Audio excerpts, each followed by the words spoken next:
Good morning and welcome to the live lounge here in Porto for what is the final week of qualification here at the MODUS Super Series. Only one place is left at the big Champions Week occasion, which starts this time next Monday. Saturday, we saw a regular face make a first appearance in that particular week. This is what happened. Reece Robinson opened up his campaign with a 4-2 victory over German David Schlichting.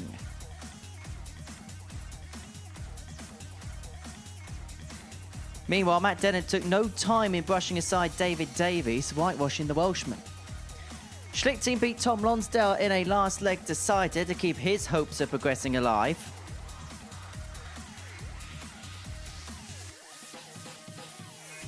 Scott Taylor condemned Davies to his second 4-0 defeat of the night to move through to the semis in little over 9 minutes.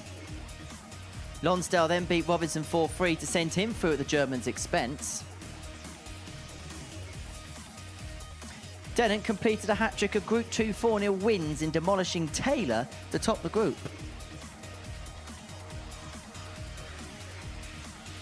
In the semi-final, Scott Taylor booked a third final appearance in beating Reece Robinson 4-2.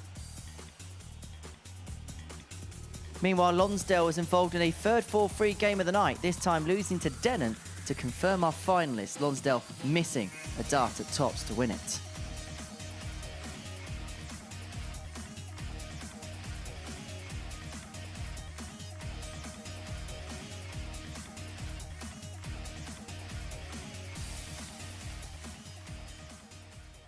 You require 18. Game, shot. And there you have it. And there the MODUS Super is your Series weekly Week 11 champion, Matt Dennett takes out 18, beating Scott Taylor 4 legs to 3. Yeah, Matt Dennett picking up the spoils on Saturday evening. We're going a bit barking mad up here on the balcony this morning because Scotty Dog Mitchell is alongside me. Scott, always great to have you here at the Super Series. We'll talk about week 12 in just a second, but first off, Matt Dennett, he's been here so many times. He's come so close so many times, but he's eventually got over the winner's enclosure. Yeah, he's finally the bride, isn't he? He's always been the bridesmaid. And, you know, everybody that knows Matt is really pleased for him because he's just a likeable sort of fella. And he's going to be the type of player, isn't he, that when it comes to Champions League, which amazing now is beginning next week, is going to stand a really good chance because we know the consistent level of play that he has.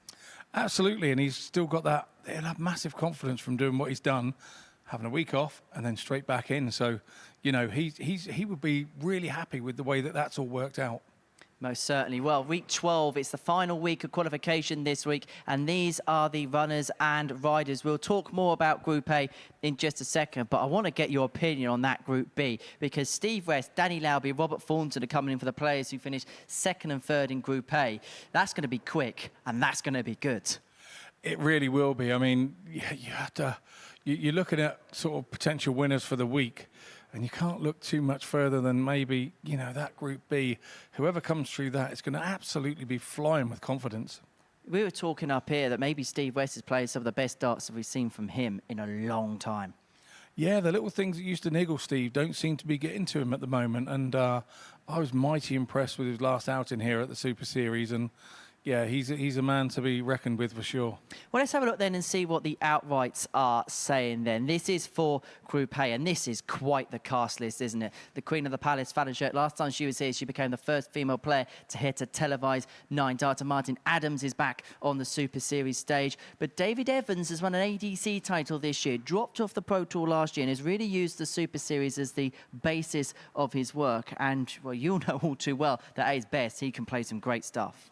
Yeah, I've been on the wrong end of Dave, and he really does have the most amazing throw, and he's one of those that, you know, once he jumped on that Pro Tour, I really expected him to move. I didn't expect him to lose his card. So he was one of those that felt that, you know, he was at the show, and rather than concentrating on his game and what he was doing.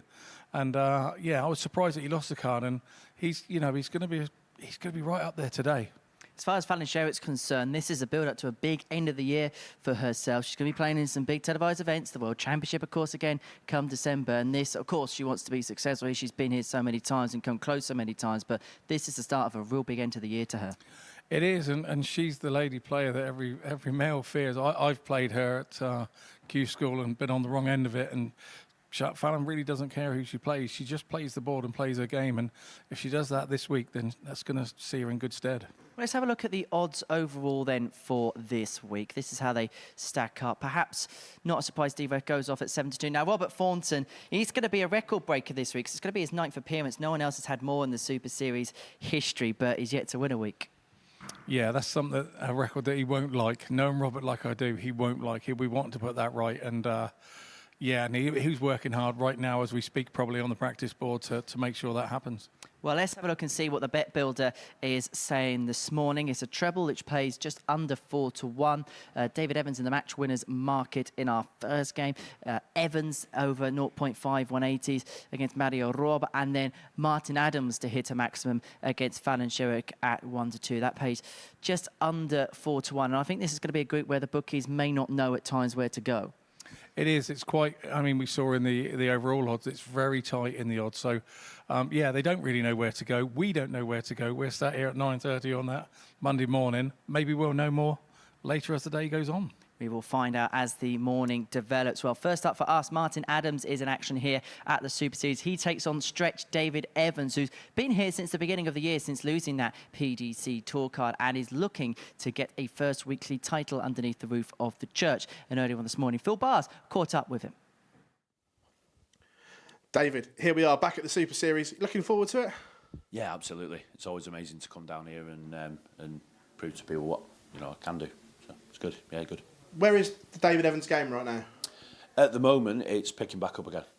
It dipped off from obviously losing my tour card and then going back on the Challenge Tour. Still playing some good stuff. So yeah, it's going on the up. We saw you back at the Pro Tour for a day.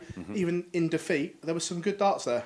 Yeah, absolutely. Yeah, it was. I think it was down to Dylan's finishing that did it. Three bull finishes, I think. So I was sat on a double, but yeah, it's there.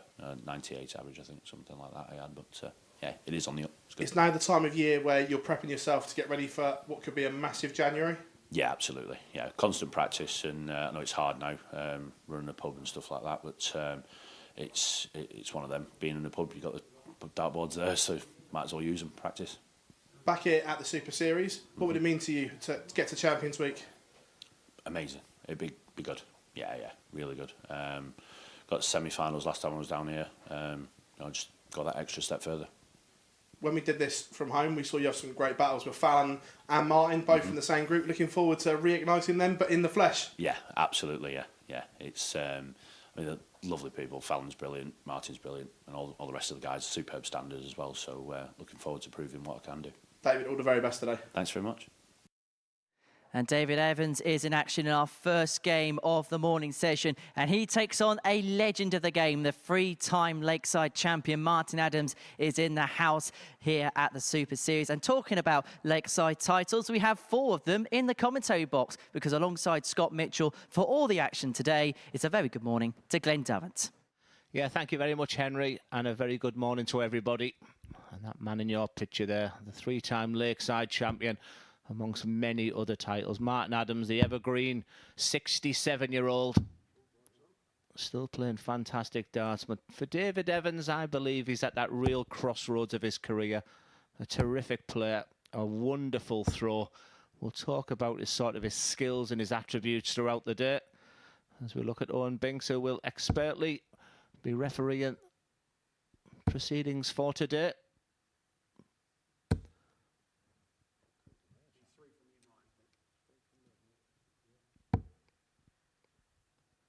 Really important to come out the traps quickly. Both players will be identifying. This is a big match very, very early on this Monday morning, but with a very long marathon group here. If you can just get underway with a couple of wins early doors, it does open for you to produce your best darts. The practice darts are now over. First leg, it's Martin to throw first. Game on. He'll throw the first dart of the week. He'll be hoping to throw the final dart of the week come Saturday night. But really looking forward to when Martin Adams is in the MODUS Super Series. He's played so many games here. So many 45. ups and downs he's had on this stage. Incredible 9 darters, big wins, disappointing losses. And David Evans, I really fancy David Evans to do something, but sometimes his 57. biggest enemy is himself. But to see the 3-time Lakeside champion on the stage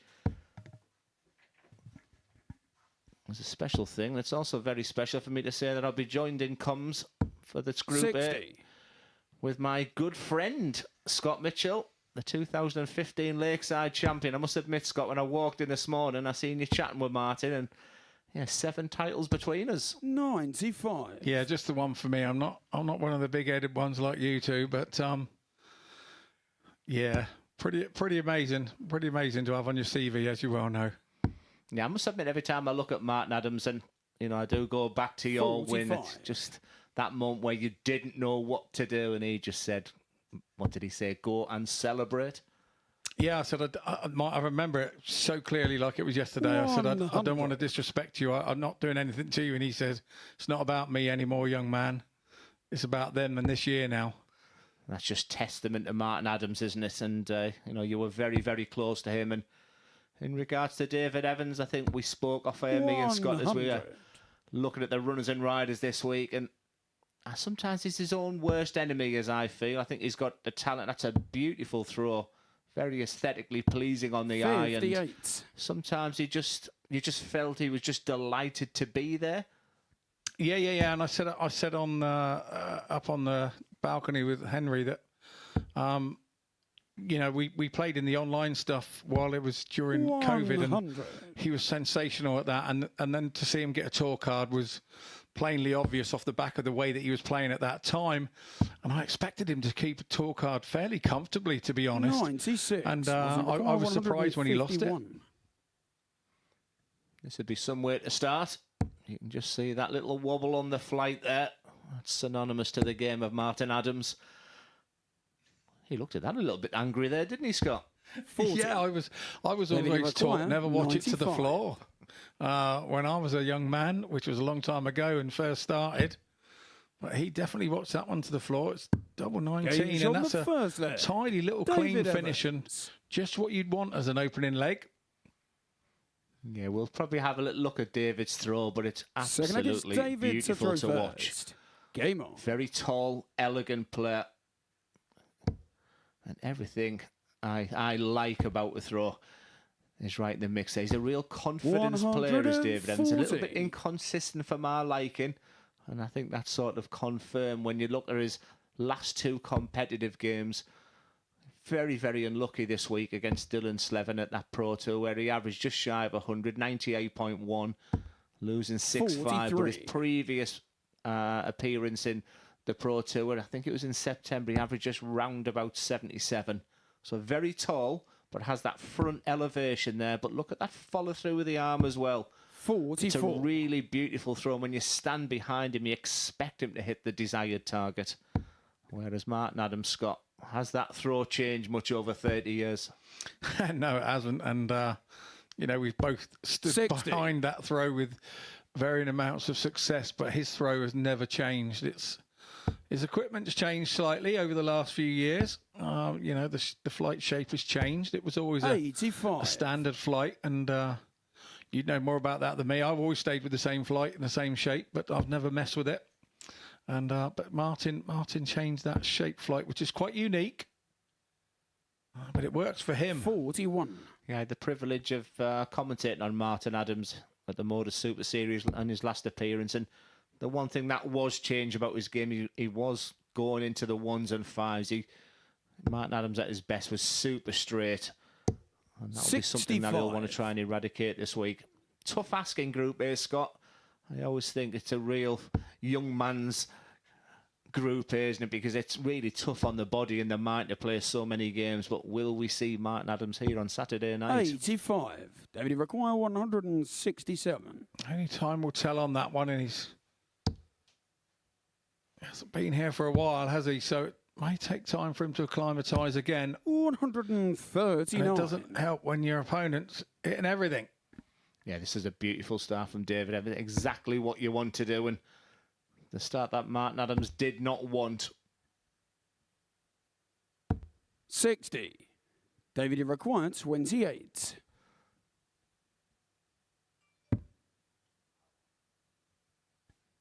Wow, indeed, David. You know, composes himself. 12.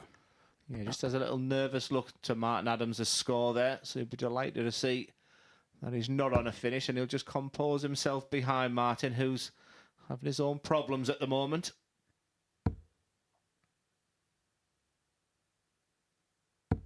$85. David, you requires 16.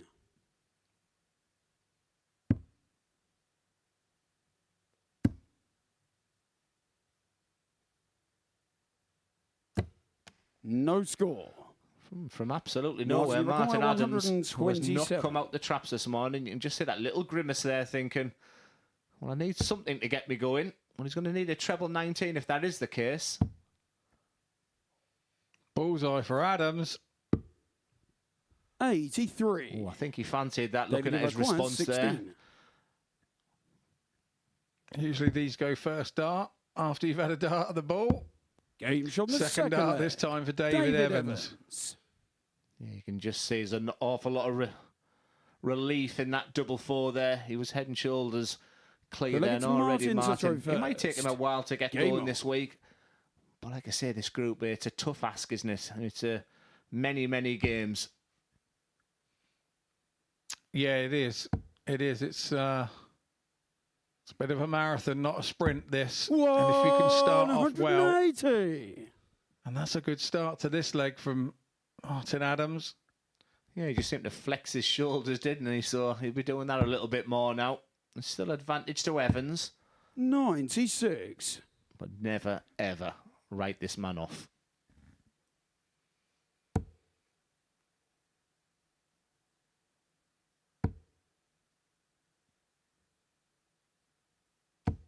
$140. Just noticed there with his throw, he added an extra dip there in that throw, just to take that little bit more time to be more concerned. Evans switches. What a big 177 that was.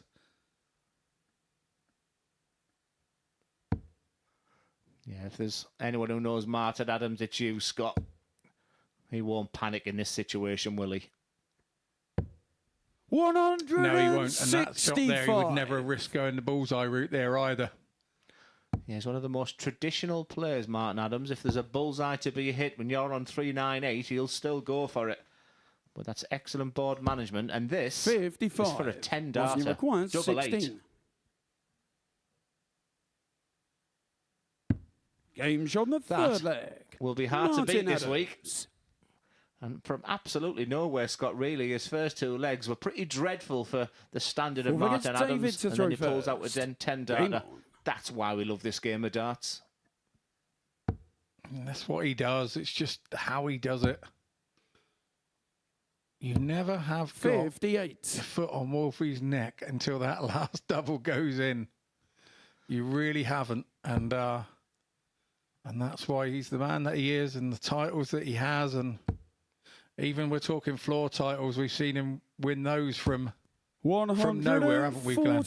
Yeah, absolutely. And there'll be people watching now thinking, how can a player, Scott, open up the first two legs like he did and then pull out a 10-darter, then open up with a 140?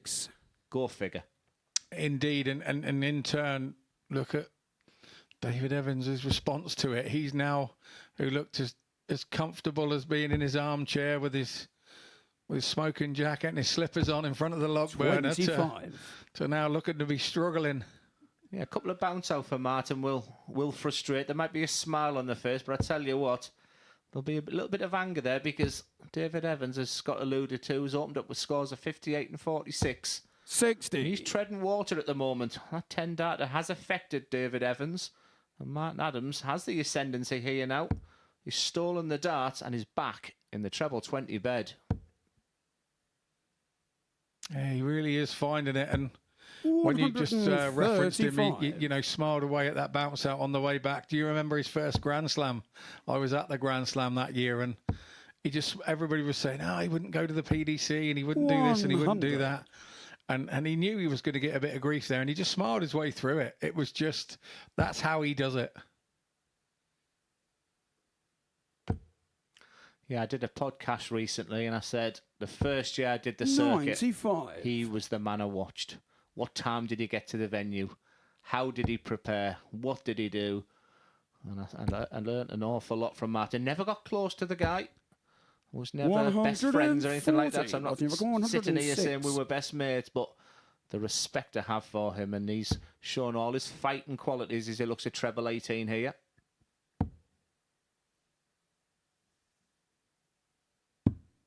$90. David required well, fancy 97. Because double 16 is his go-to double. And David Evans on his 95 finish in the first leg. Hit that treble 19. Can he hit the double 10? Evans leads 3-1. Fourth leg. David Evans.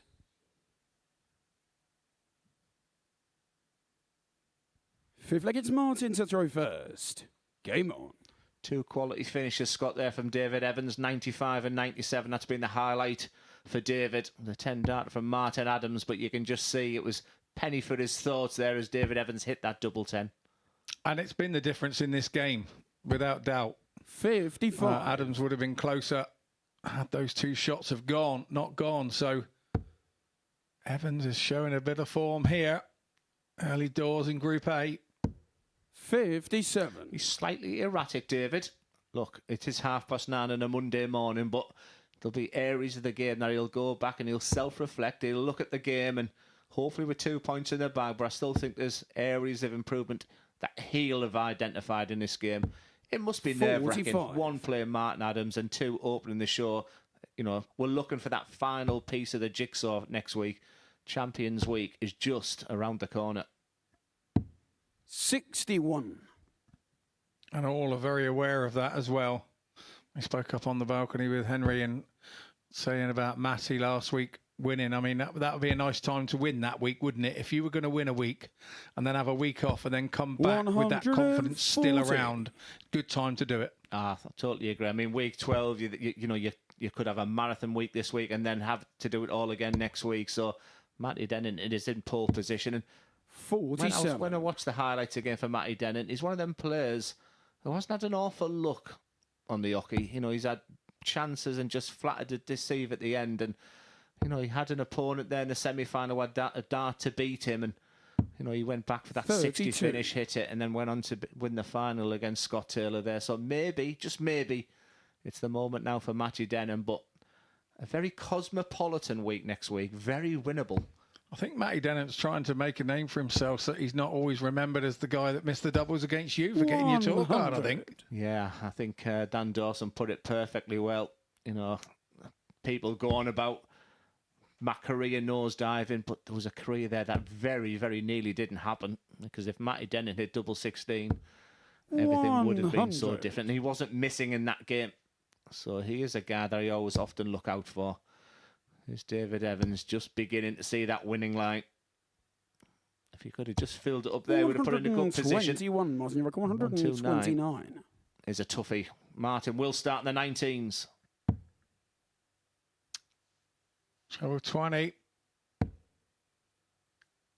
Not to me. He'll go across the 18s. Yeah, 42. generally does.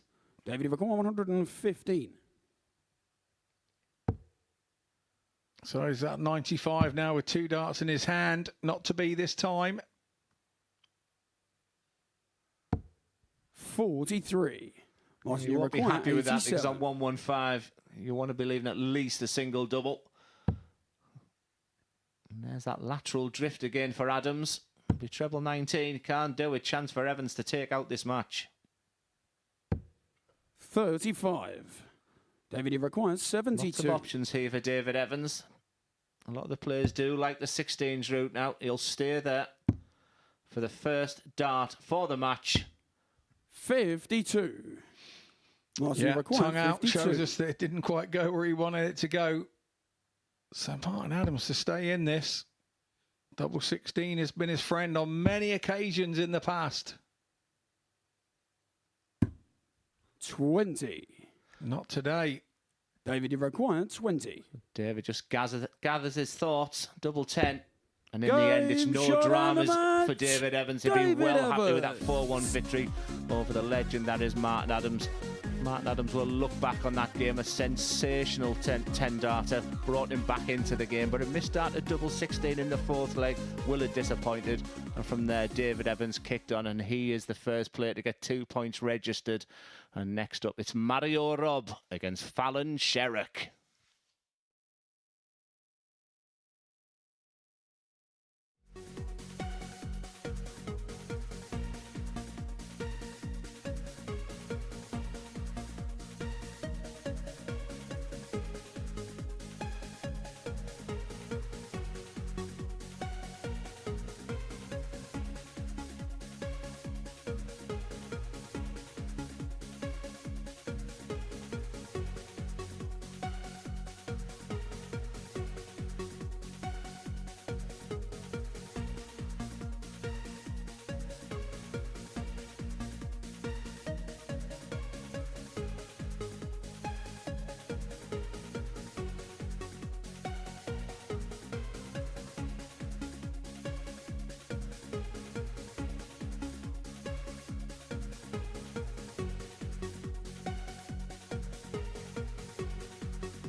Welcome back to the MODUS Super Series. David Evans has got his campaign off to a perfect start, getting the better of Martin Adams by 4 legs to 1 in our opening game of the week. Right, next up for us is a debut at the MODUS Super Series for Mario Robb, the Dutchman looking to make his way through to finals night and have a really successful campaign here at the Live Lounge in Portsmouth. And he is up against the Queen of the Palace, Fallon Sherrock, who the last time she was here hit the first ever televised 9-dart finish by a female player. She's looking to make it through to that occasion for the first time in the Super Series format, and earlier on this morning she caught up with Phil Bars.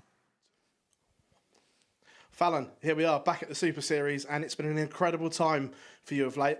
Just sum up what it's been like.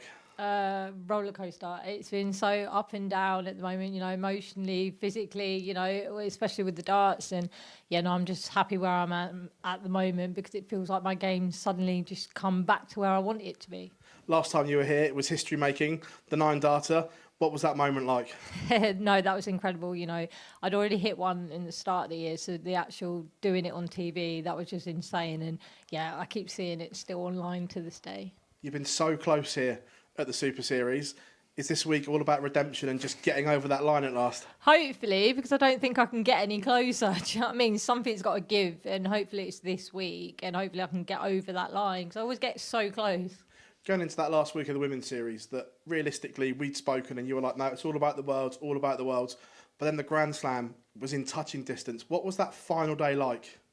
Difficult. I'm not gonna lie, I was absolutely exhausted afterwards. But yeah, my whole mindset going into it was just try and get that World Championship spot. That's all I've wanted all year.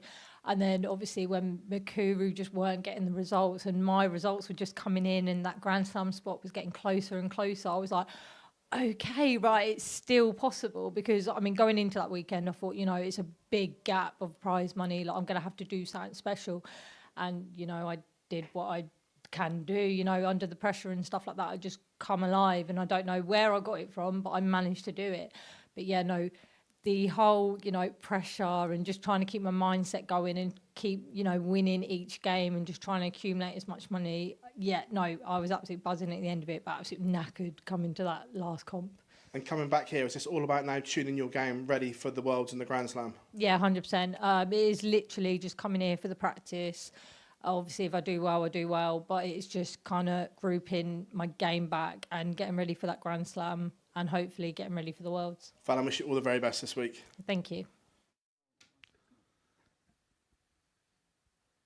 And welcome back, Mario Robb, in your picture there. He has played at Lakeside in 2007 and 2008. It's a long time since I've seen him play competitive darts, and I was chatting with Mario this morning, and he's here to win. He said he's still playing really good darts locally, and he's still playing the National Super League events in Holland, and a real tough competitor. 50-year-old now is Super Mario, and it'd be interesting to see how he plays against Fallon Sherrock, who really impresses me every time I see Fallon play now. But what also has impressed me is just her demeanour, the way she's projecting herself, and just listening to that interview. She's just maturing very nicely as a player and as a person, and she's had an awful lot of expectation put on her, you know, from that fantastic moment at Ali Pali, but she's handled the good, she's handled the bad, and 59. It was great to hear her, Scott Mitchell, say that she's back playing where she wants to be. Yeah, absolutely. You know, we've both done sort of England stuff with Fallon, and we've known her for an awful long time, and she's absolutely playing some of the stuff that you dream of playing yourself. And I suppose after a time you have to get used to the expectation, because you know you've created it by doing the things that she's done, and you know there's mass media hype around her, something that you and I could only dream of, Glenn, to be honest. But I just think she handled it very well. You know, the problem was that when you're doing well is that, yes, you'll get the people who are saying, you know, you're the greatest. 83. Then you'll get the people, no matter what you do, they'll send you the hate. And I think it's the middle people, that's the real interest. And maybe that's the category I sort of fit in. And, you know, 62. Watching her grow, watching her mature. But really, she's just turned into a fantastic dart player and done some amazing things on the dartboard. And like I said, just to hear her speak and, you know, where the game is. And 59. I think the biggest compliment I give is that she's favourite to win Group A this week. I mean, that's just a testament to where a game is right now. I mentioned on the balcony to Henry that she doesn't mind who she plays. She plays men and women identically the same because she concentrates on her game and what she's doing on the board. And any young folk out there that are watching, you know, that is the way to play the game, ideally. Nice start from Mario. Like I said, he was the one person, I guess. I don't know Stefan Schroeder will be coming up next. Mario, it's a long time since I've seen Mario play. Been chatting during the week. It's double 10 for a great start. 90. A chance for Fallon Sherrock to break in the first leg.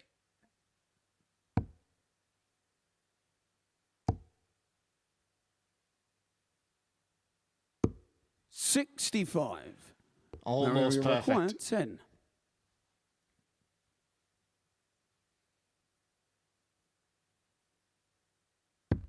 Game's on the first leg. That is a big double. That is a big double early on, isn't it?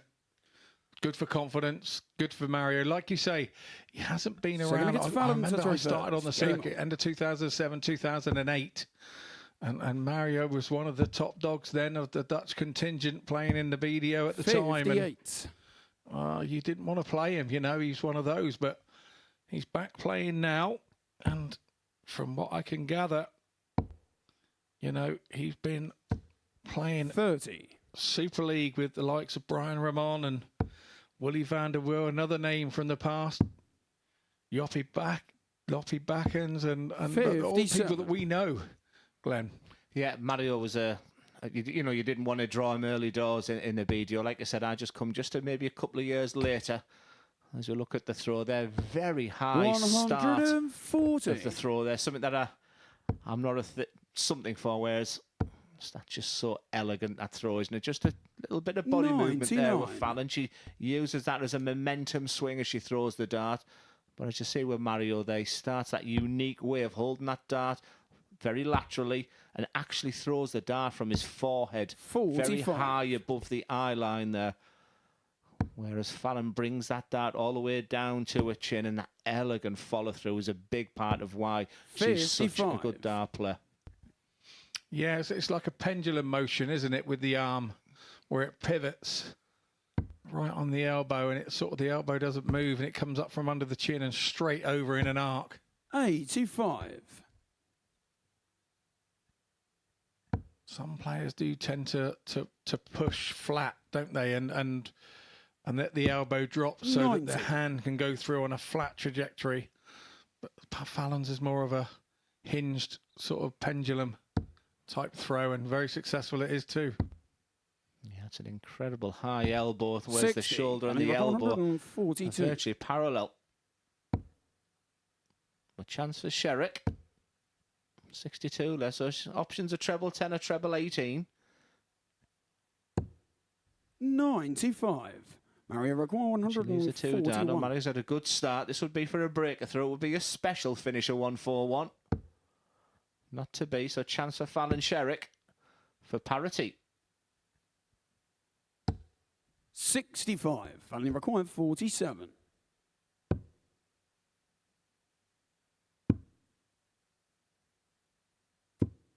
$15.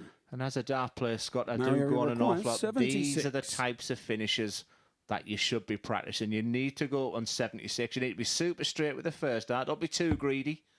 So you're giving yourself at least a dart at a double. Game shot. And that's the reason why. Exactly right there. Showing his experience there. You cannot win a game if you cannot get a dart at a double. Like it's Mario, and that goes from sort of like anything in our heads under 90, isn't it, really? We're trying to get a dart at something, a bullseye or whatever. And Mario Rob there showed exactly why 76. he got himself a dart at a double. And that next throw really doesn't matter because of the importance of the throw before we're getting that one dart at the double. Yeah, and that's where you've got to try and not look in your rear windows of your car. Always look forward, because your mind, you're buzzing after hitting that dart at tops. You're 2-0 in front, but all of a sudden you hit a 5 and a 1, but he didn't panic. And that treble 20 just keeps him in control 41. here. I know I've had stages in my life where I've been chasing a player and they've been hitting everything, and you're right there with them, and you're stood behind going, just give me one dart at a double. Give me that one dart at a double. And 9 times out of 10, when you're thinking like that, you'll hit it. Yeah, I have a little practice routine to sort of help me with that one dart. But Mario, one thing I would say, and just sort of as a defence to Fallon as well, is Mario is not competitive at the moment. He's not match sharp. 100. It doesn't matter how much local league or Super League you play. When you get back on that stage, and it's been many years since Mario Rob has played on a stage, that sometimes you forget how to play competitively. Sometimes you forget how to 60. win. And his last 12 darts there since hitting that dart at tops have been very, very scrappy. You kind of don't forget it. You just feel rusty about it because you haven't done it for a while. That's the way that I always feel.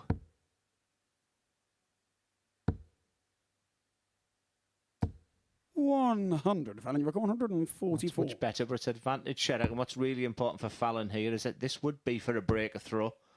You could see the frustration on her face 124. when Mario did hit that dart, but she looks like she's going to bounce back well here. Yeah, Rob not on a shot. That was a lovely pickup with a 4 to start from Fallon. 21. Fallon required 20. Double 10. Game shot in the third leg. Fallon Sherrick. Fallon MBE, Scott. Rightly so. You have to say what she's brought to the game. Fourth leg, it's Fallon to throw Particularly first. for the women's side.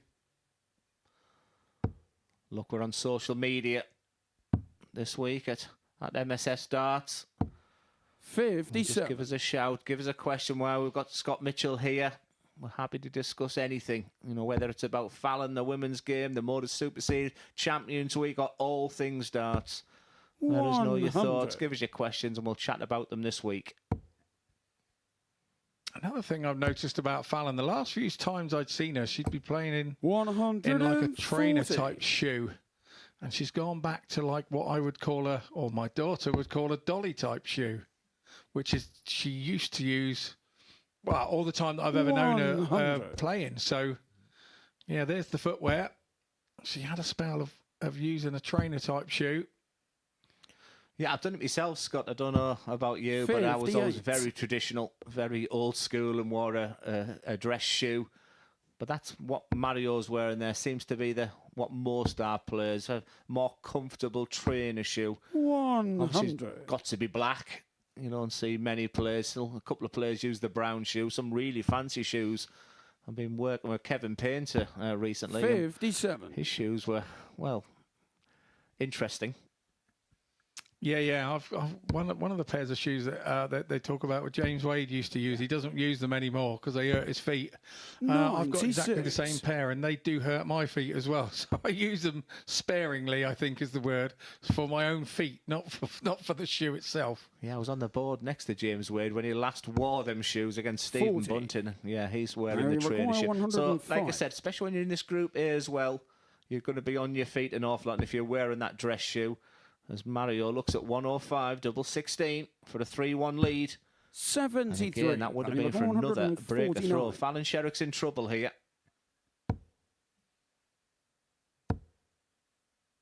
This is going to be a good visit no matter, and put that 32 under pressure. 37. Her short irons are very good for Fallon. 32. Well, the putter's out now for Mario Rob. And like I said, my only thing is how competitive you get into these situations where you haven't been for a while. He thought that was in.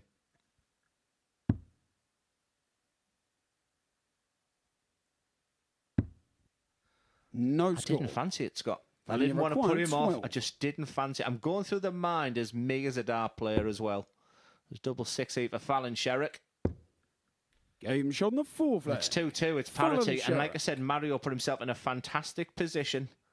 But you've just got to, in the back of your mind, it's been a long time since he's played stage darts. And that factor's got to come in.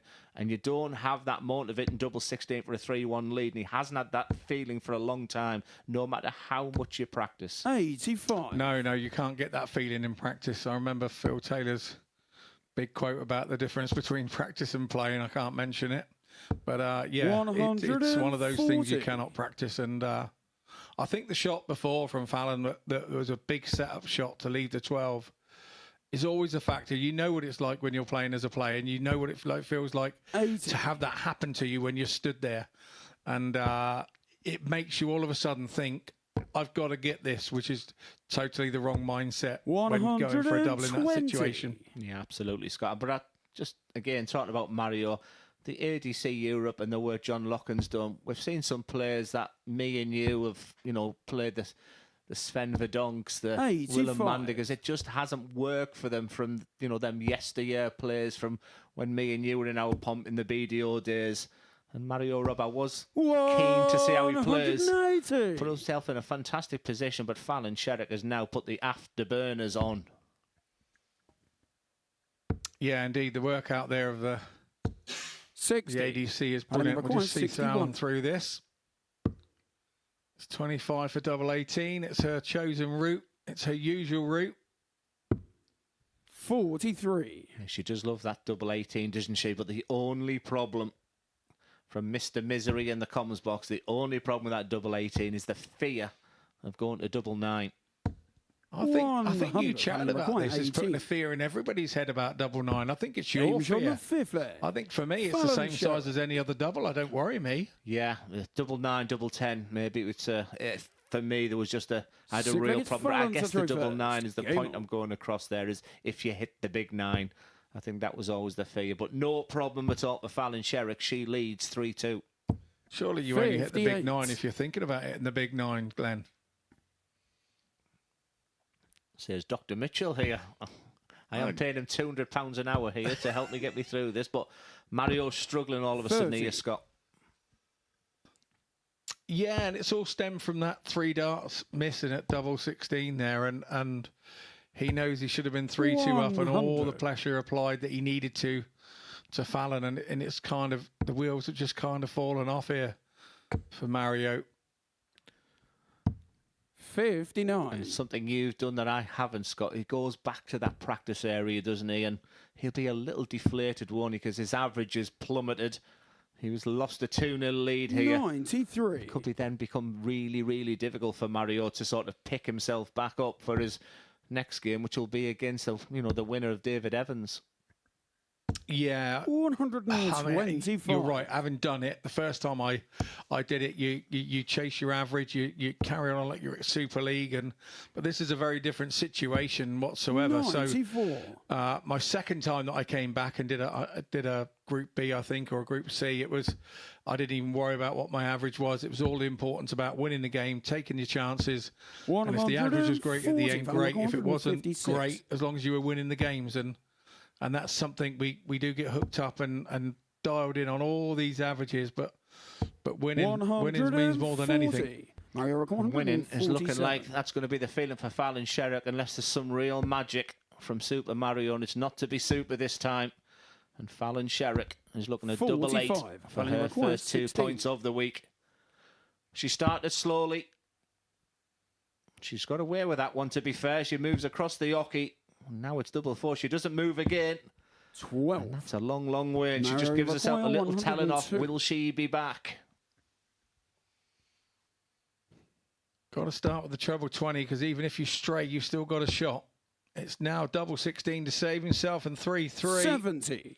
And he's pulled it. Yeah, double 16's been his nemesis in this game. And Fallon Sherrick.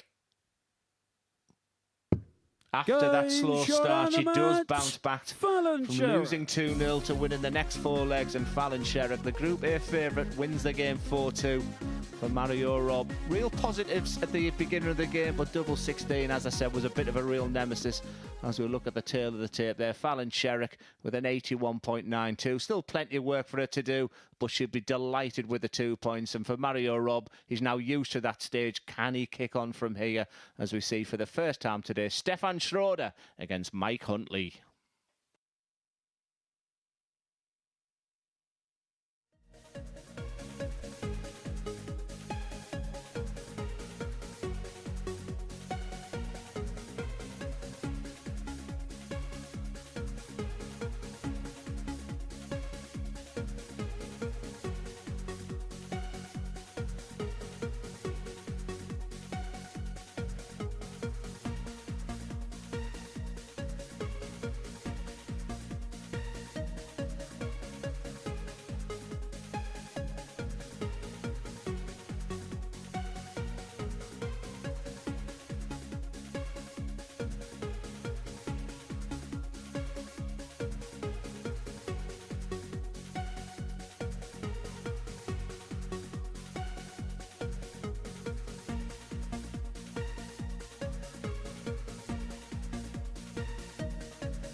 Welcome back. Before the break, Fallon Sherritt got the better of Mario Robert to get her first win of the group by 4 legs to 2. So the Queen of the Palace is off the mark. Next up for us, it is a return to the Super Series stage for Michael Huntley, successful on the ADC Open Series Tour circuit in 2023.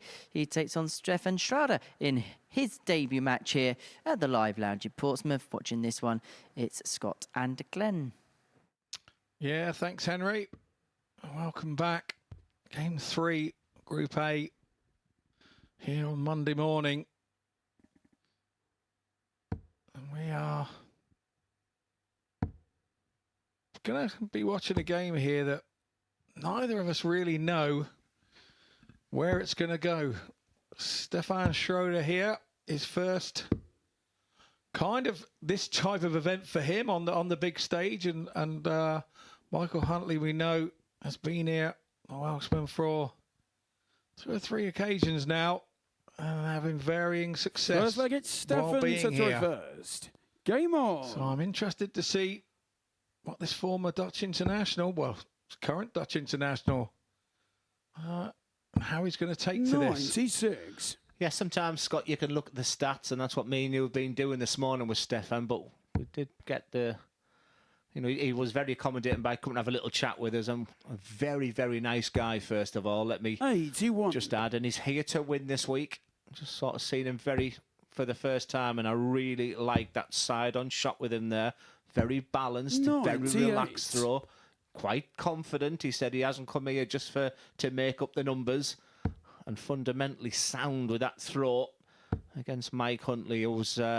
He's a favourite with me. 59. Obviously, I commentated on him last time, and you know he had some real disappointments. And then one of those classic MODUS Super Series where you have a disappointing Group A, but 59. He really bounced back in a Group C campaign, and he's playing an awful lot better than he has been. Number 1 in the seniors rankings at the moment, which he's very proud of.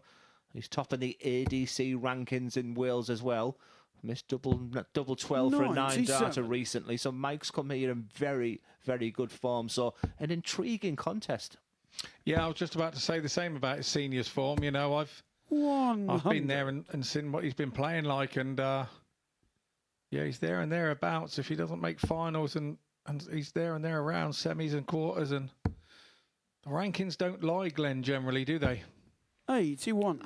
Like I said, we've had agreements, disagreements, and one thing I always say, there's 2 games of darts. There's a floor game of darts and there's a stage game. And something that 60. you said to me earlier as well, and Stefan Kimmerin said the throw is absolutely fantastic up there. It feels like a real stage match. And you said to me, it's one of the best throws you've ever played on. Yeah, I absolutely enjoyed it. I didn't have a great day. You know, I've lost in a semi-final up there on finals night, but it wasn't the throw. That was down to me not knowing the situation. And it's bullseye here. Oh, what an opening start for Stefan Schroeder there. If you needed anything to settle you down on your first leg on the big stage, that's the way to do it, with a ball finish. Yeah, I said to him, you don't look like you're very nervous. He said, I am. I'm, tentative. But I'm really excited more than nervous. And there's nothing better, Scott Mitchell, than a bullseye in the first leg. Can that really settle him down now? Because I like that throw, Scott.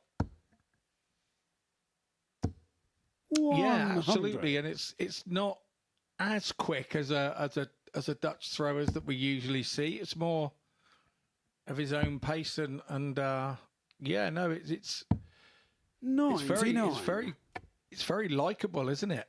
Yeah, it's very likable, definitely. It's like I said, he said I'm quick for an English player, but not 60. quick for a Dutch player. Well, he's coming across there where I'd like to see just a little bit more composure from him. Whereas Mike, very upright is Mike. He's been working on his throw. I think that's a slight change of equipment since I last saw him. 21. Like I said, he's coming in really good form, and you just want to get a couple of points on the board. And that bullseye will have hurt him in the first leg. 100. Especially when you're playing a quick play. You just look at the score, and all of a sudden you're 1-0 down, and things can happen very quickly. I think it's important for Michael Huntley to dictate the pace in this game. 83. Yeah, I don't think he likes to boss the hockey a little. You don't think he'll be moved along, and with with the confidence that comes of playing as well as he has been and where he is, you don't get bullied on the hockey so much.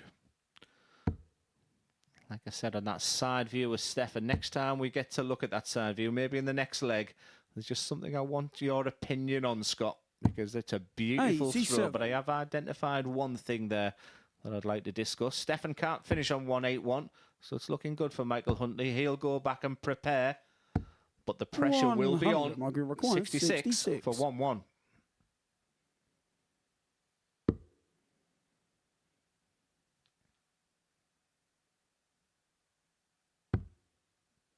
So it's double 16 then to level it up. 34. Not to be this time. 81. It was a nemesis for Mario Robb in the last game. Mike Huntley has a nervous look. He's already had a bullseye finish. Got greedy there with the treble 12. You can see 49. The frustration. Michael, you require 32. Maybe a little bit of inexperience there. Like we were saying earlier, you've got to get a dart or something to win legs. Game shot on the second. And that one has got away from him, maybe unnecessarily, but... Yeah, surely though, Scott, when you've hit the bullseye in the first leg, just go fat 12. Don't be too greedy on that treble 12. I mean, these players are so good that can look at targets, just put another treble on top of that treble 12 and just sort of aim for that area, but give yourself a dart at that bullseye at least. A marked improvement from Mike Huntley, and I'm only seeing him for 2 legs. He looked a very dejected player last time I saw him. Well, that's a real nice throw. But what I want you to look at on that side on throw next time is when he's throwing, Scott, his hands at the end are pointing to them advertisements at the side there. He wants to really follow through their arm. It's as if he's overcompensating on his throws, Stefan. 100. Just have a little look at the follow through with the hand here afterwards. Them fingers are pointing. They want to be pointing to the floor, but they're pointing over to the side there as if he's trying to bend one into...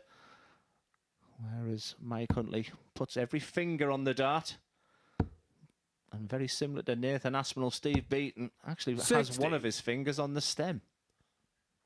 Yeah, very interesting. Yeah, I know what you're saying about the fingers there. Could that develop into then the whole arm sort of moving to the side, Chizzy style? If that makes any sense. I know it doesn't do a bad thing for Chizzy, but it's not the way you would teach somebody to throw, is it? We said it called an intriguing game. Mitchell said it was a 50-50 game. We're not really sure who's going to win this one. Well, I'm none the wiser right now. 19. Michael require 161. Just a little hurried for me. Yeah, and it's all come from that mistake, hasn't it? From that treble 12. It's still a bit of the treble 9 instead of the treble 12. It's a bit of a fallout for Stefan from that, but he's got to compose himself. He's got to realise he's got the throw. 137. Stefan, you require 57. Well, let's see what you like under pressure, Stefan. Big number done. 2 darter tops. I asked for a bit of composure. Game shot on the third. That's exactly what we got. And a little fist pump to boot. 2-1 to the Dutchman. Yeah, that one could have easily got away, and it's a chance for him to now reset himself. After that, you've got to do something. When you make a mistake, you need something to go really well for you immediately in the next 9 darts to try and forget that mistake. And that didn't happen to Stefan until right there at the end with that 57 with Huntley being sat on the double. 140. Well, Stefan said he's here to win. I did doubt when he walked in and said that. I didn't know if it was a little bravado, but I'm liking what I'm seeing. There's improvements to come for sure. 43. But I don't care who you are. When you get on that stage for the first time, nerves will be there, and you're learning on the job. 91. But like anything, mate, if you believe you're a great dart player and you want to be a great dart player, you've got to come to these situations and handle them more times than not to allow you to progress. Yeah, well, he's handling the situations very well. And it's the angle of the darts going in for Mike Huntley, which would be quite nervous. So that is just the most beautiful first dart. You're expecting more. He doesn't want to move because he can see he's on 270 there. 140. That's a terrific 3 darts. Whereas the only concern I've got for Mike is some of the angles these darts are going in. That lateral drift on that dart underneath the treble. 55. And then the understack at the boot with the last one.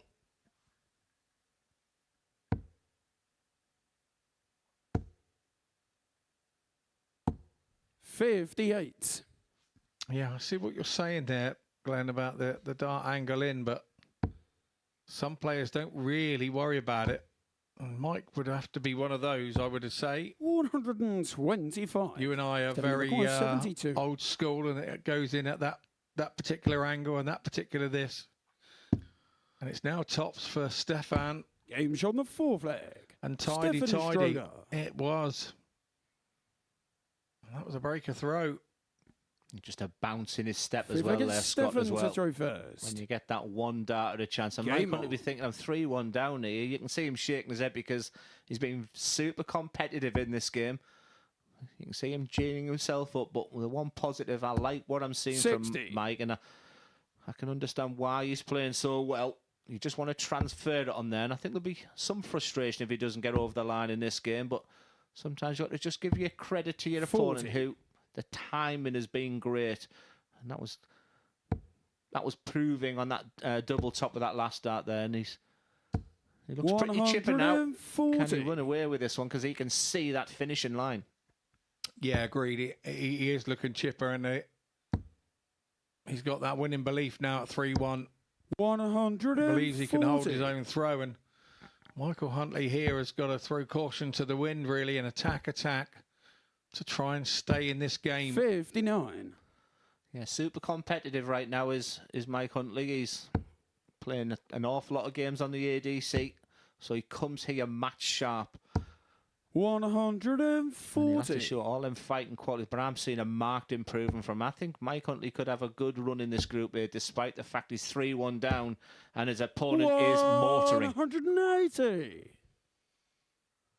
Yeah, he sure is. He told us earlier, one of his big friends in darts is Martin Kleermacher. 60. And you can see the similarity. 62. Yeah, good shout, Scott. Well, here comes the finishing line. And on debut... 42. I was about to say, that's as good as it gets for Stefan.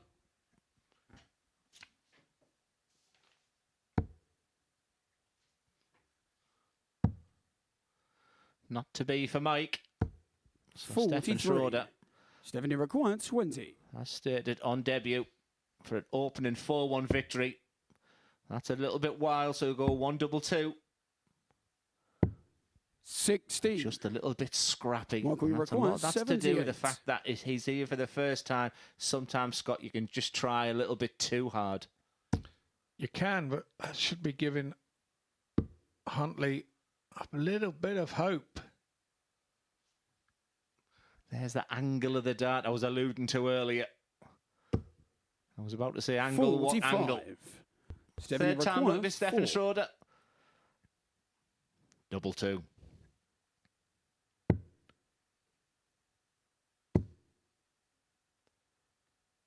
He's got a brick wall in front. No score. Ajax. That is his favourite team in Holland, Stefan. It's now Mike Huntley. Double 16, and the robber Michael has Huntley just robbed that one. No eye contact whatsoever. What I would say for Michael, I think he was unlucky to be 3-1 down. And I think he'd be thinking inside, well, I'm sure the company team is saying I've just robbed that game, but I believe I should be, after 5 legs, 3-2 down, and can he kick on? Because 40. My mindset right now is Stefan's got the collie wobbles a little bit when he sees the winning line. If I can just keep the pressure on him, for Stefan, an awful lot of frustration will be in them 3 darts. 100. I think that's a magical assumption of what's just happened there, Glenn. Yeah, perfectly set up. And I agree with that. I'll go to the Scott Mitchell analogy right now. Is Stefan Schroeder must think, well, I've had a dart to win this match. I'm not going to be disappointed 81. because next time I have another dart, I'm going to get it. Yeah, that has to be the way. 140. Game is having moments of good scoring and having moments of sort of disaster, isn't it, for both players? Yeah, when I arrived in Portsmouth last night, I thought, right, let's do a little bit of research on this 6, and I thought, this is ultra competitive, and I really have no idea who's going to win this group A. I had a case for all 6 players, and I tell you what, Scott, after the first round of games, I'm none the wiser. No, not at all. And I was wondering how sort of having Mario here would help Stefan, because obviously Mario being the more experienced player, there's a couple of Dutch guys in the room at the minute, and I'm sure they'll be trying to help each other in varying ways. 65. That was sensible with the last dart, because you're guaranteeing yourself at least a 2-dart finish. And 96, he can go back and go through his routine. Mike had to have a couple of trebles. There's one. 95. Is that enough? Stefan Schroeder, 96 for the match. And now he'd be thinking nice and clean, and that's exactly what he's done. Stefan What a lovely Schroeder. finish eventually there from Stefan.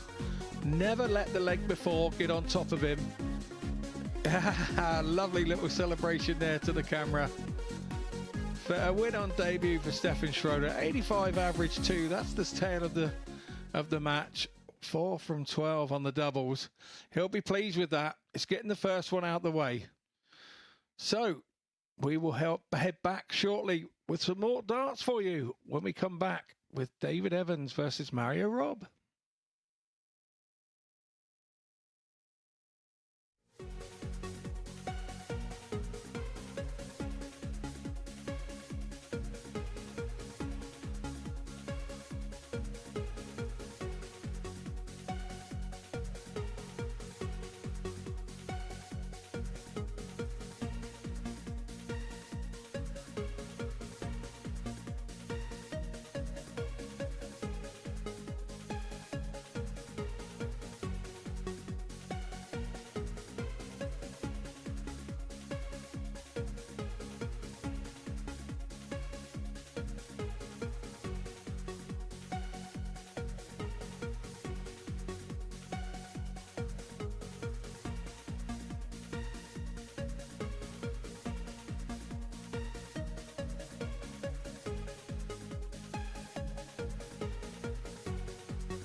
Welcome back to the MODUS Super Series. We're already a round down of fixtures on this Monday morning. Stefan Schroeder getting the better of Michael Huntley by 4-2. Prior to that, Fallon Sherrick got the better of Mario Robber by the same scoreline, and David Evans beat Martin Adams by 4-1. So that is the first round over and done with. And, well, Mario Robert is back in action. He's looking to size up the opposition here at the Super Series. He takes on David Evans in this next match. And watching this one down in the commentary box, let's head back to Scott Mitchell and Glenn Dowant. Thank you very much, Henry. And a very enjoyable start, a very competitive group here we've got here.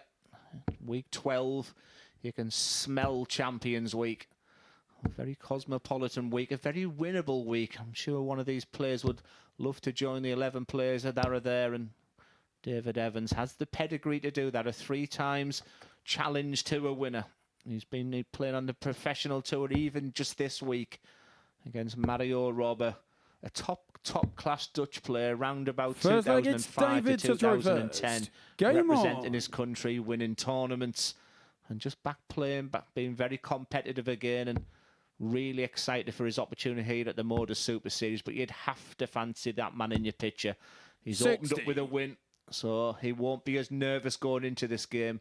Can he kick on, or can Mario find his power scoring, and can he find that double 16 this time? 41.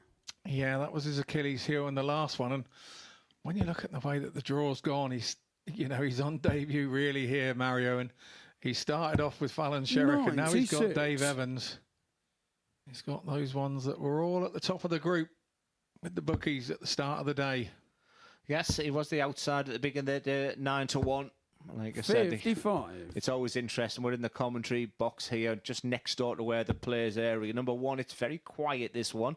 Sometimes you can hear music blasting. Sometimes you can hear roars of laughter. 134. The only time I sort of really heard anything is when the prices went up. And I think the 2 Dutch lads at 8-1 and 9-1 were a little bit angry at them. Let's just say that. But like I said, you've got the opportunity to get up there and prove the bookies wrong. Well, they had Fallon Sherrick as their favourite, and she's played 1-1-1, but a very, very competitive 60. group. And like I said, a group A means that you don't have to play on the Thursday and Friday. That 2 days rest can be so good for many players. But very much all to play for, but getting excited for Champions Week next week, that's for sure, Scott. Yeah, very much so. Just waiting for that treble 17 to go in there from David Evans. 91. Across to the traditional route with the 74, leaves a nice 60. Mario will be looking to try and pressure this, and he knows that's not pressuring it. 77. That's a bit more like it, but still 60. probably not enough. Yeah, it's all about the first dart, and that's perfection. So you can just see just a little trickle across the hockey. Yeah, that bent the wire.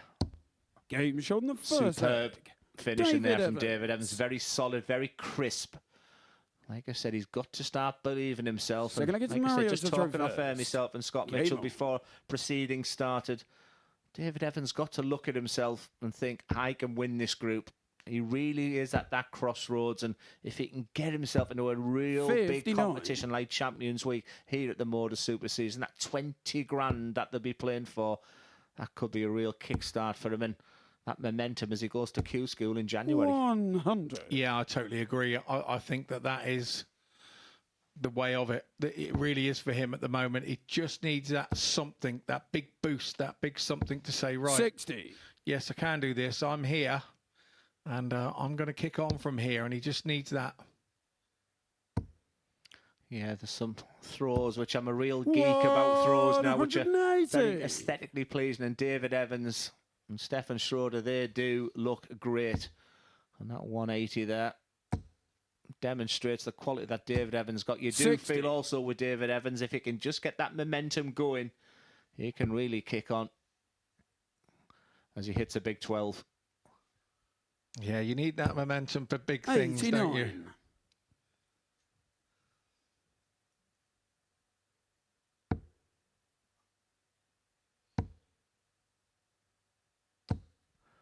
$60. David, 1-3-2 is what we call the 132. champagne shot. But you don't need to go to the bullseye when your opponent's on 2-6-2. How do you read that, Scott? 92. Confidence is the way I read it. I read it as confidence. I think he believed that he could hit the ball with that first dart and he wasn't going to need to go back at the ball. What's the thought process of Mario there? Well, I'm glad he went the 18s because I was getting concerned there that 40. while he's getting BT, that your mind can go a little bit. Evans has been on tops before today. It's not to beat. Game But double 10 has been a real saviour for Evans. He leads 2-0. One thing you can't say about the Dutch is the counting is absolutely Look, it's David to throw first. brilliant. It always has been. They've always been a step ahead, above 95% of the English counters. The old school counters like myself, 180. we get a little bit left behind at times when we see him flying around the board thinking, what's he done that for? And then you see what he leaves, a 167 or a 164, and you think, oh, that's why he was going that way. Couple of maximums from David Evans in this game. Like I said, he's just moving from second gear to third gear. Like I said, with Scott Mitchell here, it was a good opportunity to get some questions to him. Got the first one for him. Scott, John Deere or Massey? Oh, this is a really tough one, actually. You might have to explain the question to me in the next leg if it's David. We will.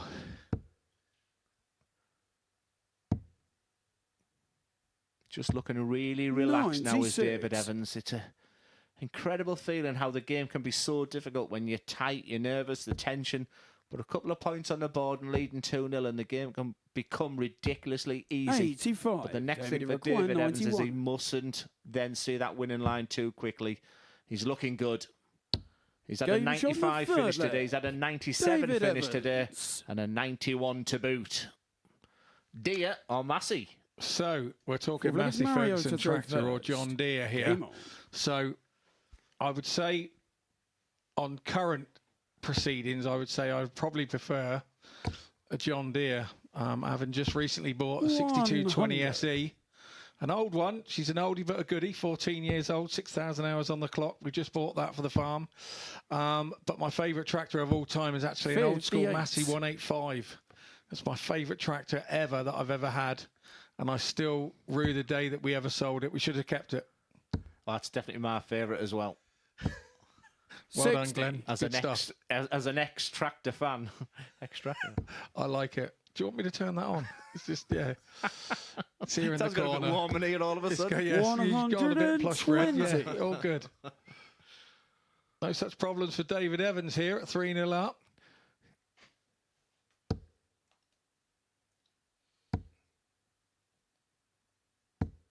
Those averages. 140.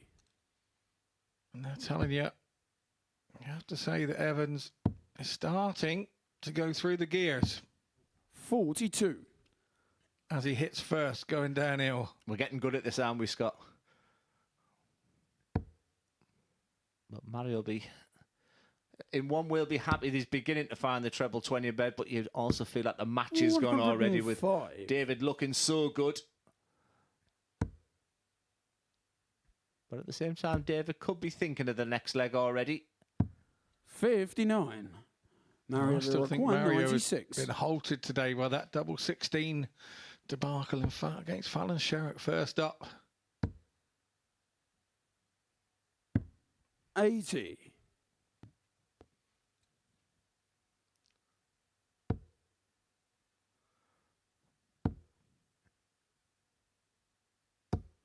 $58. You just can't find Mario that treble 20 requires after that 16. bounce out on the 120 score.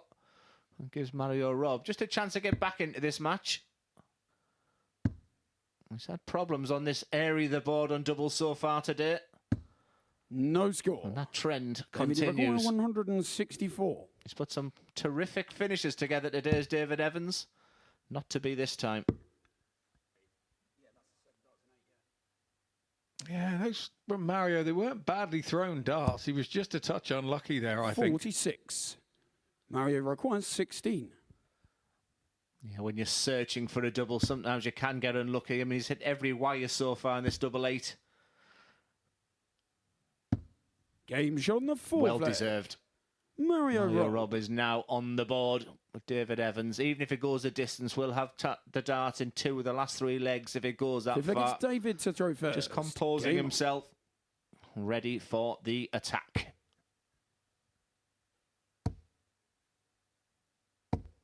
$140. Yeah, David Evans would have just wanted to get that last leg out of the way. He wasn't really scoring that well. And sometimes as a player, you do that, don't you? You stand there behind the fella and just go on, hit it, mate. Let's get this done and out of the way and 58. let's start the next one. I want to get going again.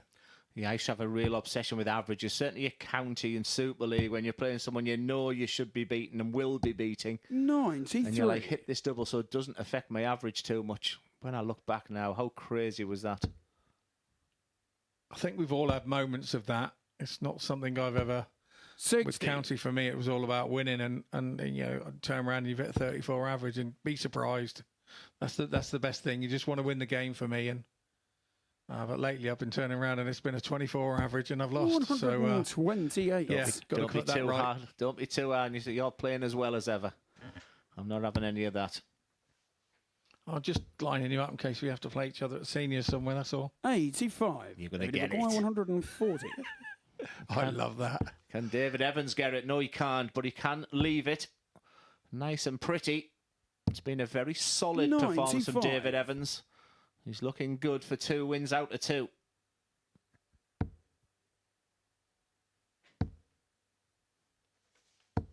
$100. David, you require 45. For the match, it's tops. No score.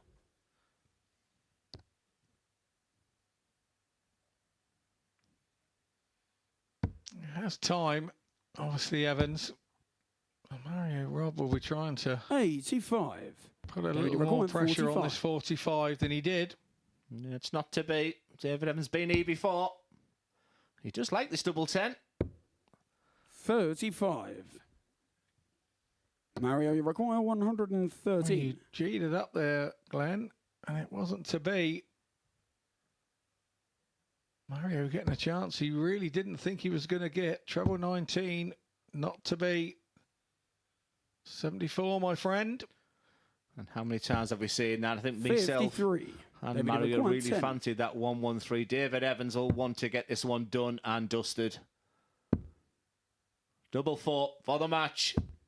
Game shot. He gets there in the end, does does David Evans, and it's 2 wins out of 2 for the Lancastrian. And for Mario Robb, his problems continue. He's had 2 tough opening games against Fallon Sherrick and David Evans, and plenty of food for thought for him. For David Evans, you can see the relief there. He was averaging over 100 going into that last leg. It just dipped with them missed doubles there, but it's a very fluid and polished performance from David Evans. Like I said, he's 2 wins out of 2, 4-1 victory, 87 average. He's up and running. Next up, we've got 2 players still looking for the first win of the day. It's Mike Huntley against Martin Adams.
And I have some breaking ticketing news for you here at the Super Series, because if you head to Champions Week finals night, we're having a little bit of an after party here at the Live Lounge in Portsmouth. We're going to be keeping our doors open until 1 a.m. for a special event, which is going to be hosted by our very own Paul Starr. Yes, you've heard him. You've probably seen him on the telly at the World Seniors, and he's going to be with us at Champions Week. Right, next up for us, Game 5 of our morning session sees Michael Huntley against Martin Adams.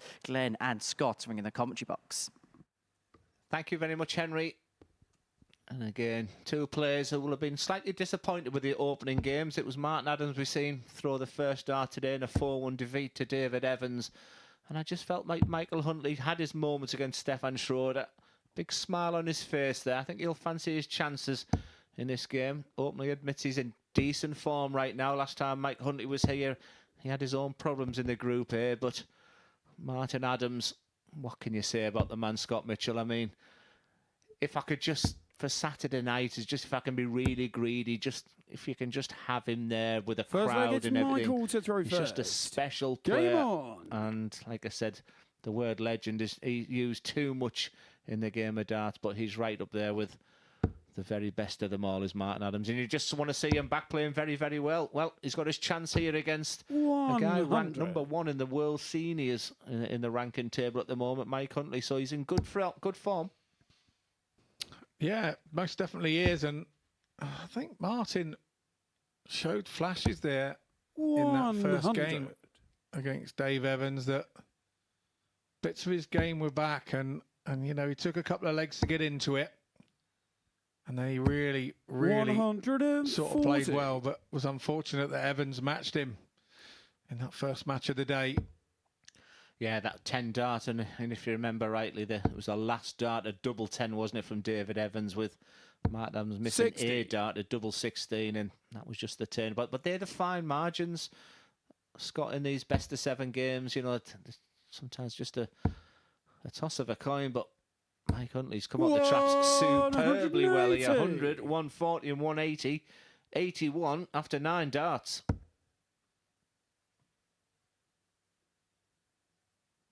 Yeah, indeed.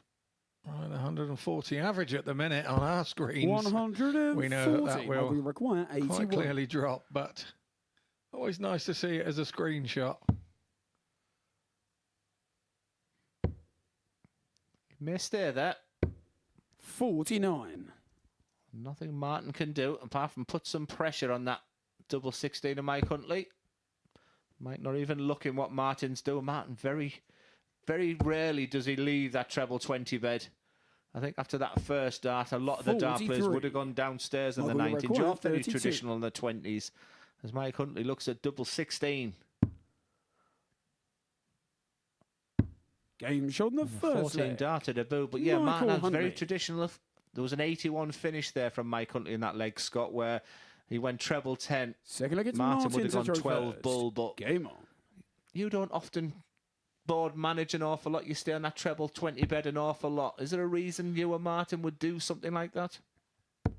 I think it's all about going where you're safe. If we practiced other routes, then maybe 85. there's a few other routes coming into my game, but not sort of that spring to mind immediately. I'm of that era and that age of, you know, I mean, I feel like I'm being brave if I go bullseye for 82 because everybody down the pub used to make me go treble 14. So brilliant in my early days. So yeah, so I'm still feeling I'm a bit risque. And I mean, all this double business that's going on now. Well, you know, in my local back in the day, that would have started a riot. I'm telling you. Love it. And I'm loving Mike Huntley's performance so far. Like I said, he promised an awful lot this week. Like I said, a little raise of the eyebrows there, I think.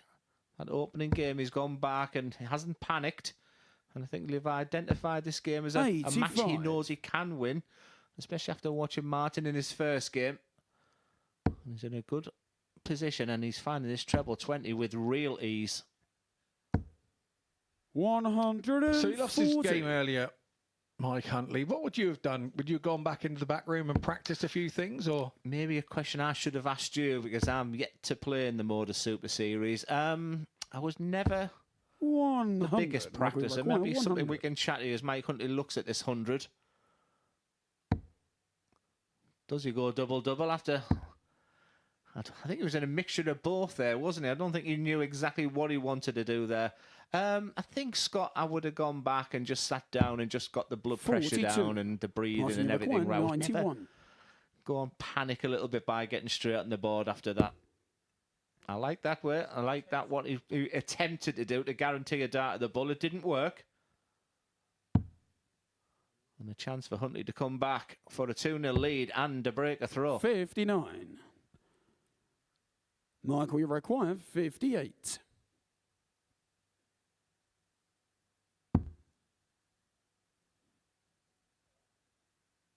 I like that bit of composure. Game and it worked like a charm, didn't it? Didn't feel right, so stood back. Yeah, very, very good. What would you have done, Scott, was probably the better question. Because, again, at the Pro Tours, you practiced a lot. Are you someone who likes to keep going rather than sitting down? Yeah, I tend to. I tend to do a lot of my practice on the day, doing varying things. And obviously on the Pro Tours, you've got people in queues behind you. You know, there's 128 people trying to get on 16 sort of main boards. And I'd like to go and throw on the board that I know that I'm playing on. So I always like the feel of the board, to find the feel of the board and find my mark before we go there, before your 9 practice starts or whatever. So here I would, you know, if I've missed a double 16, I'd have to go out the back and hit it and make sure that I knew I could hit it. That type of mentality is my way of it. 100. Yes, all players are different, but whatever Mike Huntley did was the right thing because he looks a different player at the moment.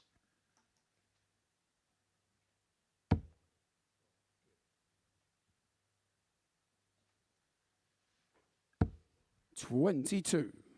And that's typical old school Martin Adams. Doesn't bottle it. He stays there and believes that he won't miss the 20 and end up with a big score of 3.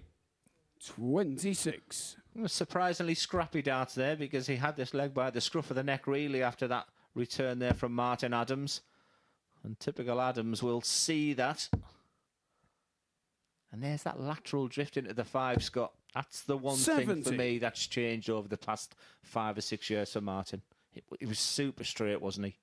Yeah, and I think, you know, he goes with the dart a little bit more these days now, where he was off a very, very solid, stable base, and we sometimes see him rock forward a little bit now, trying to give it the extra bit of oomph. Whether that comes with being a little bit older now. I've spoken to him in the past, and 140. him and Darryl and Tony have all joked saying we need a super seniors, not just a seniors tour. We need an over 65s or over 60s. So yes, I sometimes look at the MODUS Super Series and see that the 49 or 50, thinking incredibly they could be on the seniors next year. Players like John Henderson, who's there now, as Martin Adams looks at 148. I said he doesn't go away from that treble 22 much. I would have stayed there that time, Martin. He's right on the wire of the 48 as well. It wasn't like he was a million miles away. 144. Again, another competitive game. Martin Adams will be thinking he'll be back. Will he be back? He might not be back. 125. Martin, after the 2 superb darts and the treble 20, Huntley will be disappointed with that last effort at the 24. Adams heading the 16 route, his preferred route 9 times out of 10. 34. Maybe his preferred route. Michael, you require 19. And he went to the well and came up dry.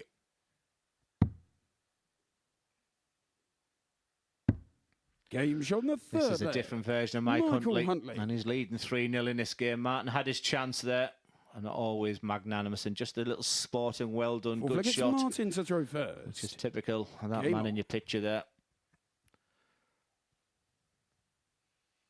I think Mike's having a little laugh to himself thinking, why did I do this last game? I think that's what it is. Your mind goes like, I had no luck in the previous game. And he expected Martin Adams to hit that double 16 there. And it usually evens itself out. And you'd probably be thinking, but, the what he should be looking at is the bigger picture. He's played 2-1-1. It's a fair start is what he'd be thinking, but that's a dangerous thing to do with this man because he is never, ever beaten. No, he breaks the game down to one leg at a time and tries to win as many legs as he can in a row. 140. That's what he'll be thinking on this occasion.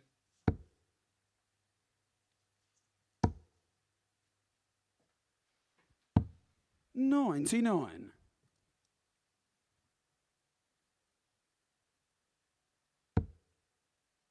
Do you feel that the Super Series keeps Martin Adams current? Yeah, he's so busy on the exhibition 60 circuit as well as Martin. He's so recognisable. You know, I've got some work with him coming up in Germany in December with some real champions. So, like I said, he's as busy as ever and like such a familiar face. And you know, he's a big part of what the World Seniors is all about as well. He's the real face for that too, alongside people like Phil Taylor. But, you know, when you think of the MODUS Super 60. Series, no man's played more legs than that man in your picture there. He's been there from the onset even. And, you know, he continues to be here. And, you know, when I got the list of names next week, he was still the name that stood out for me.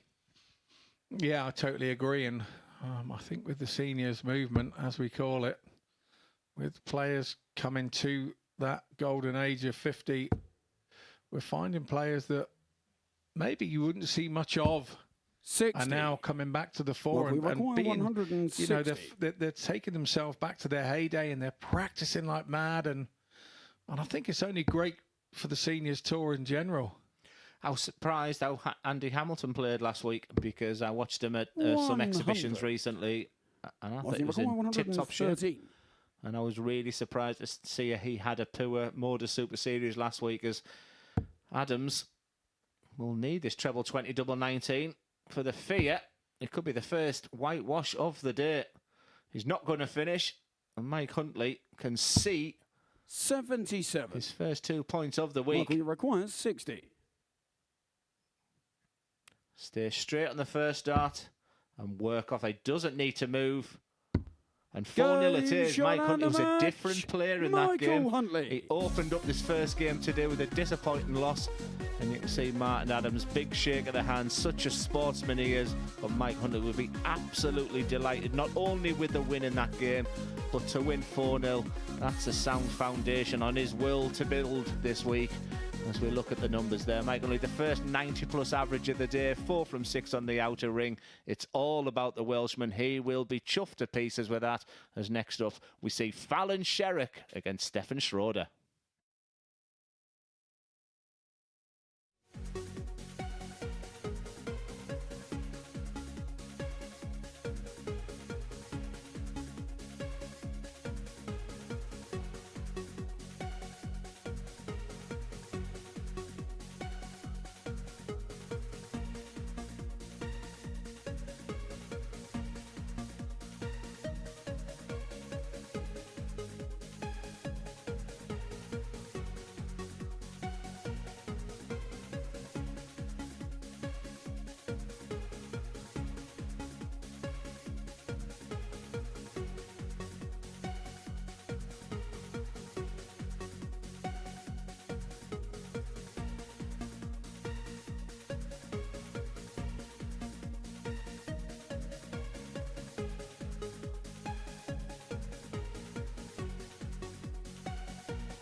Welcome back to the MODUS Super Series. Before the break, we saw Michael Huntley get the better of Martin Adams by 4 legs to 0, doing so over 92.5 average and 4 out of 6 on the doubles. Next up, Fallon Sherrick looking to make it 2 wins from 2 to kickstart her day.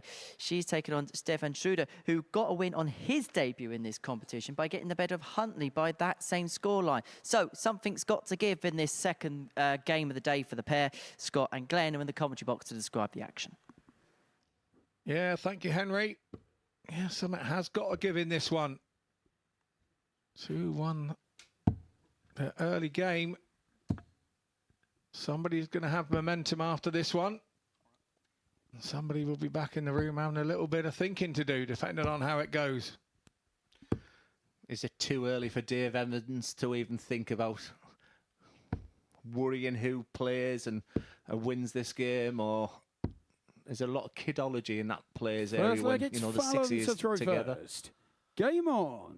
It's not when I'm in there. I never think of anything like that. I never work it all out. I just get on and try and play and win every game. But yes, there are players out there that are 60. statisticians and maybe destined for a commentary box one day in his life. Yeah, I mean, Matt Edgar openly admitted that he won a couple of his games in the Players' Lounge. 41. He was working players up to a frenzy. You can't beat me, and if you lose a leg here, that's you out. He said, I was winning games in the Players' area.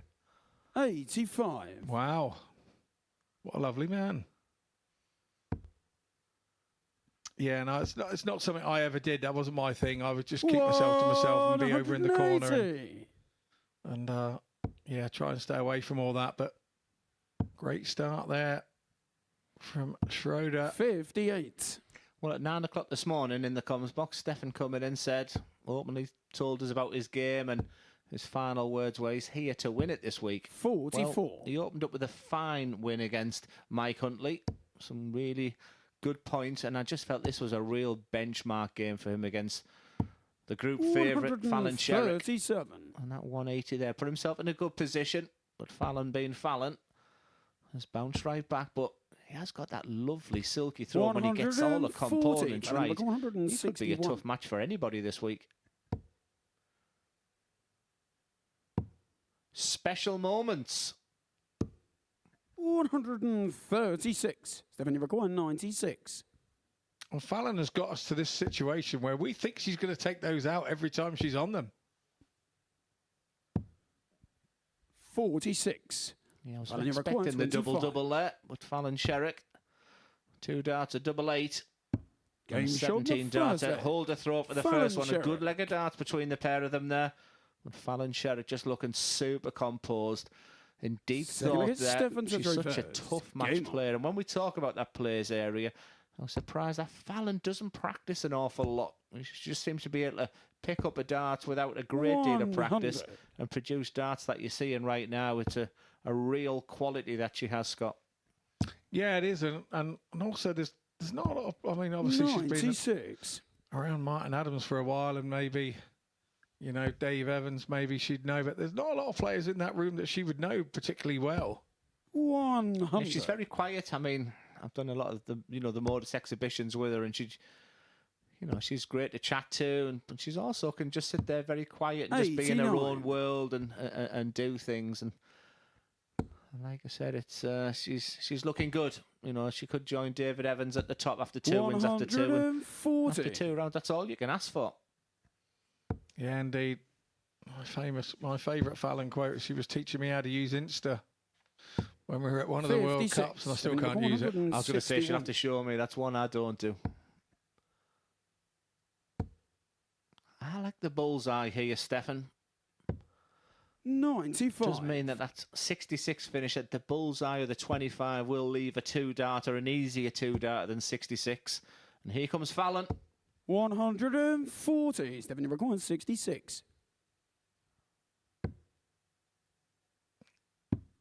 So it's tops now then for Stefan. 26. Slightly rushed that. The pace of that was slightly quicker than the first 2. And it's tops now for Sherrick. Game shot in the second leg. It's like Fallon on a Sherrick. button. I'm saying it's the camera angle.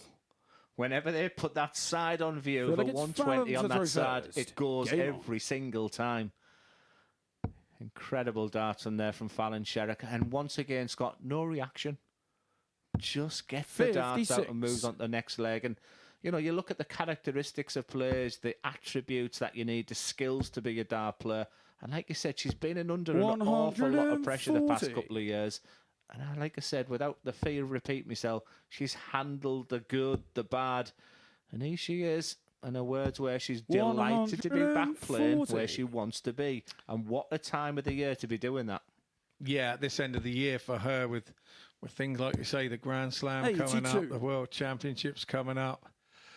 Yeah, great time to be it. But what impresses me most with Fallon is it hasn't changed her as the person that we knew 5, 6, 8, 10 years ago as she came out through the youth system. And that's the biggest credit you can give her, really.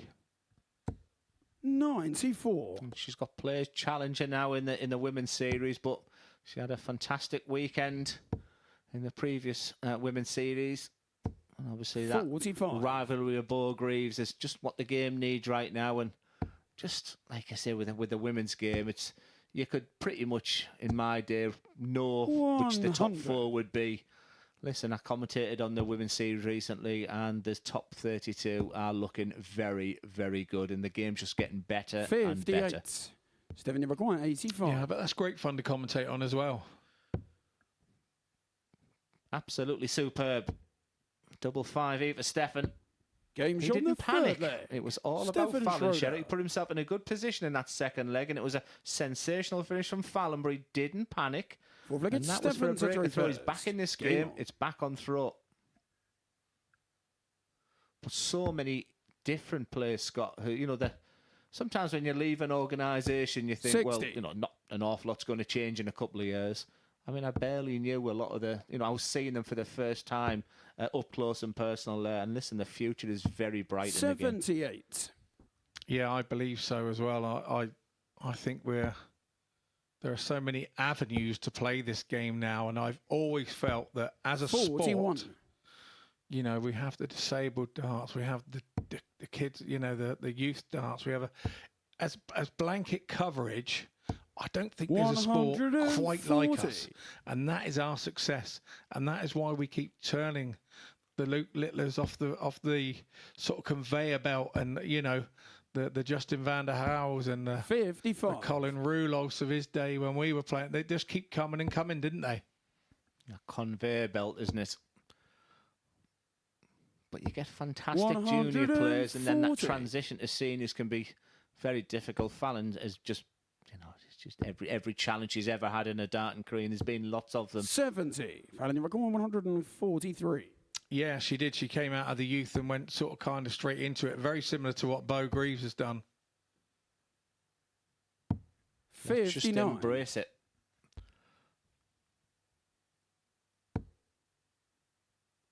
Spent a week with Bo Greaves at the World Cup with England recently, and first real time I've spent with her, and I couldn't believe how laid back she was.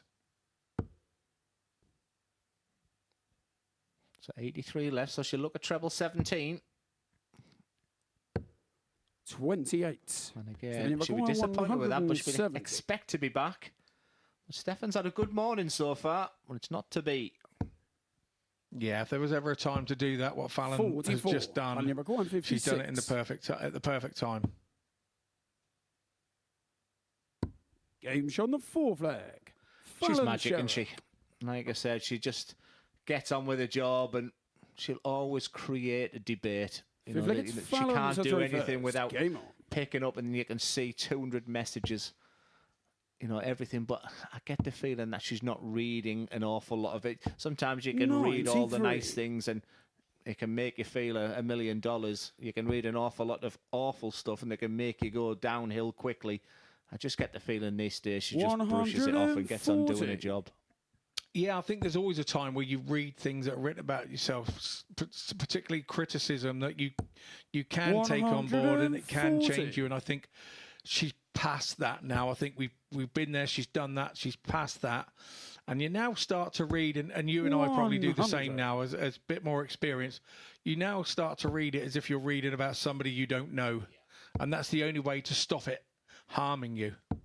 Yeah, she's got good people around her, good management. And like I said, even a her partner's playing decent darts as well as Cameron Menzies.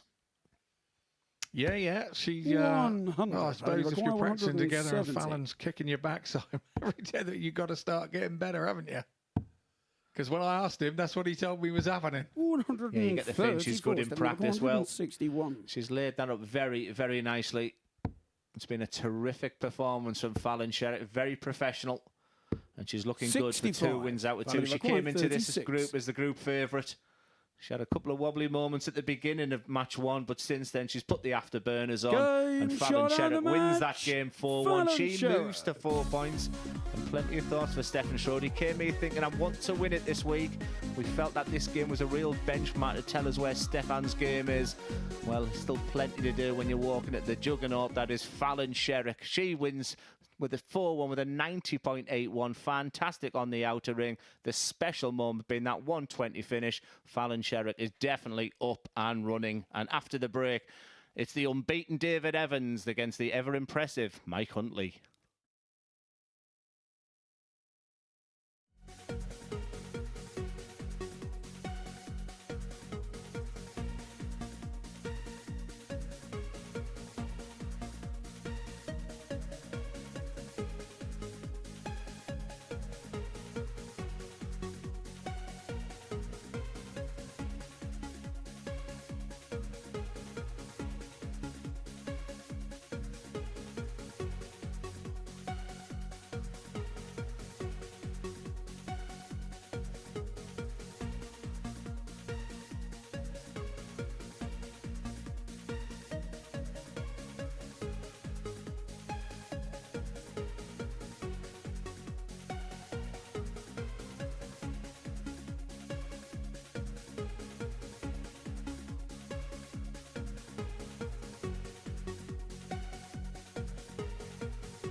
Welcome back to the MODUS Super Series, where we are 2 rounds of matches down. Alongside me up here on the balcony, giving his best Daddy Zuko impression. It's time for a little bit of a catch-up with Glenn Dunn. Now, you're probably wondering why he's got the jacket on. Well, I'm going to break the fourth wall here because you spilled ketchup down your shirt this morning. Well, thanks very much. I was trying to hide that very, very well, and you've just ruined it for me. But yeah, I'm sorry about that.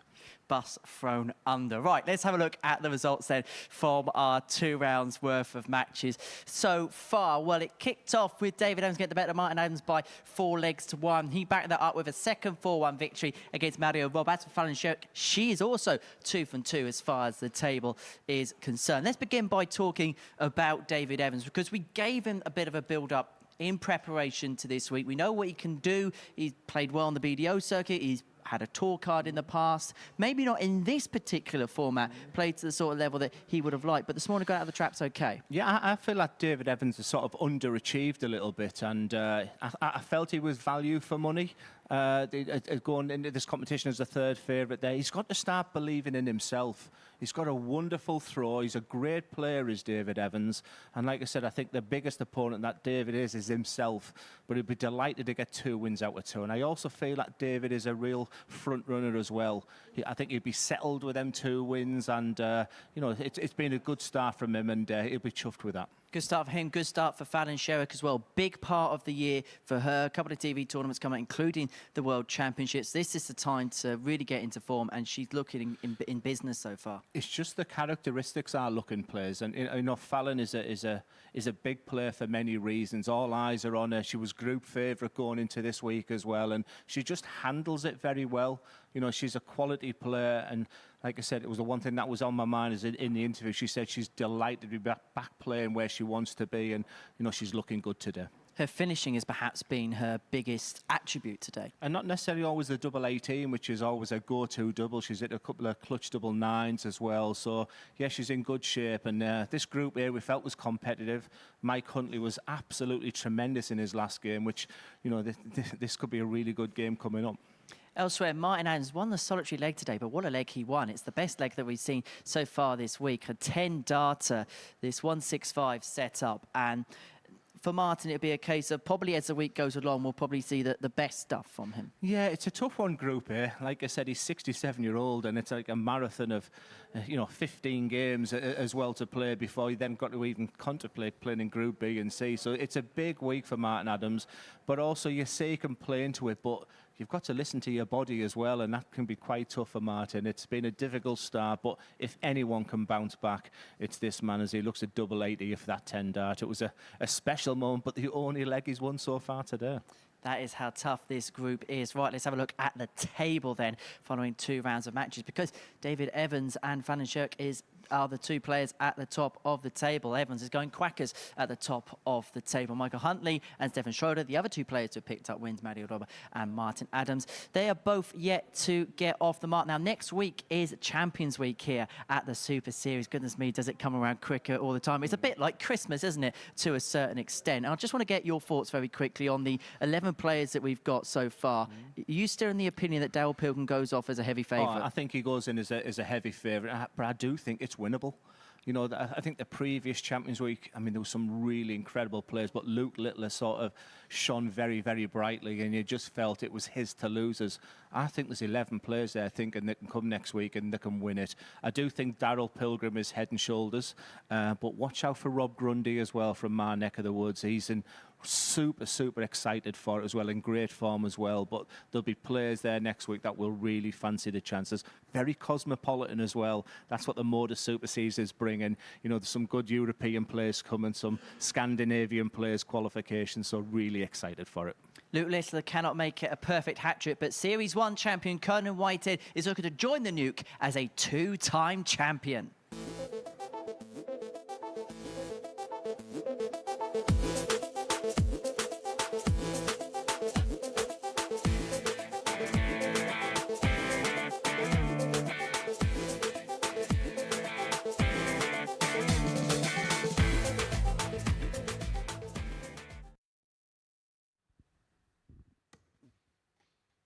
Yeah, some good analysis up there on the balcony again from Henry and Glenn.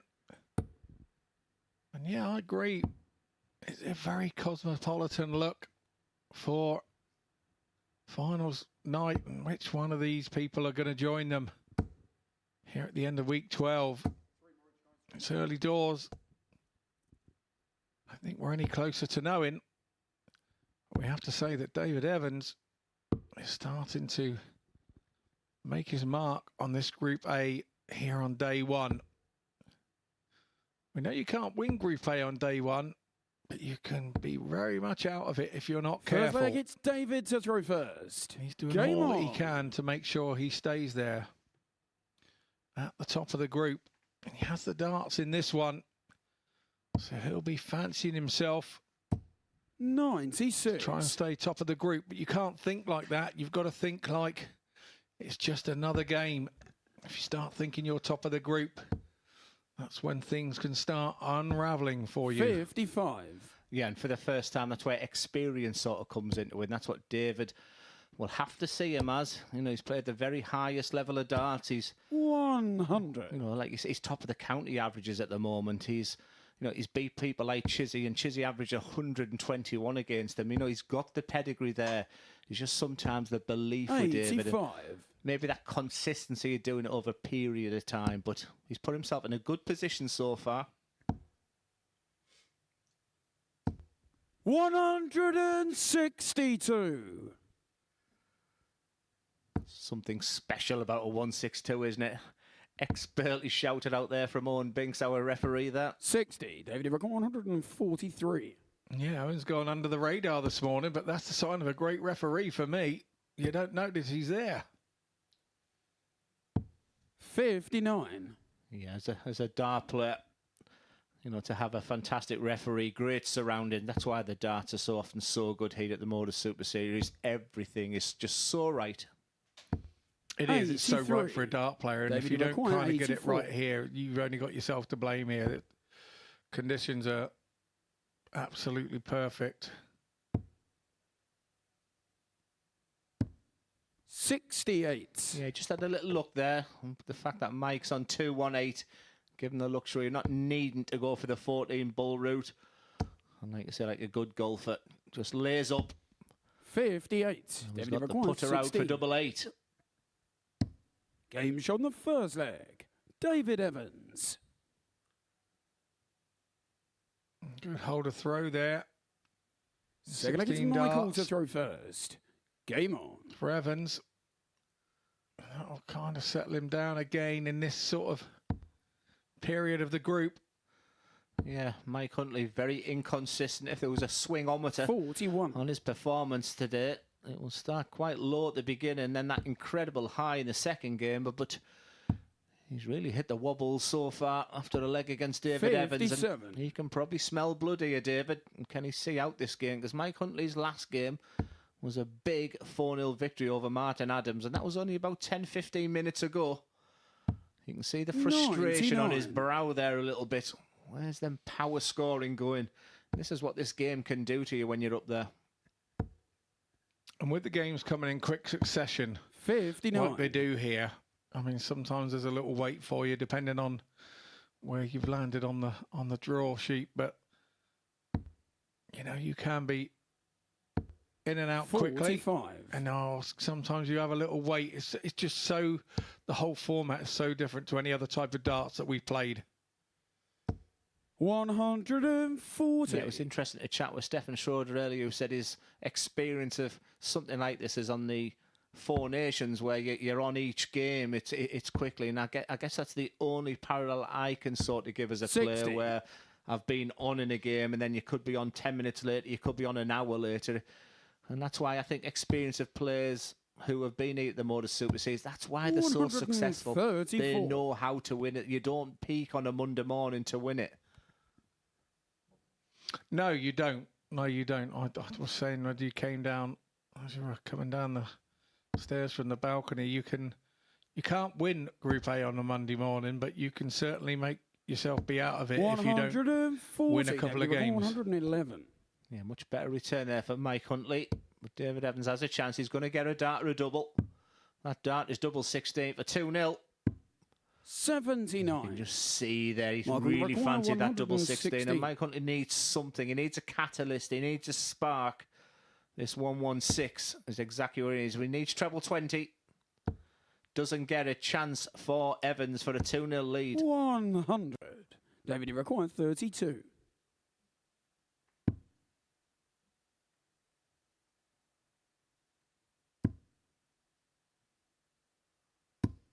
99. No score. I think we all thought that was in on the second one, even Michael Dave there. requires 16. Read my mind there, Scott. I was going to say it's a dart play. Sometimes you can say, I'll give you that one.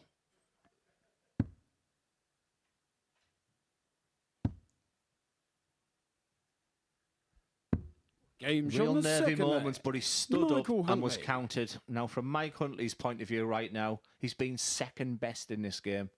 Third Yet against he's David to 1-1. throw first. For David Evans, that's Game a on. tough one to take. Is your mind still on them 3 darts that he missed there? Or can he get over that? Can he keep looking at the fact that he's got the dart and it's still his to 58. lose from here? Well, the word we're looking for is negativity. You can be negative about, you can be so negative to yourself up there at times that you in fact absolutely 60. stop yourself. If you can sort of like bat that off without batting an eyelid sort of thing, and it's the better way to be, I would advise anybody, but there are moments where 134. you have had a couple of darts at a double and your opponent does rob it and you stand back there going, that's my own fault. You have to take responsibility for what happened to remain confident, and you 100. just believe that you're going to get there again and make sure you don't make the same mistake.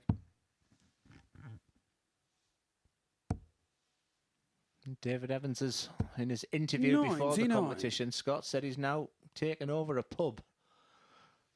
I mean, that's going to be hard work, but will he have a chance to get his practice in that environment as well? And it could be a good thing. I mean, our commentator 100. in here, Chris Mason's done exactly the same.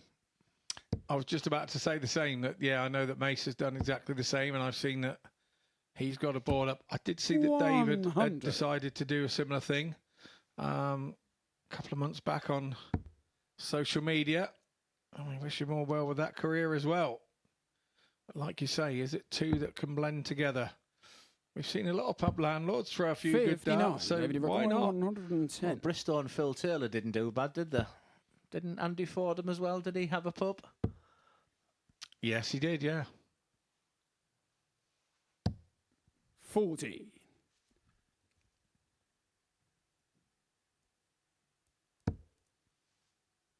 So Mike Huntley will now be looking to pressure 70 on 81. Evans' throw, and that David one with the requires last 70. dart anywhere but would have been decent for him. It's 88 for Dave Evans to be nice and clean. Game shot on the third leg. And that is nice, David clean and Evans. tidy.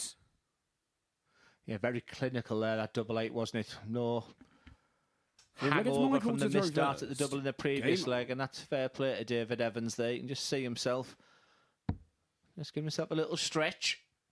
4 stretch.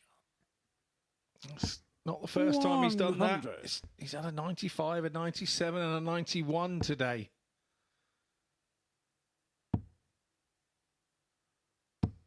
One would say 96. he is feeling good when he's approaching the greens and the golf. He's tidying up very nicely indeed. 180. Like I said, he's been second best. And sometimes when you're thinking, well, I'm still in this game, he's looking good now for 2-2 is Mike Huntley, but it's been all about this man, to 93. be fair. Doesn't mean that David Evans is going to go on and win this game. Mike Huntley will be thinking, well, my best darts are still to come in this match. 60.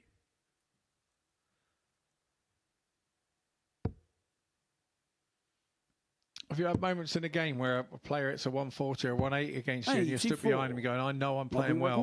That ain't going to be enough to help you.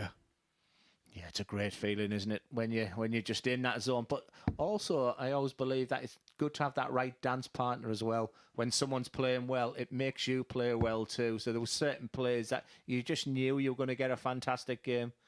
And I think to answer that one, I remember having a game with a guy called Brian Dawson, and it was somewhere abroad, and just the pair of us just put on a terrific, terrific game. I just wish Darts Connect was around in them days. 140. Yeah, it's great. I mean, I was fortunate. I played Brian actually in a Lakeside quarterfinal. I remember the promo.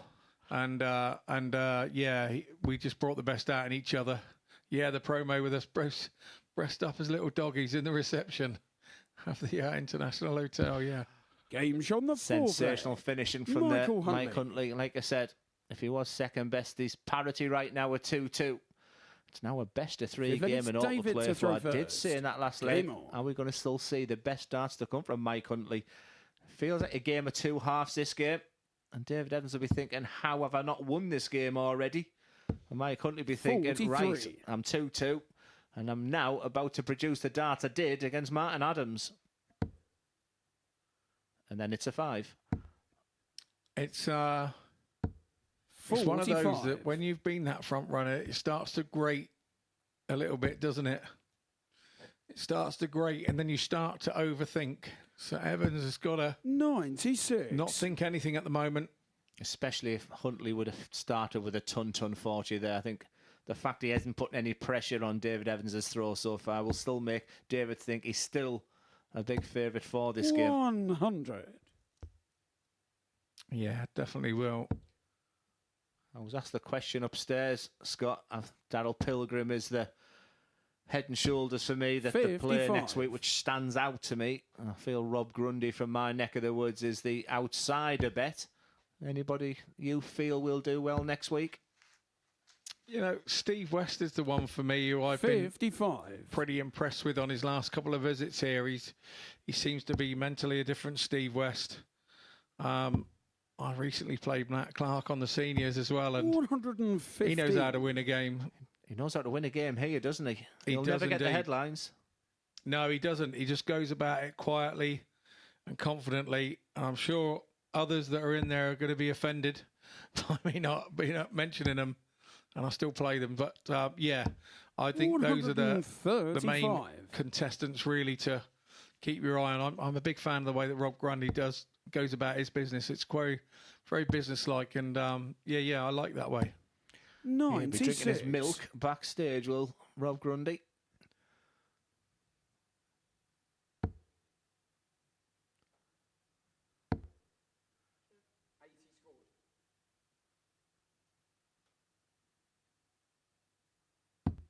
$98.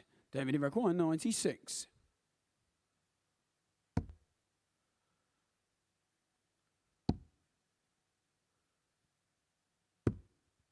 No score. I thought that was a certainty to go after the finishes of 91, Well, the 95 and required 97. 68. Just a nice symmetry. Would have been a 96 to add there. But a chance for Huntley. Big moments in this game. He's going to get a dart for a breaker throw. That dart is double 16. 52. Not to be. And well, the looks on his face David there, he Iroquois, thought that was there. 96. And the fact that David busts the 96 means he's got to go all the way back. There's the first shake of the head. Rubbish, he says to himself. 64. I still think he'd be frustrated. The fact Michael that he Iroquois, busts that last 16. score, and Mike Huntley is going to get a chance to lead 3-2 in this game. Game shot on the 5th leg. Michael Huntley. And these are the moments for Dave Evans, where he has now stood there and he is looking at that wall going, how am I 3-2 down here? Game on. How am I 3-2 down? And you've got to somehow stop thinking like that. You've got to now start thinking, I'm going to break this throw. I'm going to break this throw and then hold my own and take this 4-3. You have to start thinking positively. And you looked at the first dart. Mike was just sort of 100. messing about there, and the second dart was plumb with David not watching, but all of a sudden you just feel David is beginning to think, how am I losing? It's just that will, it's that mindset. 134. That's a good sign early doors in this leg.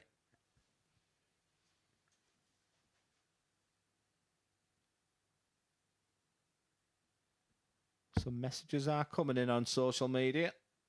Good luck to the Thorn from Jethro. 100. 2 world champions on commentary tonight. Wonder where Gary's from then. It's good night here. Enjoying the darts. 140. Always nice to hear from those watching.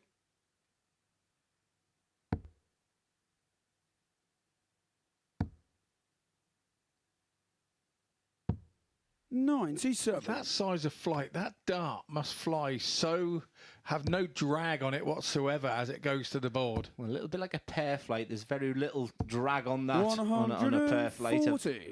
A flight that I've used and started using again recently, and that the difference between that and a standard, people say there's no difference.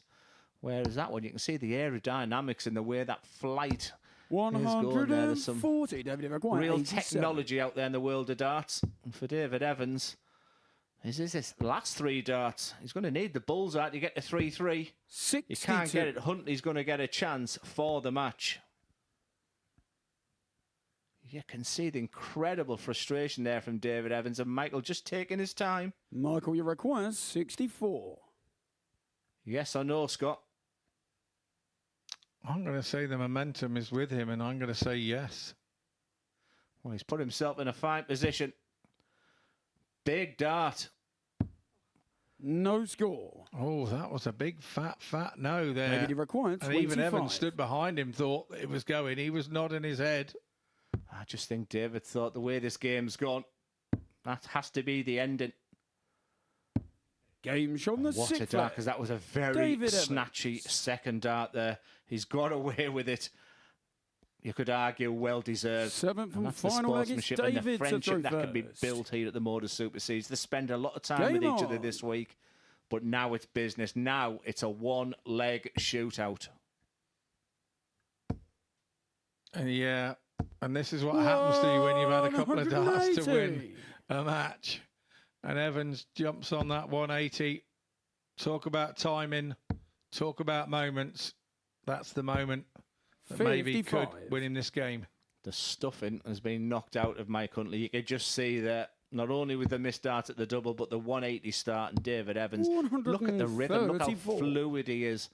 He thought he should be off the stage. He was nodding his head behind Mike Huntley after that treble 16.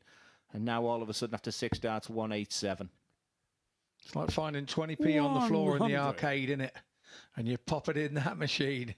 You know you're winning with it. 99.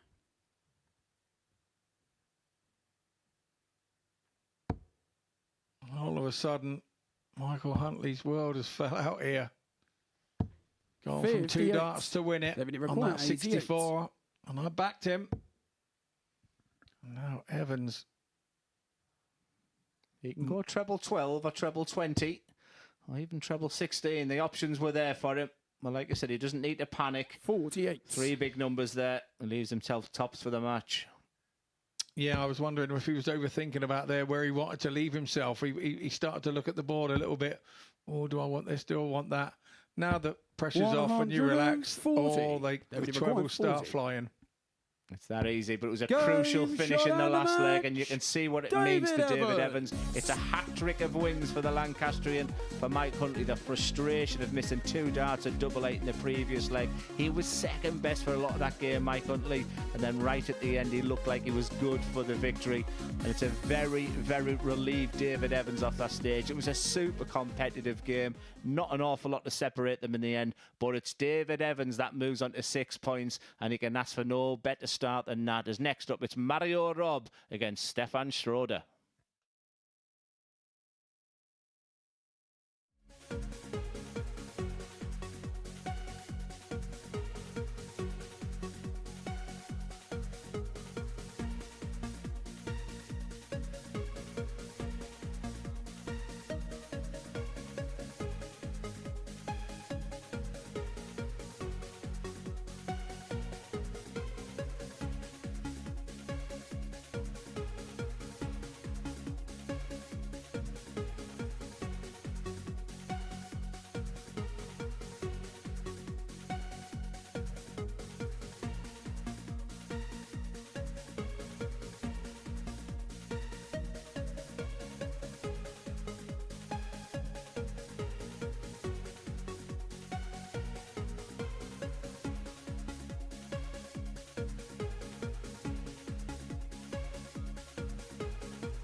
Welcome back, everyone, to the MODUS Super Series. And before the break, David Evans made it a hat-trick of victories, getting the better of Michael Huntley by 4 legs to 3, doing so with an 89 average and 4 out of 14 on the doubles. Right, next up for us is Mario Roba up against Stefan Schroeder. It's our all-ADC European battle for the week. And we are going double Dutch in the company of Scotty Dog and Dazza. Yeah, thanks, Henry. Yeah, the ADC Europe now really up and running with its operational director, John Locken, and we're going to see more of these guys coming through from varying nations, Germany, Belgium, the Netherlands. And I know a few of the names that will appear in Series 6, 1 or 2, the Landmans, Chris. First leg, it's Mario to throw first. Horst has already qualified. Game on. And Jimmy Van Ski, who is the tallest fella I think I've ever seen throwing a dart. Yeah, I've got a photo of an exhibition I did in Holland, and I just looked so small on there. Barney, Van der Voort, even Michael's bigger than you think, and Jan Verhaas, the snooker ref, and you know, right in the middle is this 99. small lad from the northeast of England. But yeah, some good players coming through, and it's great to see people like Mario Rob. It does make me go back to my times in the BDO, and for Mario, he'd be looking 59. I mean, like I say, he's 50-year-old now as Mario. I mean, there's opportunities out there, as Scott alluded to previously, you know, the story of the Richie Howsons of this world, where you possibly think your career's over when you hit 50. And all of a sudden now they're winning, and look where it's stood until Leonard Gates. It's rejuvenated his career too. 100. Yeah, it definitely has. And we're going to be finding some more of the Stefan Schroeders of the European world will be coming through, because a lot of their qualifiers have already been held for Series 6.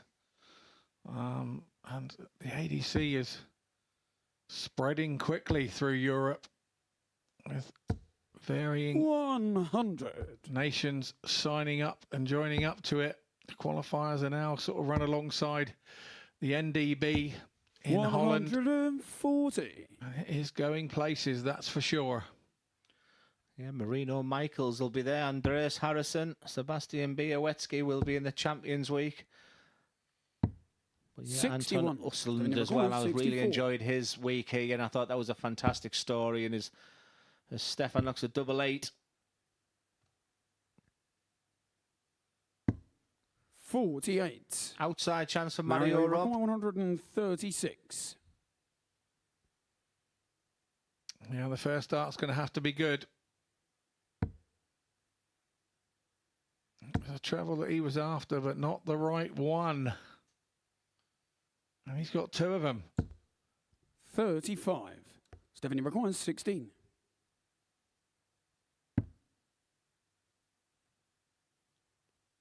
It'll be a breaker throw. No score. For Stefan Schroeder, but not to be. He's done a Dave Evans there. Wrong bed. Just an outside, that's all. He's getting scraps at the moment is Mario. You know, seemed to go wrong at that third leg of his opening game. Well, this double 12 here will get him up and running. 77. When you see your opponent miss 4 darts at the leg and you get a chance, usually they go in. Game shot on the first leg. Smile on the face there, Stefan. I think he thought that double 12 was in there from Mario. But I think based on how that leg went, it's 1-0 to the right player. Stefan to throw first. I've been impressed so far, Scott, with Stefan. Yeah, absolutely. And I think that the more that he wins legs, the more confident he's getting. And that's just a prime example right there. If you can get your throw fundamentally sound, you've got every chance of the game. You know, then it's over to you. It's how you prepare. It's what's inside of you as a player, how competitive you are. But if I was analysing that throw, there would be an awful lot of change. For me, I think he lacks a little bit of composure. Sometimes a little bit too good for his own benefit. I just think sometimes he can take his time slightly. But I really like what I'm seeing with him. And he could be dangerous this week. He could be a real floater, a real outsider. And if he can get himself to Saturday night, he has the type of game, no doubt, where he can put his A game together and be very, very tough and add to that surprising list of winners in the Champions Week this year. Yeah, absolutely. He's got 30. 3 180s in 3 games on debut day, and that's the thing that tells me that, you know, he's got a little bit about him, let's say. Mario, I think, is 99. just struggling to string 2 or 3 scores together. It's 100, and then it's something that's all over the place is what it's been. And he's just losing the 80. line. And I think he's not playing that badly. It's just he's not scoring enough to get him where he needs to be.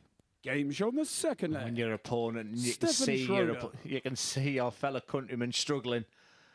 You just got to pounce on that, and that's exactly what Stefan showed him. That stunning 14 dart leg there. But for Mario, for the first time, Scott had a little bit of a shake of the head as well in that leg. He's kept his composure together and hasn't given too much away, but the frustration is evident.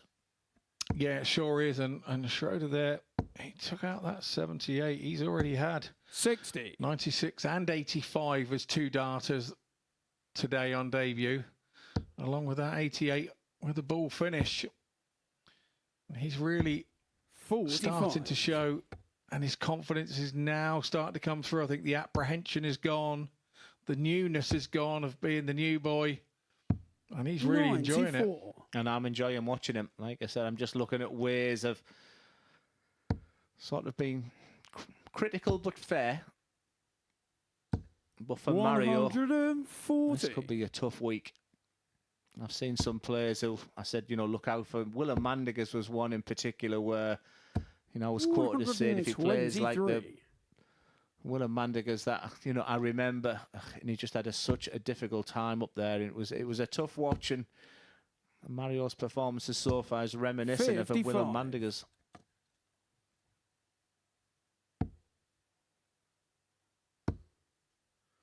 But absolutely, something you said earlier, Stefan Schroeder does practice with Martijn Kleijemaker, and I can see in his game, and I can see Martijn's game, very super quick, very elegant, beautiful throw, big scorers.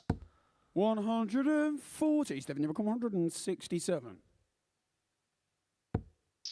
So, treble 20 was wanted not to be this time. 78. A bit of a slack last Mario one. required 36. So Mario Rob now on 36.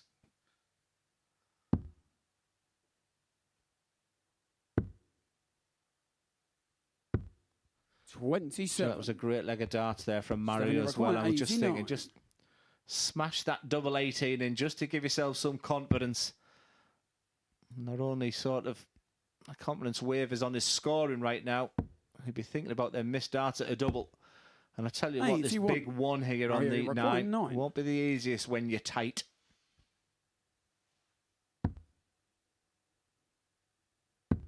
Game shot on the third. Pleased for Mario there. That was a good tidy up. Maybe that's going to give him a lift now in turn.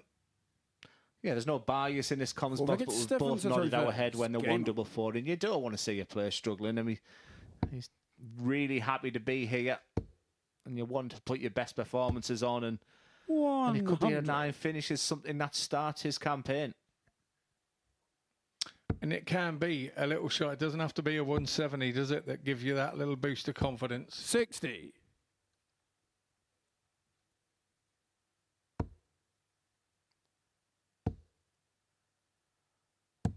$91.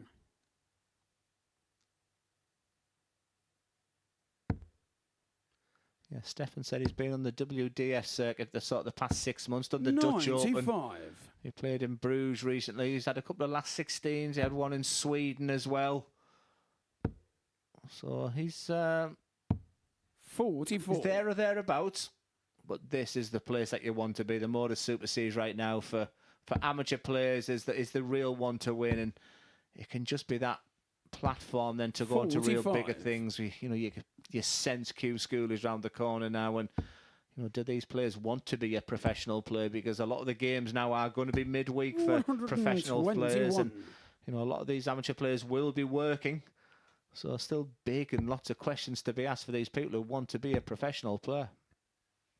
Yeah, 60. Definitely, and we're truly continental now as well. Like we saw Jim Long last week having a really successful campaign in Group A. 97. So we're being watched right around the globe here on the Super Series. Yeah, we've had a couple of good Canadians, haven't we? Australians we've seen win here. 100. We've talked an awful lot about the ADC in Europe as well. But Stefan Schroeder, 48, double 16 for a 3-1 lead. 16. Yeah, just sort of messing about 2 from 8 on the outer ring. You don't want to give Mario too many chances, albeit the way he's playing now. You wouldn't expect this 1-4-1 to go. 97. Stefan, you require 32. A little pressure asserted, but 3 darts in your hand, you would back yourself. Are you listening, Stefan? You would back yourself.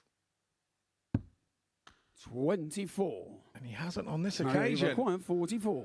Well, very reminiscent of the last game where Mario's been totally and utterly second best in this match. But he has a dart for 2-2. Game shot on the 4th leg. Mario Rob. And just keep your eye on Stefan there because, like I said, the frustration there, he might not be showing Fifth it leg, it's Mario externally, to throw first. but internally he will be fuming. Internally, he would have lit a box of firecrackers inside of him, and they will be going off one after the other. And then he looks up and sees his opponent hit 2 trebles. Worrying times for Stefan. He knows he's the better player. 100. Yeah, once you're on top, you've got to keep that proverbial foot on the neck 60. and not let them up and breathe. It is a 45. easy thing to say, but very difficult to do when you're stood there trying to do it. Yeah, and yeah, good point, Scott, because he knows what he needs to do, but he's very frantic player, very frenetic. He's 45. very quick, and I just think he just needs the time to assess the situation because Mario's not knocking down any trees here. I mean, he's not playing fantastically well. And Stefan just maybe needs a 100. moment just to let's look at what the situation here, and afterwards you think, why didn't I do that? Yeah, I think the simple summary of it is it's the chances that Stefan is giving 61. Mario rather than Mario earning those chances at this particular moment in time. But that won't continue to do that if you keep giving them away. You give your opponent confidence, and before you know it, he will be biting you on the backside. But that 140 is giving him the ascendancy once again in this leg. And they're pretty wild. You can see the shake of the head from Mario because the grouping was great, but nowhere near the desired target. They were safe darts, Glenn. They were just 60. trying to be safe and staying in the leg. Mario whereas 150. Stefan is trying to attack every dart.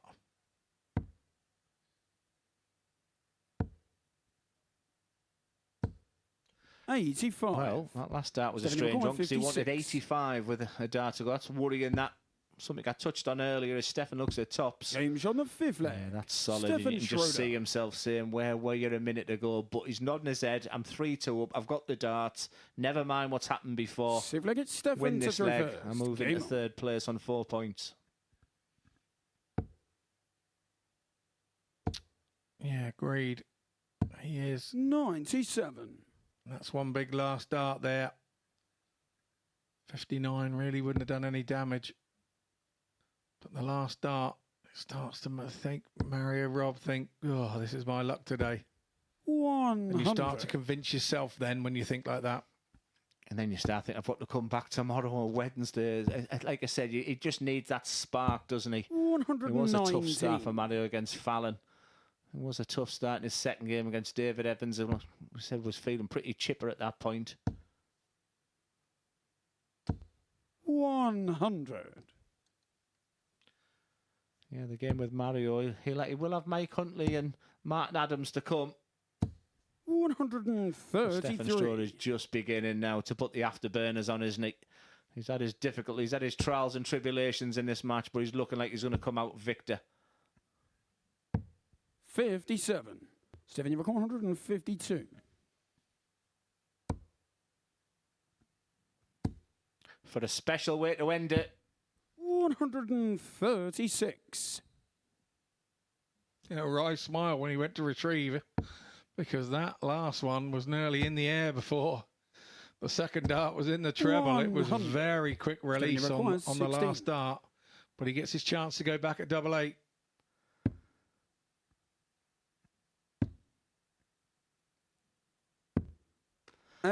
Yeah, he's been a little bit scrappy and messy on his doubles. That will disappoint. Will he be back? He certainly will. But 3 from 16 on the outer ring. So this game is definitely not over yet for Stefan Schroeder. He's been the better player. He's just giving himself a second. That's that composure I wanted him to do. Just give yourself a second. He looks so much better here. Double 2. Game shot. And in the end, he gets over the line. But wow, what a game there for Stefan Schroeder. You can see the disappointment in the face of Mario Robb. He's frustrated. He's come here today as Mario, and he's played 3, lost 3 so far. For Stefan Schroeder, he moves into 3rd place with 2 wins out of 3. Come on, he says as he goes off. Like I said, just the figures on the outer ring will disappoint. Just 4 from 18. But his scoring looks good to Stefan Schroeder. I think he has a big part to play this week for Mario Robb. It's difficult times as he goes back. He's got to regroup. He's got to come back fighting. And next up, what a game. Martin Adams against Fallon Sherrick.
Game 9 of our day sees a player unbeaten up against a player looking to get their first win of the day. Fallon Sherrick is currently unbeaten, 2 victories to her name thus far. Martin Adams looking to get his first win of his Super Series campaign under his belt. It's a heavyweight battle here at the Live Lounge in Portsmouth, and describing the action is Scott Mitchell and Glenn Durrant.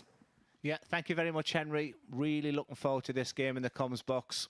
We go back a long way with both players. Martin Adams has had his struggles this morning, Whereas Fallon Sherrick had a bit of a ropey start, but then she really has impressed, and she'll want to join David Evans on 6 points. And it's just something special seeing these two players on the stage playing each other, Scott Mitchell. Yeah, definitely is. Yep, definitely is.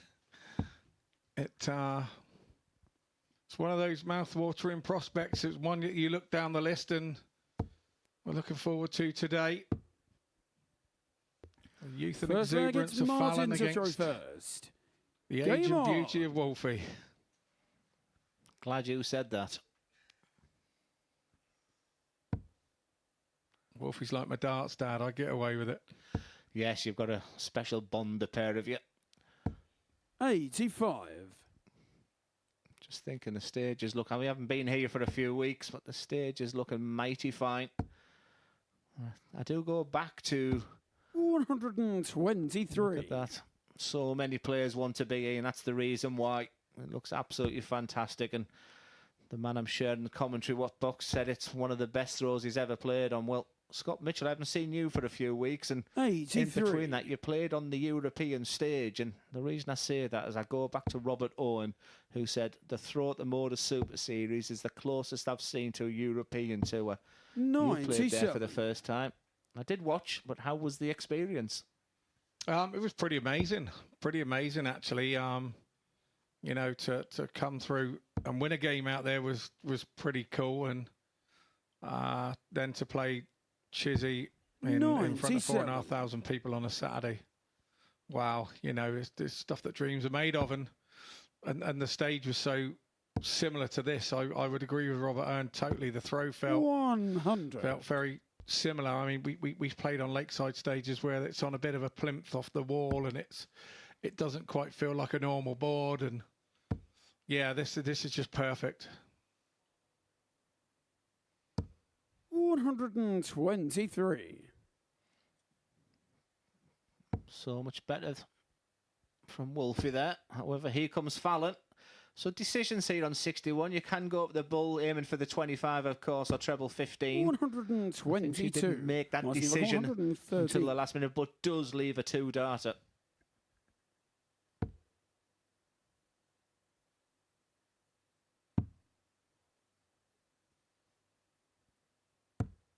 $53. It's the disappointment when Martin is not quite hitting what he wants is showing me that the passion is still very much there for him.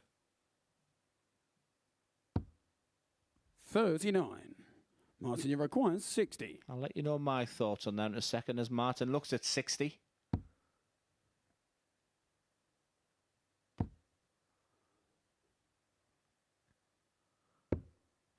$40. I thought that was in, he said. Well, it wasn't, Martin. 20. And a chance for Fallon for the opening leg and a breaker throw. It's a tough ask, though, double 5. But I like that dart, believe it or not. 15.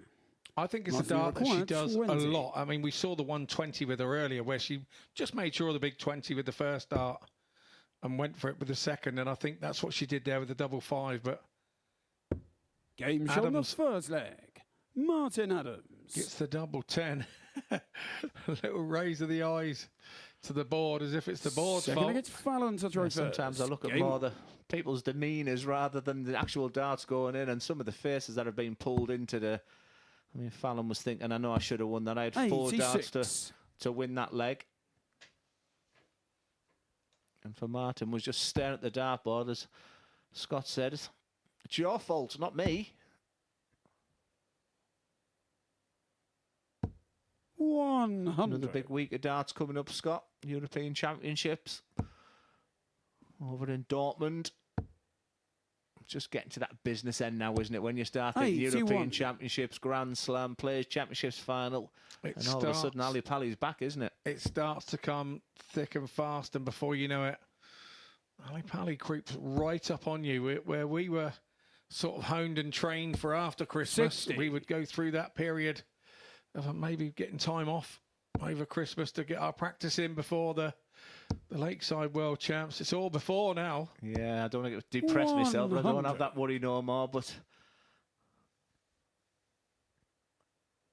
I got to say, I found it very different trying to prepare for further World Championships before Christmas to after. It was very strange after 10 or 12 times of trying to prepare for after Christmas. It was, yeah.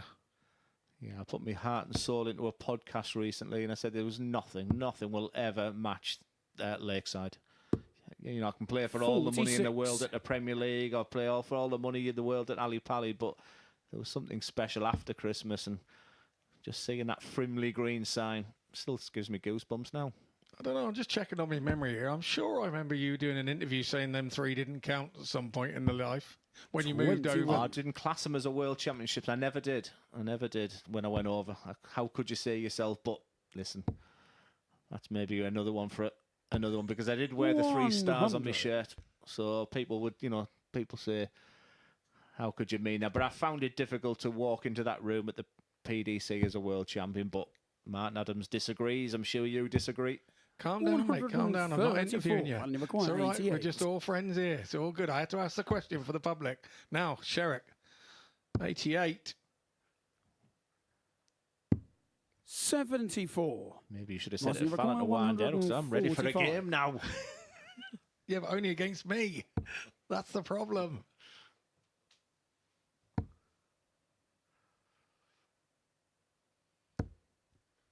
Changed his mind at the last second there. 14.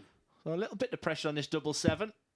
Again, it's got to be ultra aggressive here, because this is very, very difficult. And that camera angle showed you absolutely everything, and that was in and out.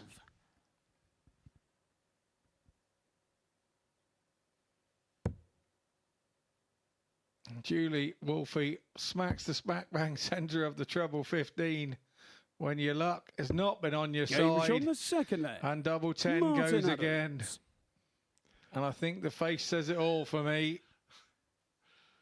That was the words I was looking for. I couldn't find what I was thinking. But penny for your thoughts, Fallon Sherrick. Game on.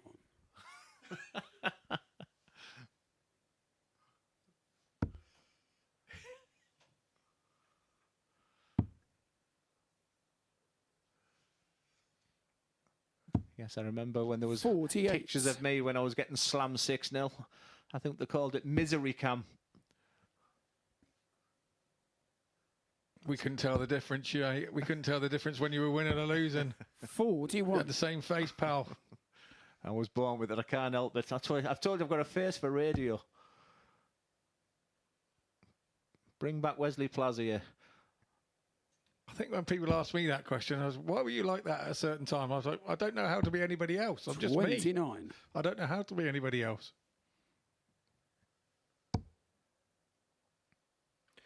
Well, Fallon Sherrick, as a defence, was in this situation in her opening game against Mario Robb. She was 2-0 down, and we put the camera on her and said the same thing. Penny for your thoughts. She did come through that game 4-2.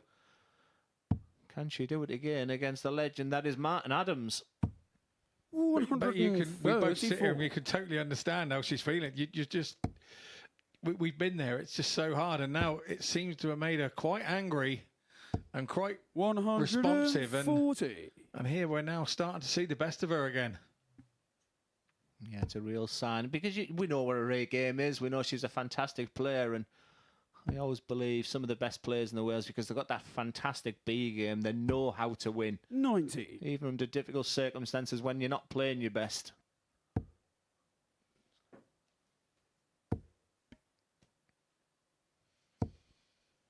$100. What a last start that was. The brick wall was up, but she climbed it.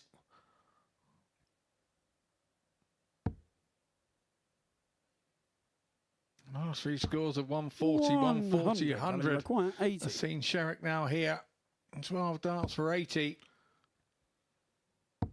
Be safe with that one.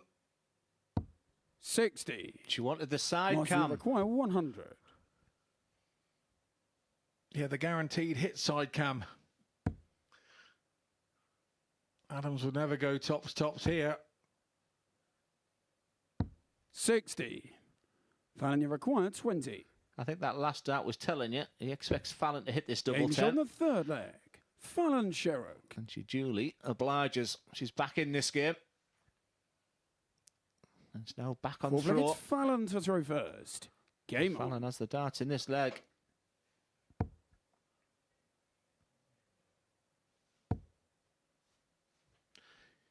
Do you think she can win it this week, then, 81. Scott? Yeah, I really do. I really do. You know, you've got to stay away from looking at those screens at the start of the week. I try to, when I've played in it in the past, I've tried to avoid the screen out the back. And 95. yeah, you want to stay away from it. The last thing, but the problem is here, is your opponents are very happy to tell you that you're the favourite. They will tell you in the back room. So even if you try and stay 59. away from it, they will Edgar you. That's what they'll do. They'll get a little bit in your ear and go, oh, you realise you're the favourite. So you can't avoid it. Yeah, I see myself 250 to 1 for the seniors, and I tell you what, it made me practice. 40. Oh, those. See, you see that, and then those would be the days. I remember when I was that for the Lakeside, and I used to be offended. Nowadays, I'd wish for 58. it. Nobody expected anything from you. That'd be brilliant. Totally agree.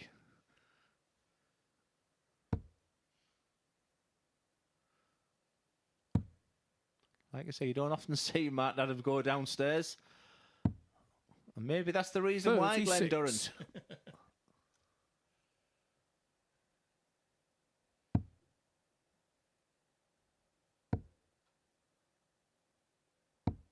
$99. Fallon Sherritt, one of the busiest players on the exhibition circuit, isn't she? I mean, some of the biggest shows in the world, some of the biggest crowds, and she's just transferring them skills onto the stage here at the MODUS Super 59. Series. But I'm sure she's beginning to start thinking of the Grand Slam and some of the big tournaments around the corner, and to see her back at Ali Pali as well.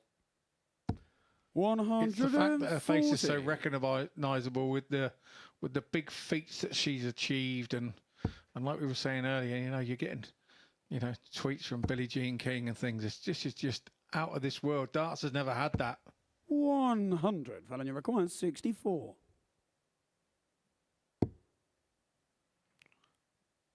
For double 16. 32.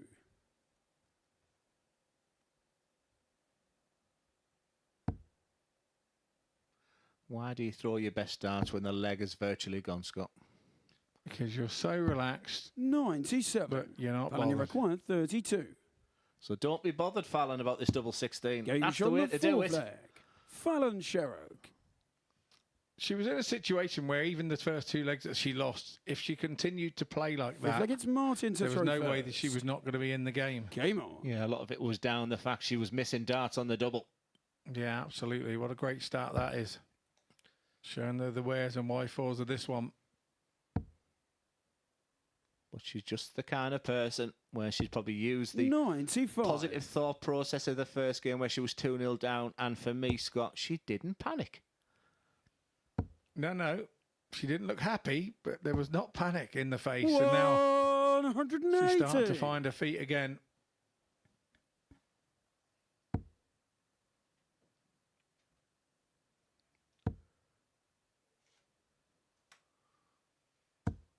$90. Such a great angle of these close-ups of these players. No two darters have the same throw. Something you can achieve with a 96. purpose-built studio for the job, isn't it? And that's exactly what this venue in Portsmouth is. It's purpose-built for the MODUS Super Series. 140. You can just see the angle of the dart that Fallon holds it. So she's bringing it down to the chin, and then 57. as if she's looping the dart in, where Martin's very lateral, the dart, very horizontal.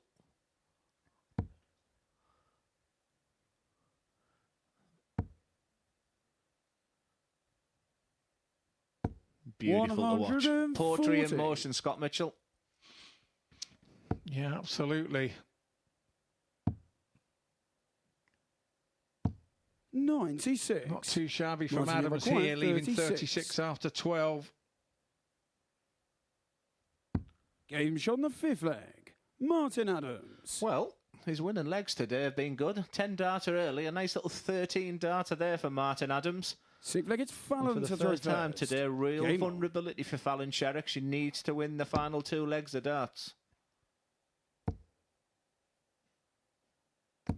121. Bit of a deflection there with the last. It was a well-thrown dart, but not quite landing in the location she had hoped for. I'll put you on the spot now, Scott. Who wins from here? 100.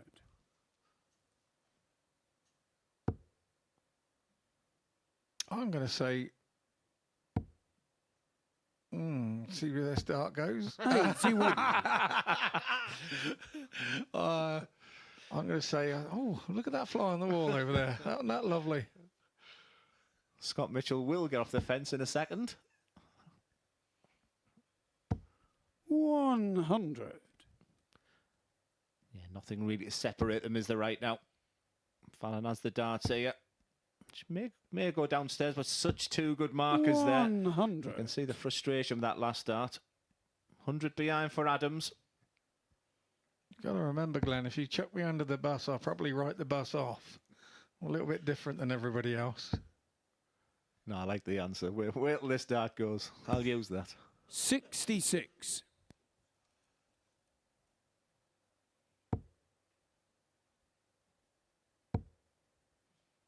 $199, an unusual number to leave yourself 97. on. Treble 19 was a beautiful transition. I was about to say she's now a big favourite for this leg of darts.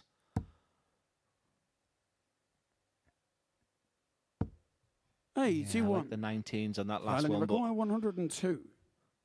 Fallon 102. Options are treble 14 or ball. Happy accident. 49 left. 70. Martin, you reckon 154. Well, it is for the match, but it would be the biggest finish of the day. Part 1 done.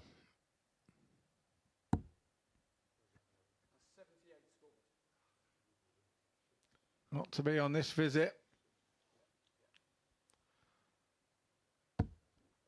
93. Fallon, you require 32. There's pressure. Game shot on the 6th flag. But boy, does she handle Fallon it well. Sherrick. Indeed, she did. Adams now will be looking to hold his dart. 7th and final leg, it's Martin to throw first. Game on. An awful lot of respect between these two.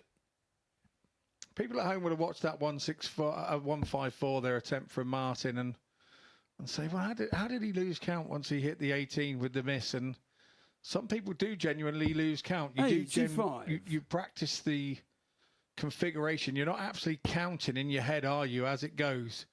So sometimes you're not expecting it to miss, and sometimes you do get a little bit. Hang on, what does that actually leave me? Yeah, you're totally focused, aren't you, on that treble 18, 4 tops. There are 1 or 2 on the smaller shots that maybe do it on purpose, one would say, to get under the skin of one's opponent, but I wouldn't have Martin down as one of those either. No, definitely not. Yeah, in that podcast that I did, I said the third greatest game I was ever involved in was a loss, and it was against this man.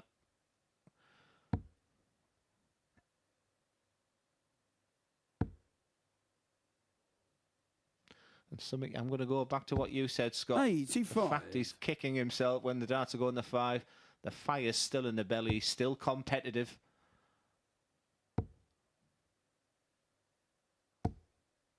$60. And this match is very much in the balance. These 3 darts could determine if Martin Adams can get over the line. That's the worry, and Fallon Sherrick will feel she's all over that. 41. Chance for Fallon. Indeed, and she just takes a split second to let Martin move out the way and take stock, and she hasn't really jumped on that mistake from Adams. Just nervy, isn't it, for Martin? He's no points on the board, so you can understand why he's just a little bit jittery. And for Fallon, she can join David Evans at the top on 6 points. 140. Matt Adams takes the ascendancy. He's 100 points ahead. A couple of trebles needed for Fallon now. Is this game getting away for her? 44. Martin, you require 106. Body language says, yeah, she's thinking it is.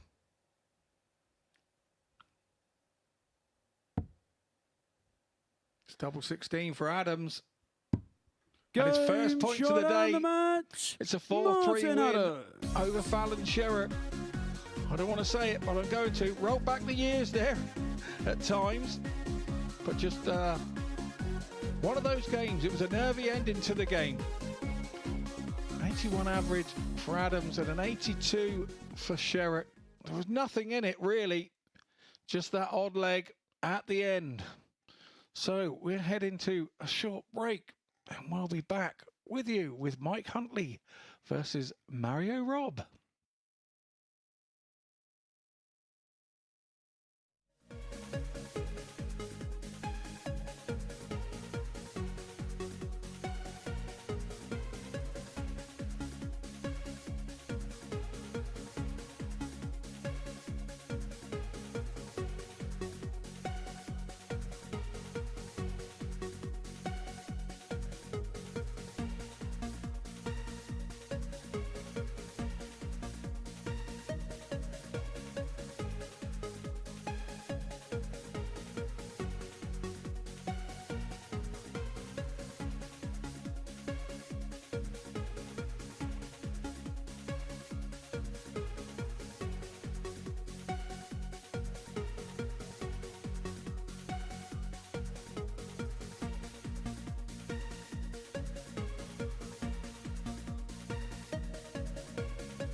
Welcome back to the live lounge in Portsmouth and to this, the MODUS Super Series on this Monday morning. It's week 12 of qualification and we are through the third round of action on the first day of Group A. Before the break, Martin Adams got the better of Fallon Sherritt by 4 legs to 3, condemning the Queen of the Palace to her first defeat of the group. That means David Evans now has the only remaining unbeaten record, beating Michael Huntley by 4 legs to 3. Stefan Shrewd in the middle of that, beating Mario Robb by 4 legs to 2. So those are the results from Monday's game so far. This is how the league table looks, and as you can see, David Evans the only unbeaten player and has now opened up a 2-point gap at the top of the table from Fallon and Stefan respectively. Well, Michael can make it 3 players on 4 points if he can get the better of Mario Robb. It's our 10th game of the day. Let's hand back to Scott Mitchell and Glenn Durrant.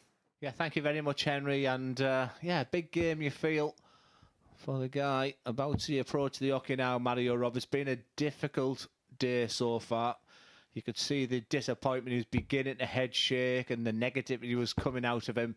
And he knows what it's a bit tough. But we felt like he had a really tough opening games with Fallon and David Evans as his first 2 games. I'm sure he possibly identifies that if he's going to have chances, it could be against Mike and in his final game against Martin Adams. But for Mike Huntley, he'd be thinking he's a big favourite for this game.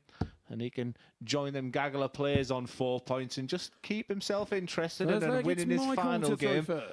And it's been a half-decent day for Mike Huntley. So there's a big clash coming up next with David Evans and Fallon Sherrick. But for these 2 players, it's just as important. And Mike Huntley's been feast or famine at times. He's looked sublime, brilliant, scoring for fun, big finishes.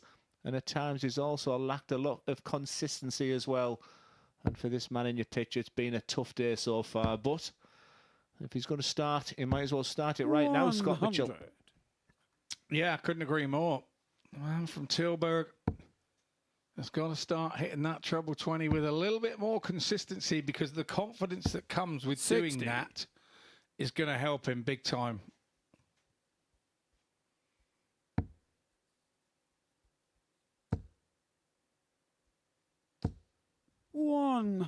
Yeah, I was wondering if he travelled with Stefan, but he's actually here with his son Robin. But obviously there's no audience today, so Robin will be back in the hotel 54. Just watching on. So a big shout out to Robin to say that your dad is fighting hard. So make sure you give him plenty of positivity tonight. 45. Plays in the National Super League with Yella Class and Jermaine Watermean at the Cafe Orange Bar does Mario. So he's still playing at a good level in Holland. His best friend, as Scott mentioned earlier, Willy van der Wiel. I got my V's and W's wrong there, didn't I? Yeah, they play in the local league in a team called Kings of Lion with Brian Ramon and Willy van der Wiel. 45. Joppy Beckens. 148. Jerome Verhoeven. That's a great start. Just moves across it because he's thinking now, I'm looking at 2-on-1. I'm thinking I've got the luxury of actually going for treble 16. And that's the route he goes for. Just purely the angle that treble 20 was in there, but he can lay up nicely. 88. And that's a great return there from Michael Huntley, and Mario Robber is all the way back on 2-on-1.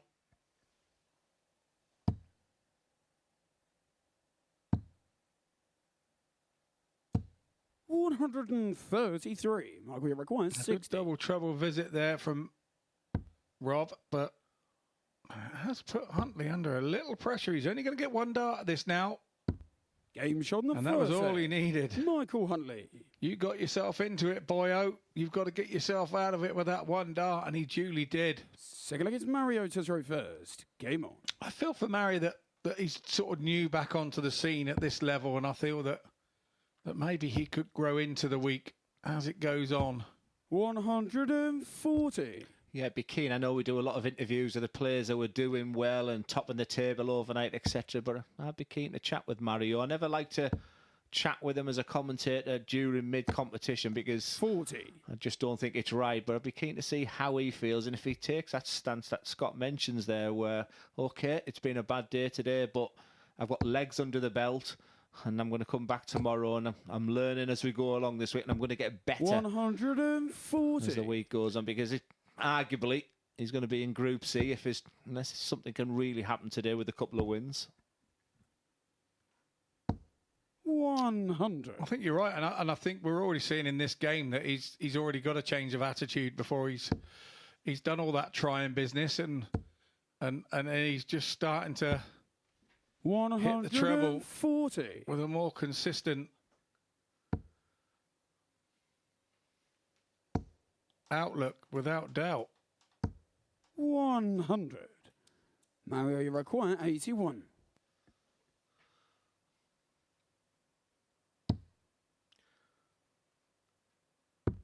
Game shot. What a tidy and there, fist pump Mario there. wrong. Funny enough, I'm sat next to my commentating counterpart, he gave it a bit of a fist pump as he Well, did it's that Michael lovely to two-darter, throw and first. exactly Game what on. Mario did. Yeah, it's just because you don't want to see anybody. It's funny because last time I was here, it was Mike Huntley who was struggling on the Monday. He was having a dreadful group A, and you just, come on, Mike, you can do this. 100. And it's a case of roles reversal. Mike's a big favourite for this game, and Mario were waiting for a performance from him. Well, albeit only after 2 legs, that is what he is producing. Mario Robert 85. was a tremendous player in his time. And as Scott mentioned earlier, can he play himself into form? Well, I pretty much dismissed it when he asked the question there, but I hope it's the case. 43.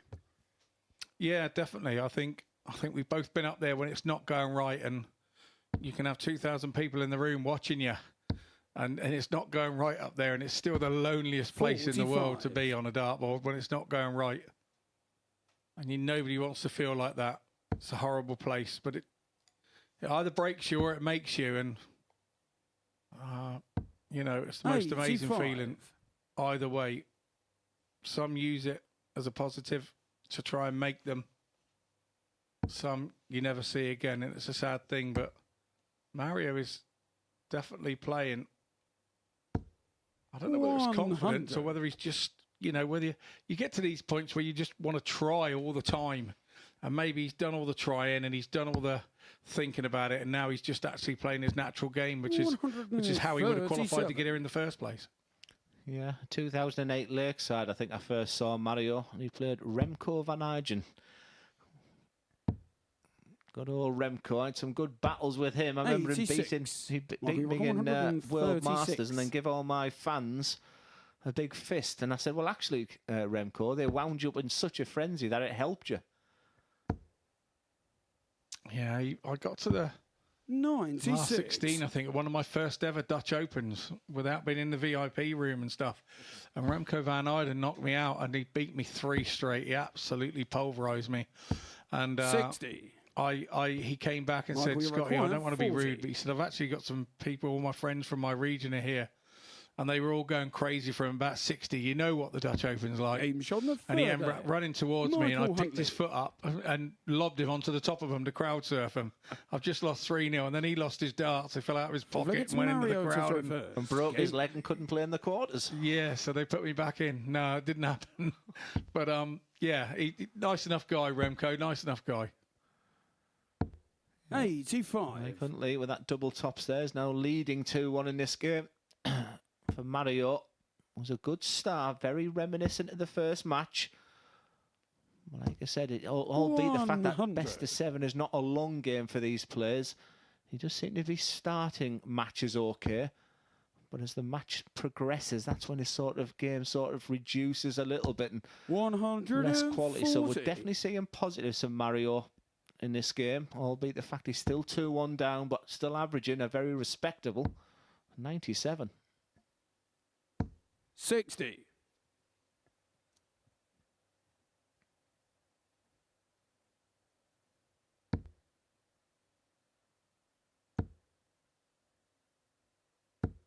$100. Yeah, Mike Huntley, who's top of the seniors ranking. Something I'm going to do next year, Scott. I'm going to go to a couple of the Opens as well to see if I can get some match practice there. So, 140. What's it like at them competitions? It's still lots of wind-ups, a bit like the old days, or? Honestly, if you sit there and listen, you hear more darts rattling. It feels like there's a triangle team coming 60. in, playing from a symphony, playing triangles. It's quite strange. And I'm not the one to ask, really. I'm usually gone by about 20 past 12 when they start at 12. So, yeah, my last outing, I think I lost to Matt Clark and Mark Walsh. So, well, I think you had 101 in that, didn't you? Thanks for that. No, I don't think I did. But, yeah, it's just one of those. I think I ended up with the highest average of the day and lost first round. Yeah, but that's what it is. 42. Michael, you require 96. For a 3-1 lead. Just quietly but effectively getting on with his job, Mike Huntley here. A lot of the headlines were from Mario, averaging 106 going into that third leg. But 99 here. 87. That's just a little bit wild. That was a big opportunity there for Mario. 74. 74, you're expecting a dart or a double, and you're hoping for 2. Let's see how it goes.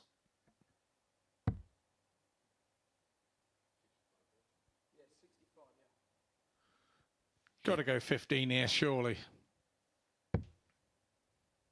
And that's the reason why. Game And shot that's the reason why. And another fist Mario pump comes back. Super board management there from Mario. Rob. Fifth leg, it's Michael to throw first. Still game on. Above a 30 average in old money. That's the target. It's like the golden. It's the line you all accept, I think. I do. 60. And he doesn't need to show any signs like that for Mario because Mario's having his own problems. Mike's got to stay in that bubble he was in.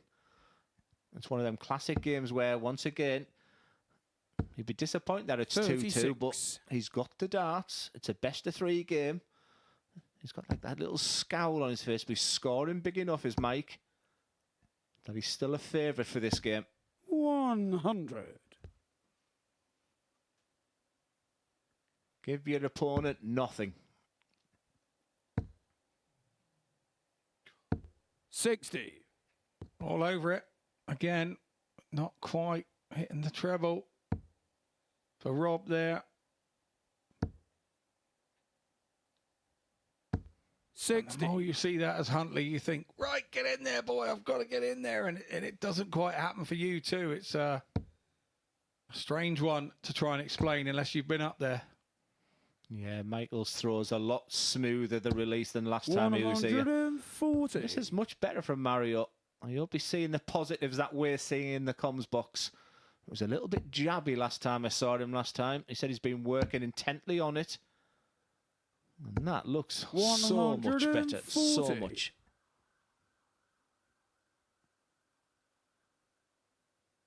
And that's coming from an incredible height. He'll stay on the 19s. 95. The big fish. So 2 big finishes. 41.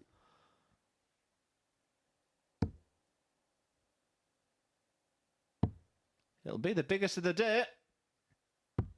129. I think he chastised himself. A bit of an old Mike there when he came inside. Well, it's been a dreadful day for Mario so far. This would be something special. We've seen mega improvements in this game. He just takes his time, bit of composure, never takes his eye off the ball. 136. Michael, you require 12. It was looking oh so good there for Rob. Mike composes himself. Doesn't take a lot in of what's gone on before. Moves across again. No score. Fails to hit. Mario, you require 34.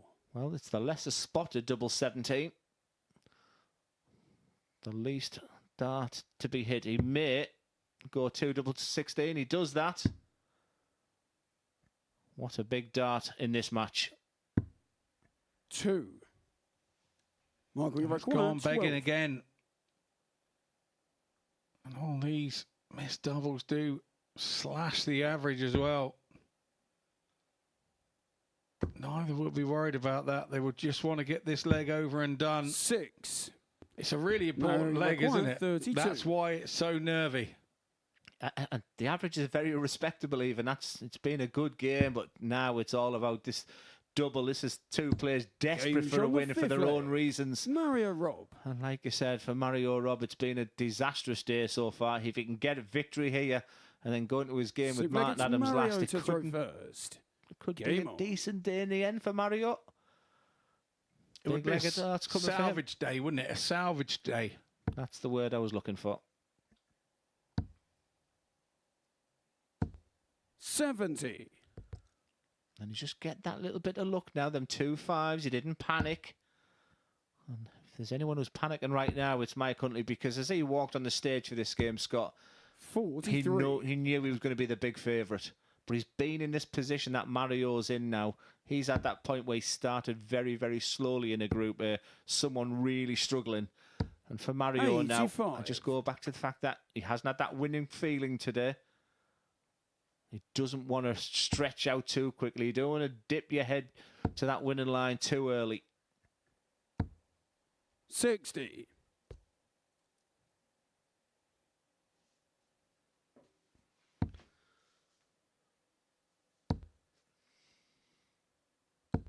$140. Yeah, much more positive throw. Threw a little bit quicker as well. He wasn't overthinking. And the 140 dropped in for Mario. Mike will respond to that because that's what he's been doing. You don't be doing well in, say, the seniors and then all of a sudden drop off in a couple of legs. You've got to keep your head on it. The confidence will still be there. He's winning ADC after ADC in Wales as well, and that's the bit of frustration. You can sort of see that. You can just sense it with him thinking, I know I'm playing better than this and I'm throwing this game away. 100. This will be a tough loss for Mike Huntley if Mario can hit this 68. He's got at least 6 darters, so he mustn't panic whatever happens here. What a dart that is. 60. Mustn't panic. He must go back to his preset routine when he has darts for a winning double. And for Mike Huntley, he must think he may come back. 140. And once again, as we said before, once you relax, those trebles start coming. For the match. For the first time we've said that today for Mario Rob. Important dart. And a significant win for Mario Rob. It's been a tough day for Mario Rob, and you can see the disappointment there for Mike Huntley. He is absolutely fuming with himself. He could have put himself in a really, really good position, but fair play to Mario there. It's been a difficult day. He was averaging over 100 at one point in that game. It was a very competitive game, and just the missed darts, 2 from 11 for Mike Huntley on the outer ring. That was significant for him, but a big win for Mario and a good start. He's on to 2 points as we move on to a real top-of-the-table clash. It's Fallon Sherrock against David Evans. That's up next.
Welcome back to the MODUS Super Series. So before the break, Mario Rob got the better of Michael Huntley by 4 legs to 2. And so next up for us, we're going to see Fallon Sherrock in action up against David Evans. These two have been the pace setters as far as Group A is concerned today. And watching this one in the commentary box, it's Scott Mitchell, who's alongside Glenn Durrant. Yeah, thank you, Henry. And this is the headline game for me. David Evans played 3-1-3 against the group favourite Fallon Sherrock. Played 2-1-3 after that loss to Martin Adams, but She'll want to right that wrong very quickly, but for David Evans, these are the types of opportunities that he must take. Now he's put himself in a fantastic position and will fancy his final game as well against Stefan Schroeder as well. So a real potential of 5 out of 5 for David Evans. But no, never write off Fallon Sherrick. This is a big game for the connotations of this group. And I'm joined by Scott Mitchell. Tough game to call.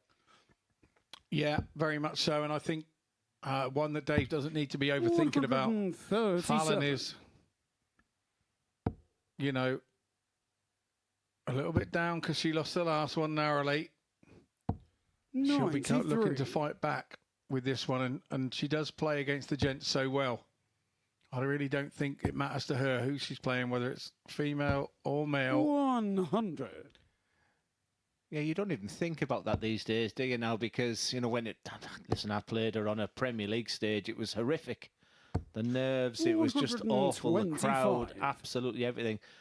I think these days it's just the norm now. She's played and beat the best, so it's not about that no more. It's just about 2 dart players. And like I said, my interest is in this man here. Me and Scott were talking off air. It's time. He's at that crossroads. He still has dreams and aspirations of being a professional player.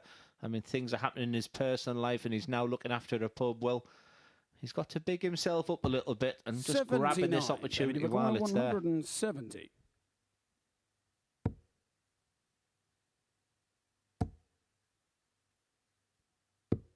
Almost a big fish there. 156 from Evans.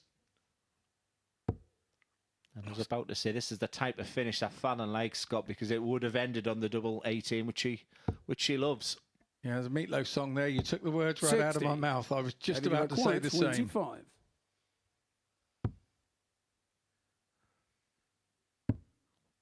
Well, 2 out of 3 ain't bad. Game's on the That's first exactly leg. the case for David Evans. Excellent leg of darts. Like I said, he'll understand the pressure of this game, but totally agree with what Scott mentioned there. The pressure should be off David Evans. It's Fallon that's lost the game, so I wouldn't call it a free roll, but he's the one who should be more relaxed.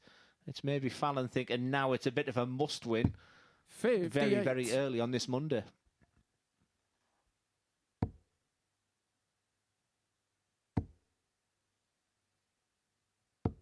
121. A little bit too relaxed with the last dart there. I thought that was a 180 full on the way the first 2 went in, but if we hit a 180 every time we hit 2 treble 20s, the game would be boring. 57.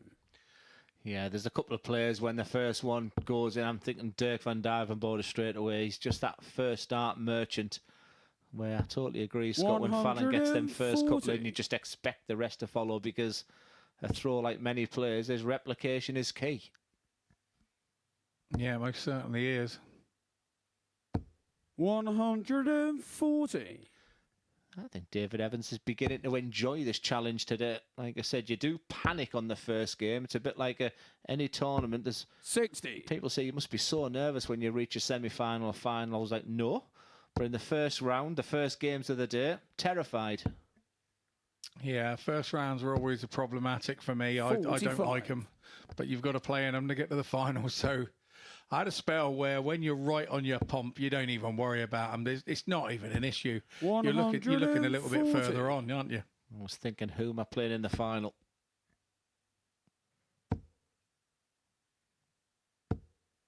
$100. Fallon, you're required 40. For a quick fire, 1-1. Great game so far. Fallon Sherrick.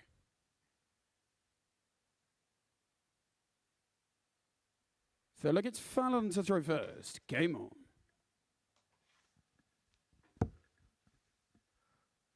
Old money again, Scott. Both averaging over 30. 22. Not now. No. Don't Fallon a long time, actually. She played Katie in the World Masters Youth back at Hull when it was on the ice rink. 180. So that's how long I've known Fallon. She beat Katie 4-2 that day. I was in tears that day. And then had to play another game because I lost to Alan Norris in the final qualifier to go to Lakeside to play Barney, I think it was. Never thought I'd get another chance, and then 20 minutes later, like then you have to play Craig Baxter in the World Masters last 32. That ice rink, I was thinking all these players are coming from Japan, China. 58. We bring them to Hull on an ice rink. It was awful venue. We were wandering around on bits of 8x5 sheets of ply. 65.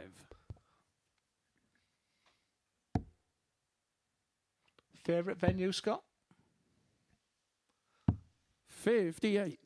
David, I'm hoping you're going to say my answer. It's probably Lakeside.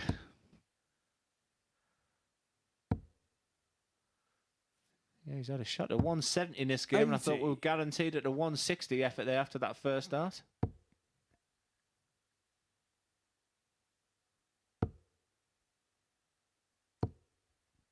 $41. David, you I require do like 80. Ali Pally, but I much prefer... I'll just let Dave Evans have a go at this double 10. 60. Just a bit snatchy on the last one. I've played in the fan zone room at Ali Pally when we were doing a film set shoot thing, another bit of my Stig. 59. And we were throwing a few darts for a fit in a film in that other room, a fake tournament. I threw me better darts in there, and then when I went and played Lamb in the other room, I was total tosh. Game shot on the third leg. 2-1 to Evans. David Evans. In this top of the table clash. And a breaker throw there. He's just getting his thoughts together there. He's got to just focus on the job. I think myself and Scott were chatting, saying he's the type of personality where he was just glad to be a Pro Tour player. He was just happy to be in the Barnsley, the Wiggins of this world, when I used to look at him and think, that throw is dynamite. Get into a zone for you, David. Yeah, I totally agree. And it was like he was happy to be in the room with the players that were within it and have to pinch himself a little bit, which we all have done. Let's not get it, we all done that, but probably not for a year. 57. We've probably done it for the first couple, and then, there's business to be done and you get on with it, don't you? Yeah. 96.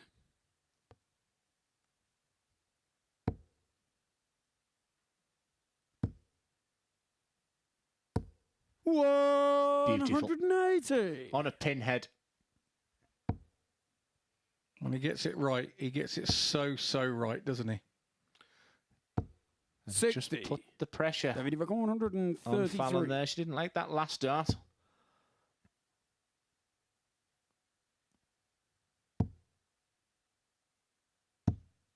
$45. You aim for treble 20. Maybe I'm too old school. I'm trying to work out why when on the 19th for 133. 21. But no damage done. 88. At least 6 darts for David Evans for a 3-1 lead. Doesn't need to go 18 bull. 48. Job done. He's going to get darts for it. Nothing Fallon can do. Back on 186. 100. David, you require 40.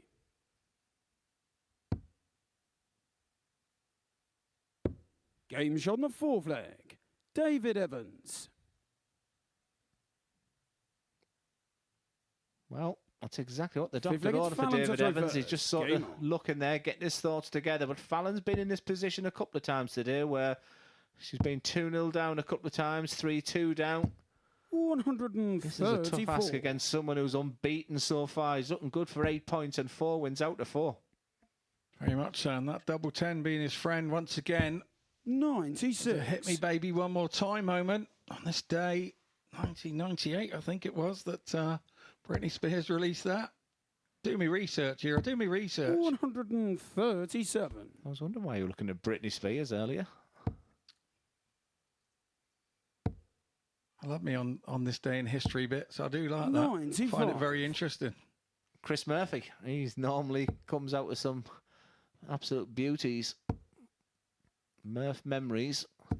140.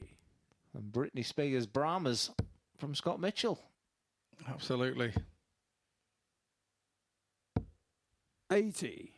Fallon, you require 90. Can't beat a good pop song, I tell you. What a dart that was. You could barely see that. Just double checking that it's in. Double 16.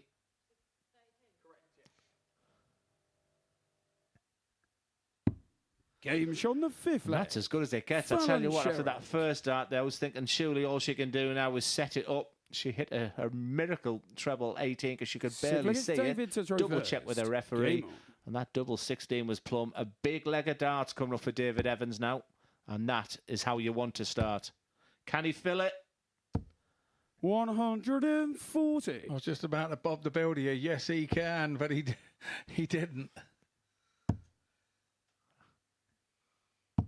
96.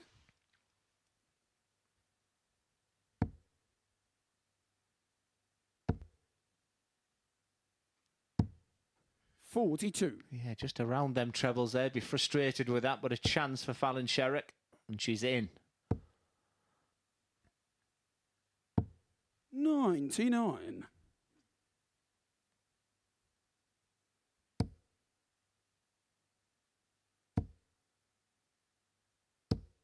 85. Fallon could start downstairs here on 306. Options here, because that's not ideal for the treble. It's very much advantage David Evans. I agree with starting down there. You get 2 bites of the cherry down there before coming back up for the treble. 136. Yeah, you've 2 trebles minimum, Fallon. There's the 2. The 3 will be the Brucey bonus. 180. David, you've got 136. Quite simply, game on.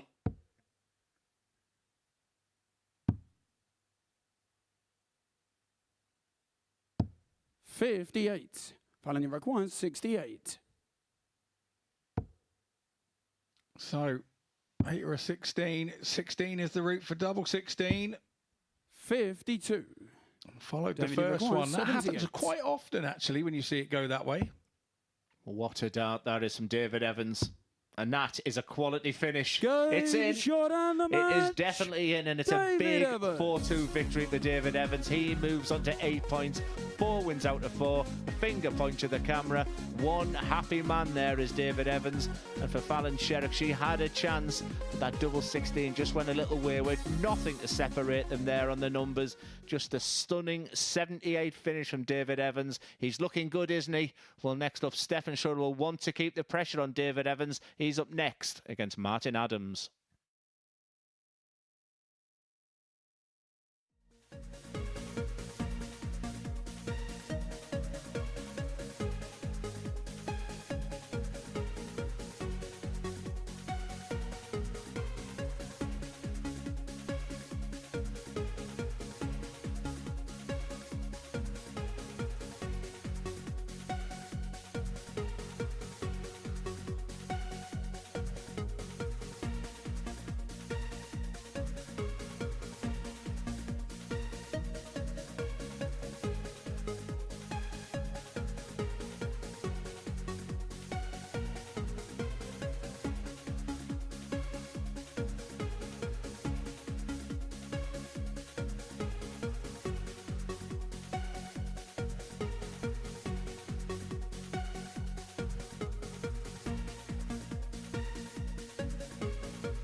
Welcome back to the MODUS Super Series, where before the break, David Evans got the better of Fallon Sherrock by 4 legs to 2. An 88.19 average was enough to get him over the line in the end. 4 out of 11 when it came to the finishing. So here we go. It's the final game of the 4th round of matches for our Monday afternoon here at the Super Series, and it sees Stefan Schroeder in action. He takes on Martin Adams, and watching this one in the commentary box, it's Scott and Glenn.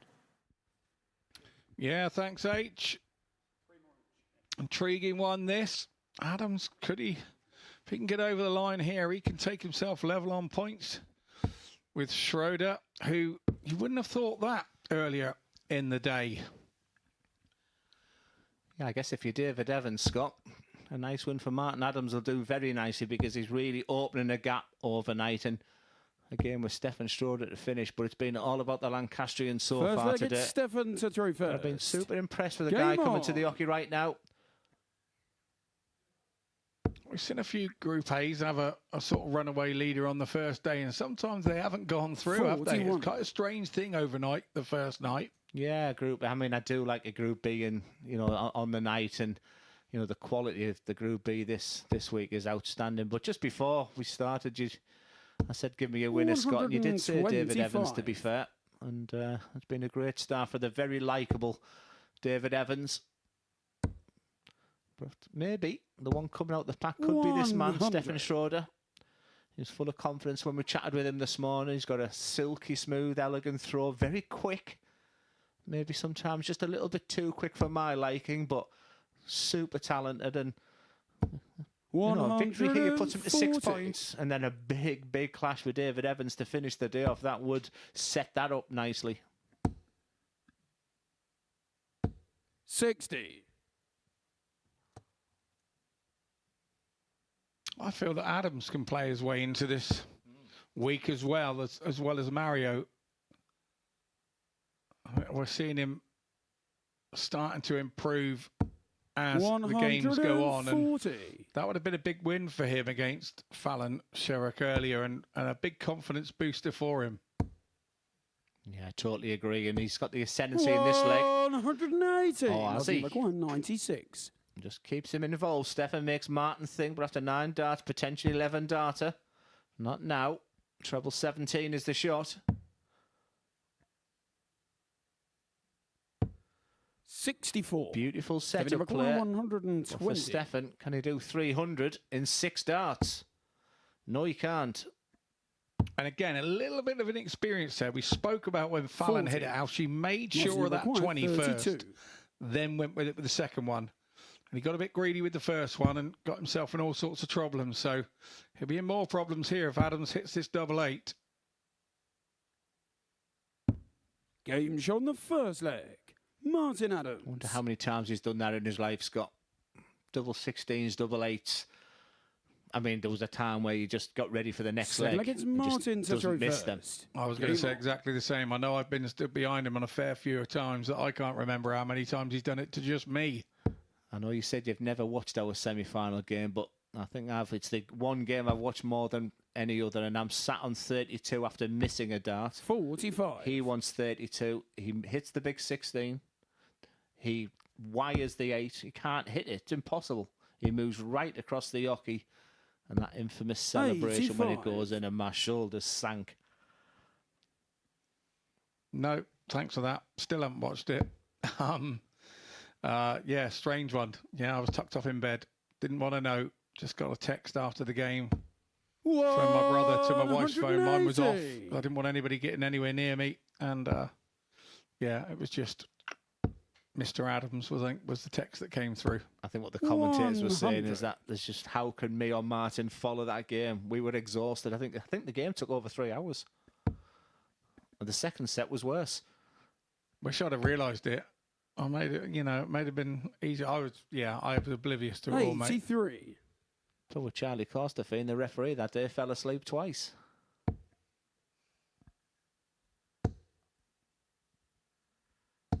$60. But, as you said there, Martin is just beginning to warm up. We did talk about Stefan in the beginning of this game and the fact that he can put a lot of pressure on David Evans. And it took a while before we realised that Martin's not too far away here. He's got Mario Roberts' final game of the day. 177. He could very easily finish on 6 points. Very easily.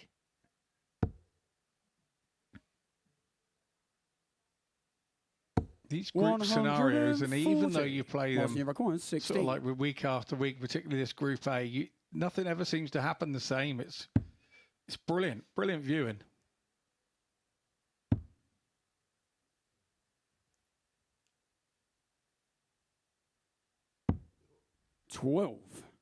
Stephanie McGowan, So as we big him up, though. 116. Chance for Stefan from absolutely nowhere, to be fair. Wasn't greedy this time. Uses that first dart. 98. I thought that was a guarantee Martin for a McGowan, second. 4. And that would have hurt too. That really would have hurt Martin. Little stride, step to the left. And now And a step to the right. Game shot. Put your hands on your second hips, Matt. Martin Adams. He doesn't do it. He's not listening to us. What he is listening to the fact he's 2-0 up in this Look game. at Stefan to throw first. Game on.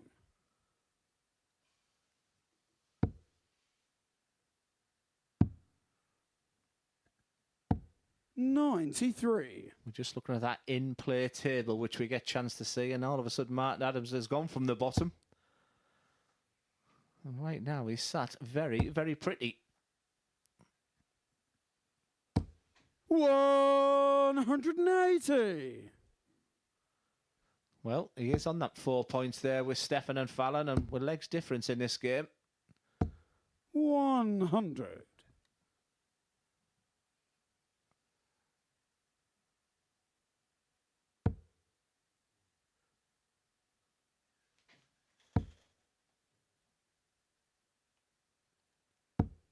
$55. I do like that angle there. You can just see what the players actually visualise when they get up there. 98. Well, 266 means he should incorporate the 19s. Doesn't need to start on it. He should go downstairs now. He does. Hits it. Another one of them would be nice. A single leaves the big fish. 96. That is board management.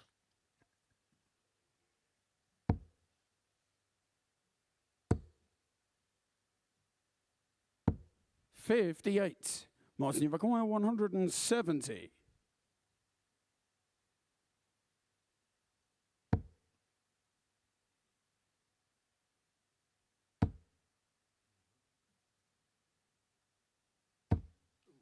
$45.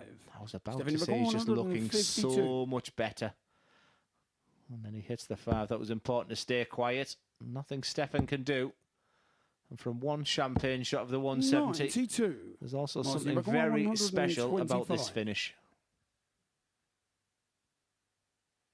Indeed it is. Surely he has to stay there. And surely he stays there again. One dart at the button. 78. I think he got excited himself there. Stephanie Well, we did in the 60. comms box.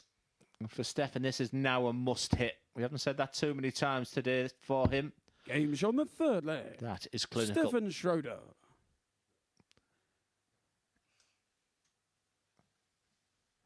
Fourth leg, it's Martin to throw first. Game on.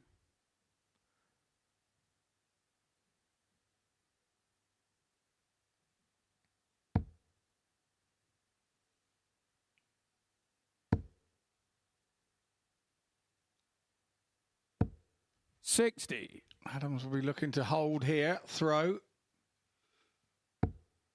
Right, and head into that 3-1 lead, but it's all about what that leg has done for Schroeder. And it looks like it's done him the world of good from that visit. How many times have we seen players like be 2-0 down and all of a sudden just one big finish, one clinic, and all of a sudden they've got their tail up and they're up and running, and that's, you feel that's the way for Stefan right now. But Martin will play at his pace.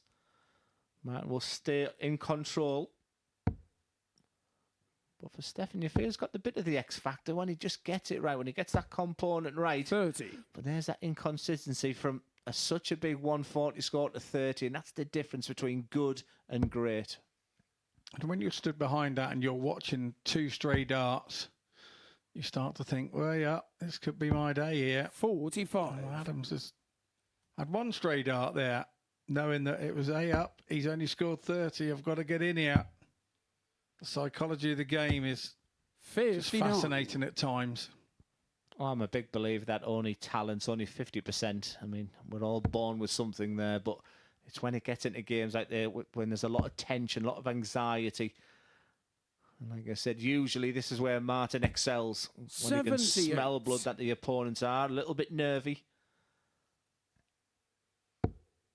And it's when you're playing really well and you're really confident, you can read a game like a book. 97. You know what's coming from your opponent. You know what you're going to do back to him. It's just when you're in that absolute zone, it is a most pleasurable place to be. It really is. 180. No better place than Martin Adams right now, because they were beautiful thrown darts. Right smack bang in the middle of the treble 20. He's left a 2-darter for a 3-1 lead. 38. And a flick of a switch. He's taken utter control of this game. Now, tops has never been his favourite. He's been very low today. Was he going to over-adjust? There's the side camera, so it must go this time. Of course it goes, because we had the side camera. Martin Adams, a little nut. Doths his cap, says thank you for the camera work. He leads 3-1. Fifth leg, it's Stefan to throw first. Game on.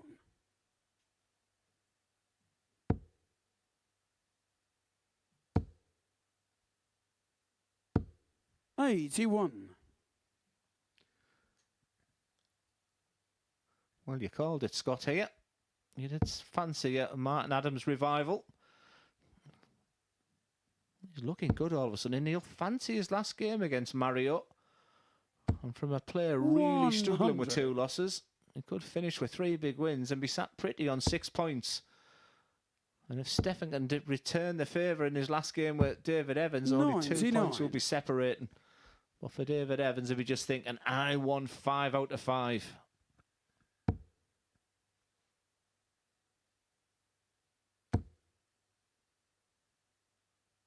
Is he on for a 4th 180 in this match? Yes, he is. 180.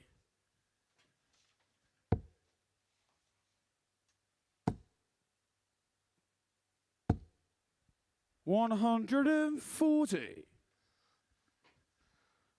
And that would have been the 6th had that landed. There's been 5 180s so far in 4 legs.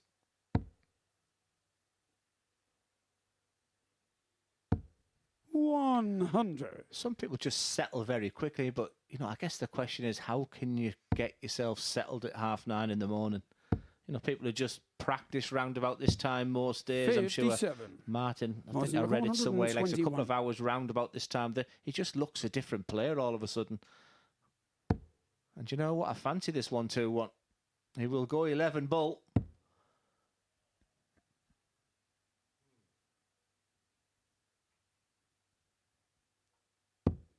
$81. Stefan, you've got 124. A little greedy on the treble 11, I think. It's treble 21st dart. It's treble 18 for ball. It's not going to go this time. He'll stay there. 42. Looks a little dejected. 40. Like he feels he knows what's coming. Perfect marker, Shuley.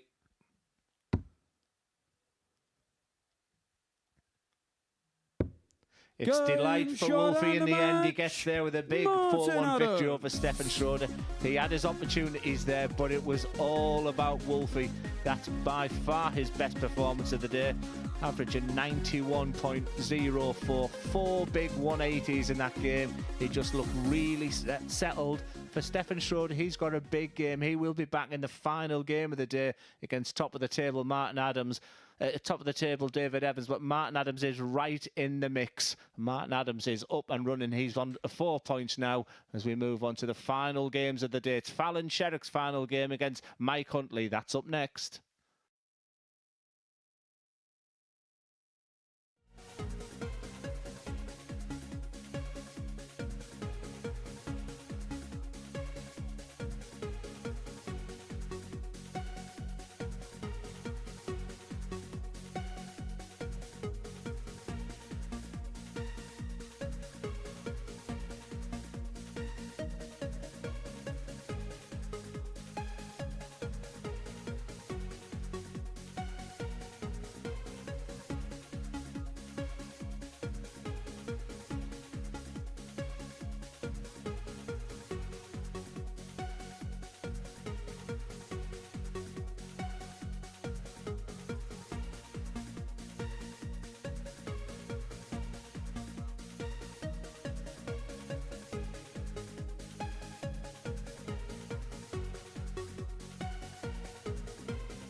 Welcome back to the MODUS Super Series. And Martin Adams got the better of Stefan Schroeder by 4 legs to 1, coming into full form now as the middle of the day moves into earnest. This is what we've seen so far. We've completed the 4th round of fixtures now. Back-to-back victories for Wolfie there. So that elsewhere in that round, David Evans and Mario Robb with victories against Fallon Sherrick and Michael Huntley respectively. This is what it does then in terms of the table as we go into the final round of fixtures for the day. And as you can see, David Evans has already opened up a sizable gap at the top of the table. 4 points is his lead as things stand, and he's going to be in action in our final game of the day. Next up for us, Fallon Sherrick is looking to cut that gap in half to 2 points. She takes on Michael Huntley, looking for his second victory of the day to congeal the middle part of the table. Watching this one in the commentary box is a hello again to Scott and Glenn.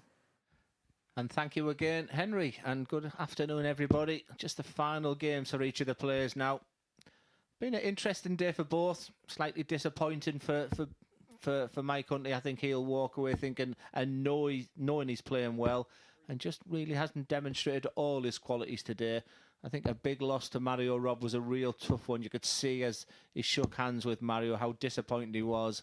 And Fallon, who opened up with 2 big wins to start the day, and then had a disappointing loss in a real good game with Martin Adams, and then lost to David Evans in that top of the table clash. So the minimum she can get is 6 points. It's Fallon she will be the favourite for this game. Game on. But Mike Huntley's had that type of performances where, are we going to get his A game, Scott Mitchell? Are we going to get his C game? I think that's been the tale of Mike's day, hasn't it? I mean, when he's looked in his A game, he has looked very, very good. When he drops off of that, he looks very beatable.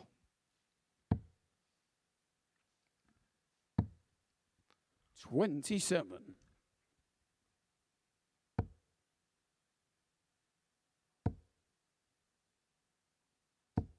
$140.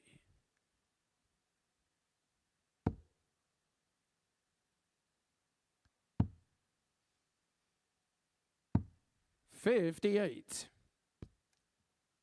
One thing we can say, it's been a good start from Sherrick, that's for sure. 2 140s on the spin. Actually make that 3. Yeah, I don't think panic's in her DNA, is it? She just gets on with the next game. It's one of the qualities that she has, and it's a fantastic start. A ton 40, ton 40, ton 40. 40. Fallon require 81. You can judge yourself of where you are after 9 darts. Tops. 61. A really good recovery there from going the 45 route to leave her favourite double 18, as you mentioned earlier. It's her go-to double. 26. Fallon required 20.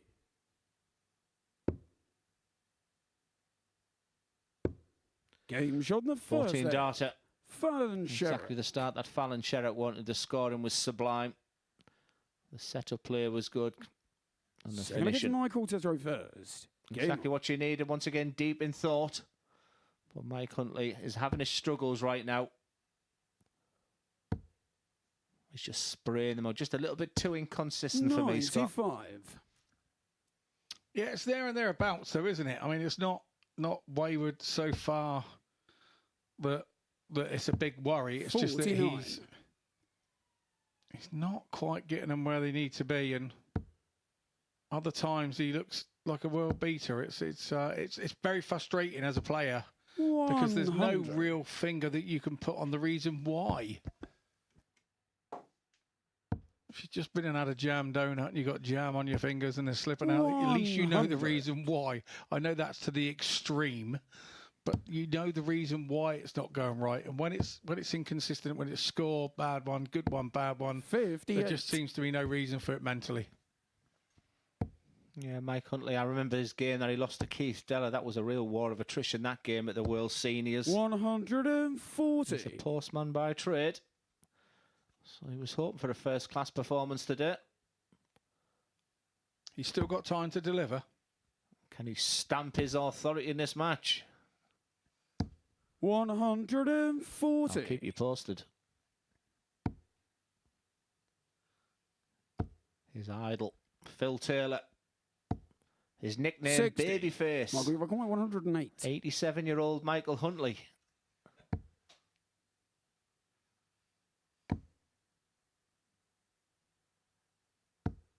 60. Much Fallon better require leg leads a 2-darter. It's a 152. big ask for Fallon, 152.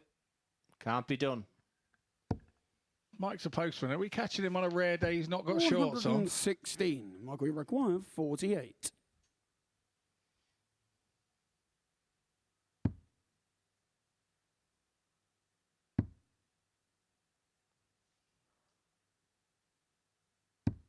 Game shot on the second leg. Michael Huntley. 1-1.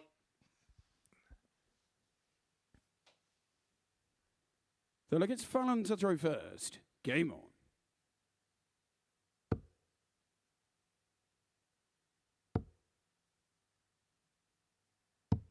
$97. See, we've changed the colour of the carpet on the floor there behind the hockey. It took you 11 games, Scott. No, it didn't take me 11 games to notice. I thought I didn't know whether I was allowed to mention it or not. 140. Well, if we are allowed to mention it, I think that looks fantastic. That backdrop and that stage. 95. Yeah, indeed. I was watching when the backdrops changed, and I think it's a great improvement. 99. I say it many times, and like I said, I've had a week of darts myself this week, Scott, and there's an awful lot of talk about the MODUS Super 141. Series in the North East. I mean, the ADC is flying. We have 2 or 3 pubs and clubs putting competitions on most nights. The 24 players are filled within minutes, all because they want to be here. They've seen the success of the Graham Ushers.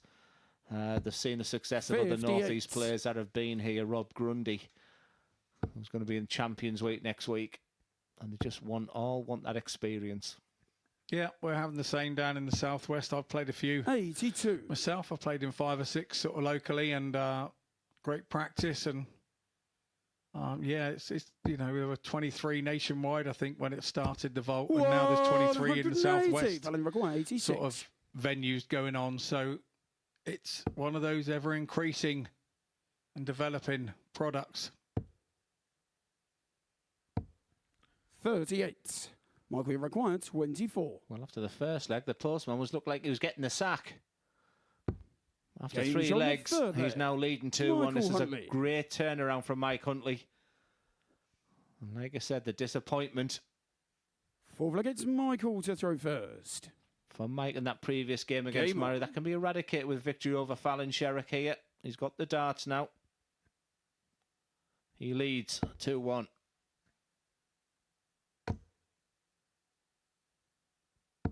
$100.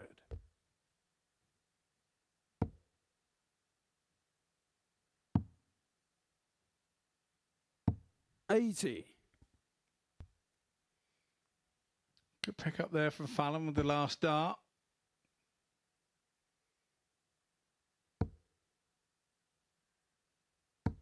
When we 85. talk about scenarios, there could be a situation where really only David Evans walks away today happy. I mean, he could have a massive lead. He could have a... 140. Working out right, he could have a 6-point lead if Mario can beat Martin Adams next, and David does beat Stefan Schroeder. That's as big as it gets overnight from day one, isn't it, 60. surely? Yeah, absolutely. And like you say, he would be the one leaving more than happy. 57. Then you've got to not be too complacent, I think, on day 2. You know, we know that's moving day generally. Tuesday is moving day in Group A. Here comes Mike Huntley again. 140. Absolutely peppering the treble 20. 100. Fallon's We now require following him. 116.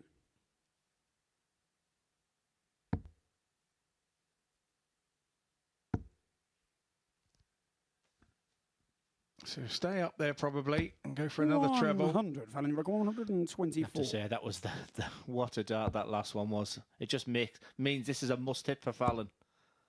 She can't do it. Chance for Michael Huntley, who was 1-0 92. down in this game.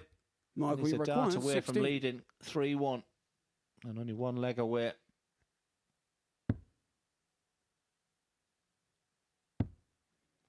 That's a bit wild.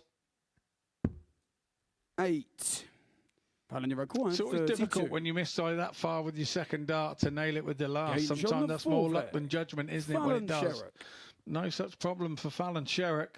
But remember that moment, because the difference now, 3-1 Fifth to leg, Michael it's Huntley or Fallon to 2-2 throw is... first. Game on. Yeah, it's huge. And you can see that that's what this game does to you. There's nothing you can do as you watch Fallon throws the next 3 darts, and it's tough when you're up 97. there, but he had the opportunity. It's in his hands. He didn't take it. Oh, and the negativity hasn't taken long to 81. creep in there. Big one with the first dart.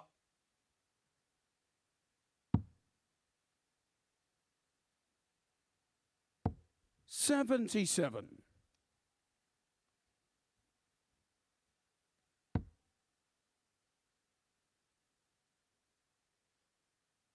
Again, it's a wayward one for Huntley. 45. Yeah, people ask me why. How can I be aiming for such a treble time, hitting the treble 20 in match, then hit the biggest of fives? And 140. I'm a big believer, and just on that point of release, as if you've let go of the dart and you've still got the dart in your hand. It's what we call the late release, and if you can get the timing right, that's why sometimes these players can make it look 60. ridiculously easy, because all the components will work. If there's just one cog that's not working, all of a sudden the 1s and 5s can be very easily done. 57. It looks such a simple game, 3 pointy things and a round thing on the wall, but the wake up of how you throw, it's got to be thrown. You've got to hold the dart in exactly the same place. You've got to throw it 58. with exactly the same 130. power. It's got to be released at exactly the same time. It's far more complicated than anybody ever gives it credit for. Yeah, there's the science to the 58. game, but the worst thing you can do is think of that science. The best players in the world are the ones where they just don't think. But you're spot on, Scott. There's a real science there. 100. If you thought about the science side, it's a sport that you'd never take up. You'd go and find something easier. 52. Well, one thing Well, we've we've got really been lacking is a real 157. monster finish. Is this the moment? No, it's not. I built you up there, Michael, and that's what you do to me. By the time you finished the 121, sentence, the Value dart was required already 20. in the 1. That was the problem. Game shot on the 5th leg. Fallon Sherrock. Once again, no reaction. You wouldn't even know if that's gone in or out. 6th leg, it's Michael to throw There's Mike. first. Game on. Heart on the sleeve.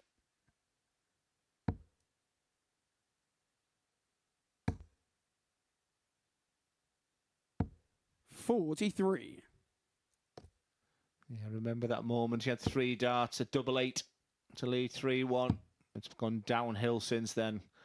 Can Fallon Sherrock 77. plan her way to a 4-2 victory? She would be second place on 6 points. That's the minimum for Fallon, you would feel. That's what she'd have wanted, and she'd be hoping 95. for Stefan Schroeder to do a favour in the final game by beating David Evans. So still very much all to play for. Exciting conclusion here on day 1. 100.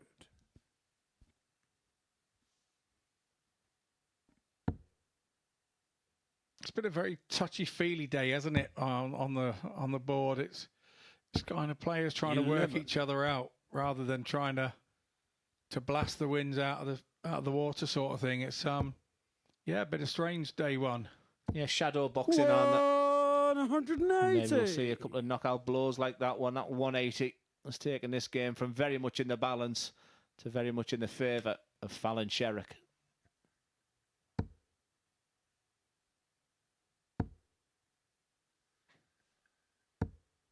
$43. Fallon required 144.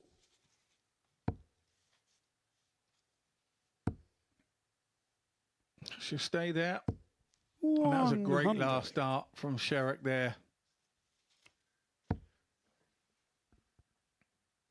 And you feel it's all over bar the shouting. 95. Sherrock returns for Fallon required 44.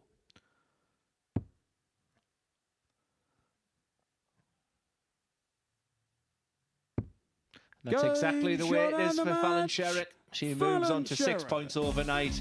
3 wins out of her 5 games today. That's the minimum she required, you feel, for Mike Huntley. It's just been a morning and afternoons of ups and downs. You can see the frustration there. That's what this game can do to us. It means an awful lot to Mike Huntley being here, and he'd be disappointed with the way that's finished there. But for Fallon Sherrick, a super solid 93.26 average, a 4-2 win. She finishes well. She will be back tomorrow as we look at the penultimate game of the day. It's Martin Adams against Mario Robb.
Welcome back to the MODUS Super Series, where Fallon Sherrick has secured P2 overnight here at the Live Lounge in Portsmouth following a 4-2 victory against Michael Huntley. Next up for us, it's a final game of the day for that man there, Martin Wolfie Adams. He takes on Mario Robb. It's our penultimate match of the day and a penultimate game for Scott and Glenn to talk over. Yeah, thanks, Henry. I'm sure these two would have bumped into each other a few times back in the day. It won't have been for a while, though. Martin Adams got himself off the bottom of the group with his last win over Stefan Schroeder. First leg, it's Martin to throw first. Robb Game on. was vastly improved in his last game. So these two guys will be going at it a bit, I'm sure. Well, I'll answer your question, Scott. They have played each other twice. 66. And both in the same competition, the IDL, the International Darts League, which was a big competition in the day. And in 2004, Martin Adams won the first match 6-1. And in 2007, 60. Martin Adams won the game 6-5. But the last recorded time they played each other was 2007. Well. When I speak about the World Seniors Darts Tour and new and old rivalries, I should presume that these two are kind of doing that right here in front of our eyes.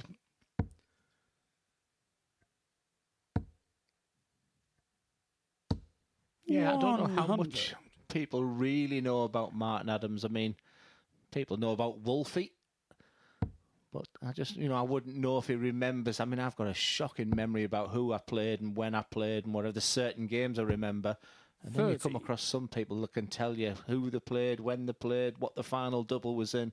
But I wouldn't know if Martin was one of them where if he remembers playing Mario in the day. But I'm sure it was nice that they bumped into each other this morning. 95.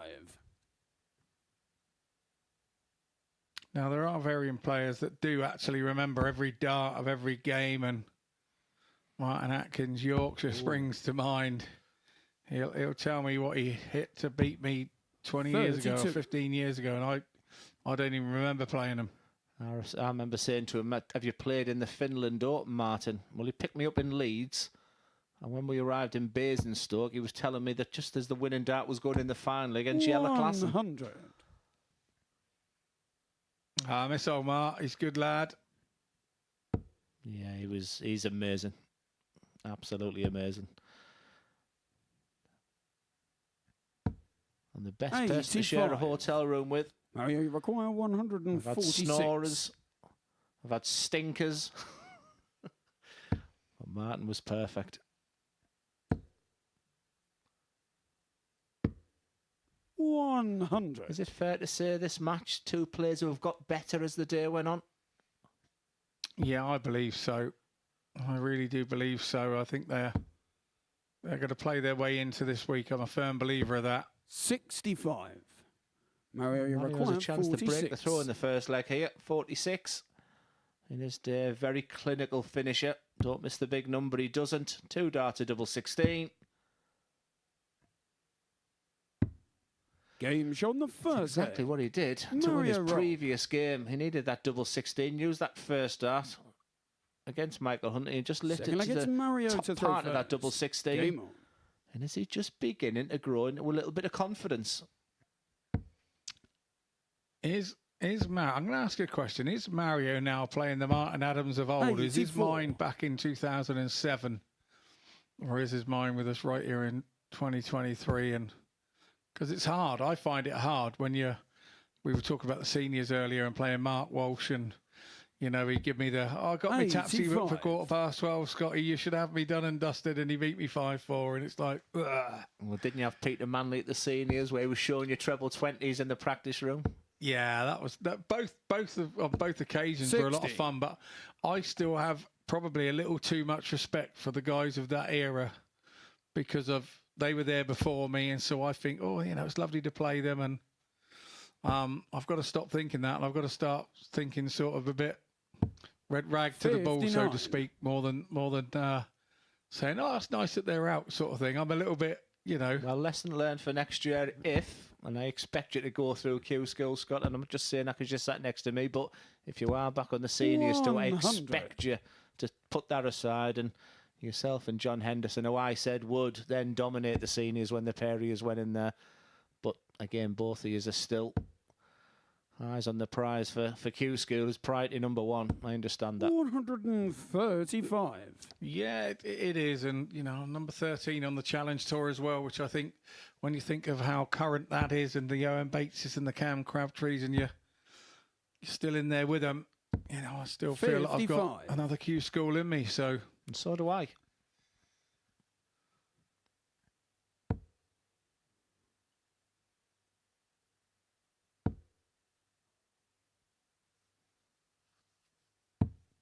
$92. Is there anyone else, Scott, who can come through the seniors like a Richie Howson? I mean, you're doing a lot of them opens as well, or is the people coming to the age of 50?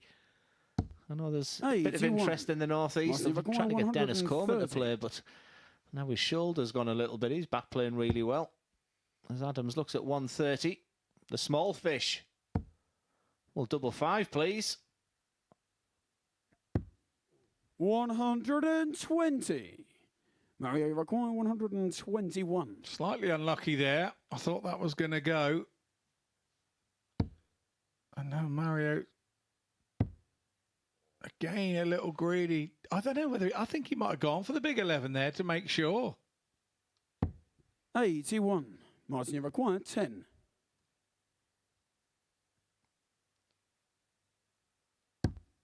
Game shown the second leg. Martin Adams. Better than it looked. That's ultra aggressive on that double 5, which you need to be. Third leg, it's Martin to throw you can't go ditzy daydream at that, can you? It's got to be full bore. Game on. And if it goes inside, it goes inside. I have the conviction of righting your wrongs.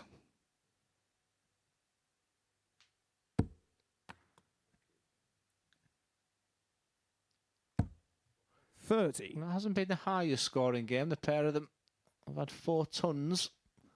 Martin's had 3, but no scores of 140 or 180.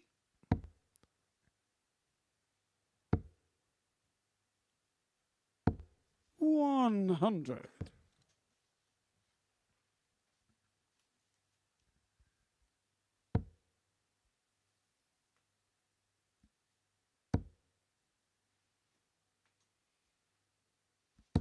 $135. Visit there from Adams. Nice double treble visit.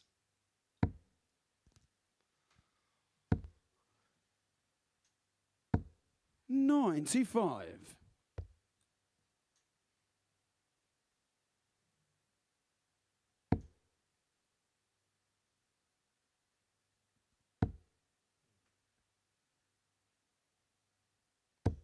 $135. Well, as we mentioned earlier, when they last played in 2007, there was nothing to separate them at a 6-5 game. It's very much in the balance right now. It's great to see that Mario is playing better, because early doors today I thought it's going to be a 80. really tough week. He looked so dejected after his 3rd loss, but he bounced back in his 4th game.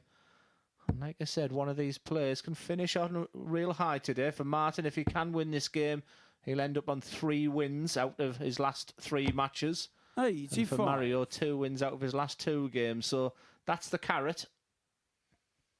It is really even. When you're looking at the stats here, one's on an 82 average, one's on an 83.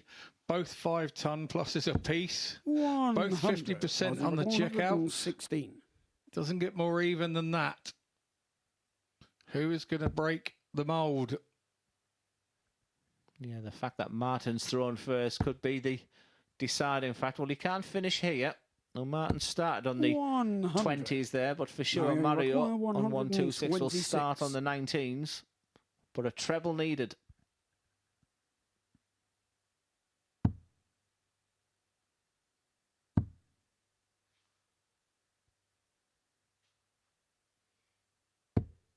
$86. Good last start there. 16. Good last start.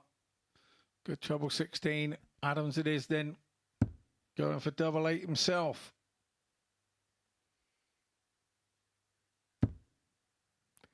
Well, that makes it very, very tricky. What a dart. That is Martin Adams. Martin Adams. He chunted something to himself there. Born on frustration with 2 darts. That hit the wire, that double 8. And I can't even begin to tell you how good that last dart was, especially when your opponent is sat on tops.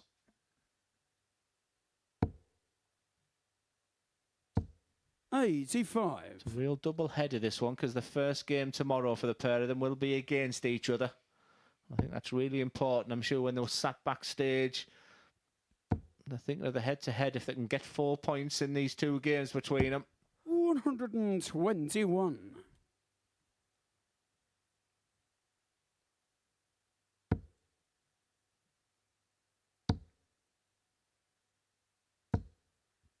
$45. Okay, Mario, a little hit and miss on the treble 20.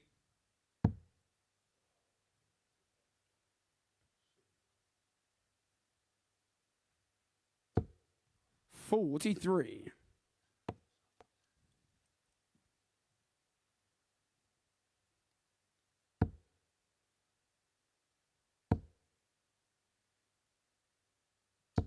$140. Is that the spark that's going to kick this game into life? Like I said, there's nothing to set, but that's the first 140 in this match. There's no 180s, that's the first 140 in the middle of the 4th leg. Like I said, it's been a competitive again, 45. both averaging very respectively. Finishing very acceptable too. Just beginning to find the treble 20 as Mario decides to stay there. 100. Martin a long way back. Only a maximum really for Martin.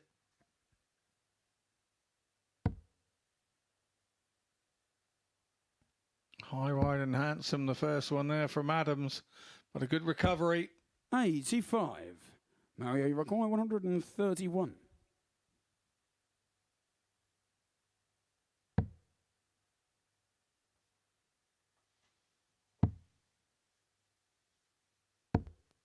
81.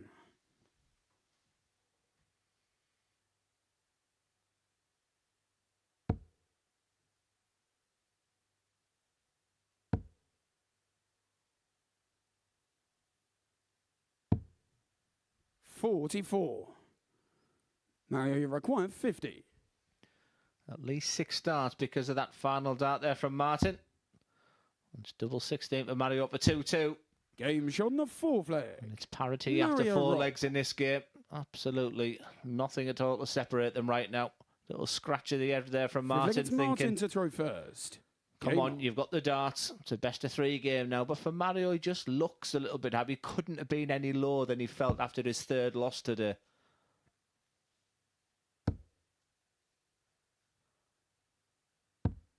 $85. It's at a pace, this match, Scott, isn't it? Very much akin to the seniors. There's no speedsters in this match. It's just a proper duel between 2 players who haven't played against each other for many, many years. You need to get yourself to the seniors. This is a quick game, mate. This is one of the faster ones. These two will be known as speed merchants. 140.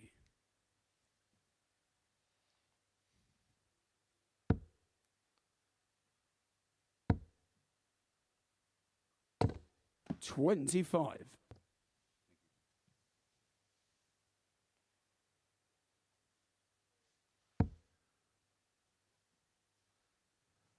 It's a shame that bounce out didn't land in Owen's shoes. Have you seen them, Scott? Yeah, they're quite a shiny affair. I've seen those.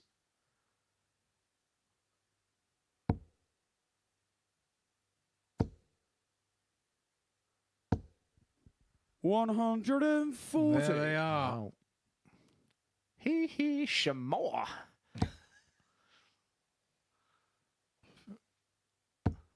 Very shiny indeed. And another interesting fact, seeing as we're on the TV today, in 2012 on this day was when we went fully digital in the UK with TV. Just thought I'd throw that in there. You don't get that anywhere else. Cutting edge commentary 45. here on the MODUS Super Series. 40. And it's tops for Martin Adams. 13 data.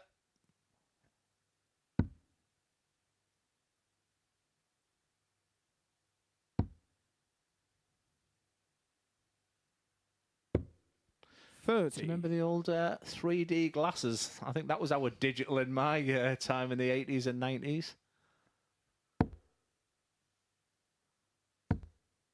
Yeah, we used to take them off the front of the Radio Times in our local. 45. And if you took 2 pairs, you'd glue the lenses over. We used to use them as sunglasses. Game shot on the 5th leg. 3-2 Adams. Martin Adams. Yeah, one blue pair of lenses and 1 red pair of lenses on my sunglasses. Game on.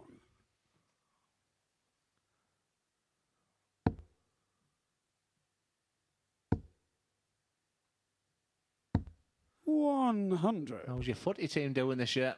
Surprised with that change of manager. Didn't he go to Wolves? He played them this weekend. Yeah. No, Wolves came to us and yeah, we lost 2-1. I think 2 minutes from the end, Wolves scored. O'Neill 83. On his return, Gary O'Neill back to Bournemouth. And did he celebrate or was he respectful? I think he was fairly respectful, to be fair. You know, the new manager's come in with no Premier League experience, and we know that this is the biggest league in the world. He came in from Spain to Bournemouth, and he hasn't really settled. Well, the players haven't settled to him. Well, one person who looks settled right now is Martin Adams. He could be looking at 3 wins out of 3 after a disappointing start of 2 opening losses. He's looking good for 6 points. 100. And like I said, he could only be 2 points behind the leader if Stefan Schroeder can win the final game.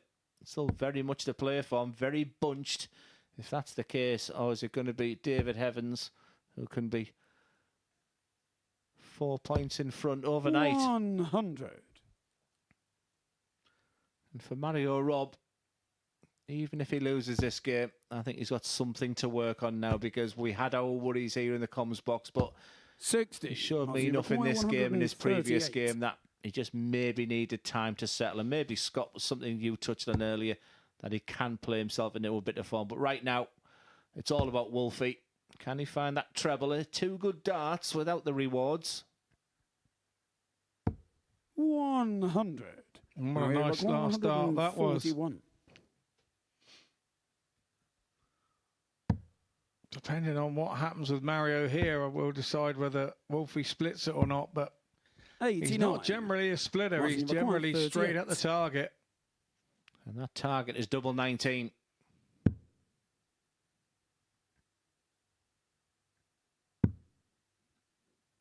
I'm not so sure about that. He's so good on double 16, but Mario, you require 52. who am I to doubt the great man? And for Robert,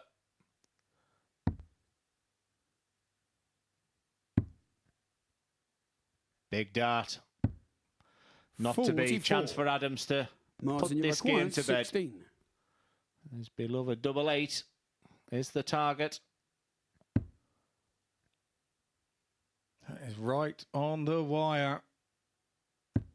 Game, And that is game, shot and the match. shot and the match Martin as called Adams. by Owen Binks to Martin Adams. It's a 4-2 win as he ends his day, jumps up onto 6 points and 3rd place in our table. And there's the averages. There really was nothing between them in the stats, but it's Adams that comes out with the 4-2 win. So we head in to a short break and we will return with our last game of the day, which will be top of the table Dave Evans against Stefan Schroeder.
Welcome back to the MODUS Super Series. With that man there, David Evans, is looking to go through the day unbeaten, having won each of his opening 4 fixtures. Before the break, we saw Martin Adams end his day with aplomb, having got the better of Mario Robb by 4 legs to 2. So, Evans in action in our final game of the day. He takes on Stefan Schroeder, and watching this one in the commentary box for one final time, it's good afternoon to Glenn and Scott.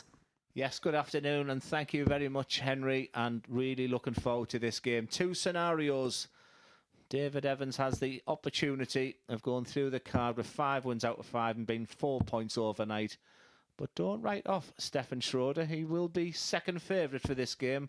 And a win for Stefan would really bunch up this group overnight and make it a very interesting day tomorrow. David to throw but first. For me, it's all Game about what on. this man in your picture does, first of all. We talked about at the beginning of the day to say he's got all the tools in the trade to be a great player. Sometimes he's his worst enemy, but he's played on the very biggest of stages. Even this week was playing on the professional tour, and it's time for him to deliver. Well, he's done that with 4 wins out of 4 so far, but Stefan will like the pace of this game. You can see a much quicker game than the previous ones, and like I said, it's for David Evans a win 51. Here.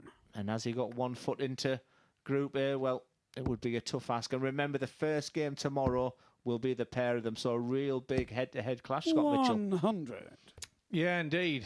I know with Stefan Schroeder, he started to invest himself in the ADC circuit, really started to invest in 100. Giving time to darts in the last 6 months. And what we've seen of him and what we've shown of him, if he's going back and going to be playing in these ADC qualifiers, we're going to see him again and again and again here. And this is not the end for him. It is by far a big start. Yeah, 2 of my favourite throws, these two. 81. Very similar. They're both fairly tall players and use that front elevation of the body and not as upright as you'd expect from a tall player. You virtually think Stretch could just put the darts in. But that's what he can do. Very fluent, beautiful follow through. Sometimes his release can be a little bit stabby. But when he gets it beautifully relaxed like that, he's very pleasing on the eye, that throw. 100. David, he required 42. Yeah, you really can't talk about it enough. And when you stand behind him and play him, game shot on the first it does look like he's just plopping him in. And there we go. It's double 16 and first leg for Evans. Yeah, I thought there'd be a bit of pressure on him this game. Would we not see the best from him? But that's the perfect start. He's deep in thought. He's doing everything right. But as I said in my opening gambit there, Stefan, don't write him off just yet. 99. And for the neutral and for the other players in the group, they're all Stefan Schroeder fans in this match. 99. Yeah, and they don't mean that vindictively. It's just to try and keep the group as open as they can keep it, really. 43. Yeah, David Evans is... as commentators, we like to do some research and you sort of look at the 60. You know, for David, his Challenge Tour results, his Players Championships results, but David, one of his biggest joys is still representing Lancashire in county darts and has opened up very nicely. He's top second after a couple of games in the rankings there individually. 140. And it's something, you know, a big smile goes on his face when he talks about county darts. I mean, there's so many questions there about where county darts sits these days, but with a man sat next to me and the man about to throw his darts now, county darts is still alive and kicking very much. Yeah, very much so. And 92. It's a big year for us in Dorset to be in the Premier Division of County Darts for the first time. I remember back in the day when I got picked for England, John Boy Walton saying, Dorset? Have they got a team in Dorset? And I said to him that day, I said, one day we will bring our little team to that Premier Division and play you. Well, as it happens, Yorkshire have got to come to Dorset. That was my next question. Are they going to you? As Stefan looks at Bull. 102. Line and length you felt was absolutely perfect there, but a chance for Evans. He's been very effective, very efficient. But these are the moments. And 217 darts for David Evans. Very, not a quality, very professional. Not getting involved in anything. There's no emotion from him. To throw first. Once again, deep in thought. And this is excellent, excellent darts from David Evans. Something I like about Schroeder when he came in here and talked to us earlier, he seemed a very down-to-earth guy, and he looks very calm on the hockey as well. And those are two things that are going to see him in good stead. You know, he's 57. That's the parts that you can't teach, and I'm sure that we are going to see a lot more of this fella. 140. Yeah, well, David Evans is motoring his way to a big victory here. He's looking so good, averaging over 96. And he's a leg and a half away after that return there from a big victory here. He looks very at ease. He may use the bull with the last dart. And he's also thinking as well about the bigger picture. This is a tremendous performance when he needed it most. 140, David. Look, 116. Tops for Dave Evans. Game and he's shot hitting the it third leg. with fluid. David Evans. He's very fluent on tops today. He's looking good, isn't he, Scott? And nothing Four-legged Stefan Stefan Schroeder to can first. really Game do on. about it right now. All he can do, he's got the darts here to just go leg by leg. But David Evans is just looking ultra professional right now. Super clinical. 140. Really in the mood for 5 out of 5. It's a big statement to make this week in the final week. 46. You can smell Champions Week. And David Evans would love to be a part of that. Some fantastic players to come this week. Steve 81. West, Dan Lowby, Robert Thornton, all in the same group, that Group B. When you add the fact that the players in second and third position of Group A go into that. 60. That's an incredible stand and something to whet the appetite. Group C, Kev Dowling, Justin Hood, don't write him off. Tremendous player. And Reece Colley, an England 58. international as well. So bags of quality to come.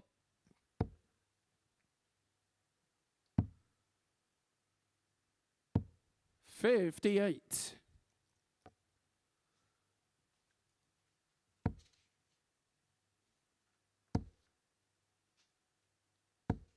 $100.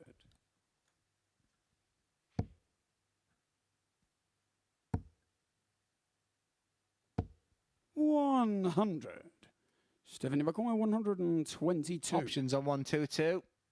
Treble 18 is usually the go-to, but you can use the bull. And that's the route he went. No need to panic with Dave Evans on 237, but the way 44. David is playing, he's very capable of filling this up. And there's the first element of that. We'll go downstairs. 97. Stephanie McCoy, 78. Big 20 to get on the board. Game shot on the fourth leg. That's exactly Stefan what he does. An Schroeder. exquisite finish there from Stefan Schroeder. No need to panic for David Evans just yet. He knows he's got the Favourite darts here in the David to next throw leg. first. Well, Stefan Game Schroeder on. just showing that tenacity, that fight. But David Evans just looks just too strong at the moment, doesn't he? 85. You'd be disappointed with that score of 85 after that almost perfect first dart.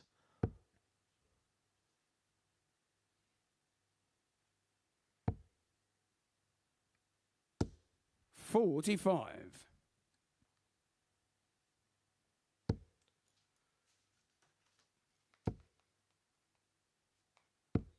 $140.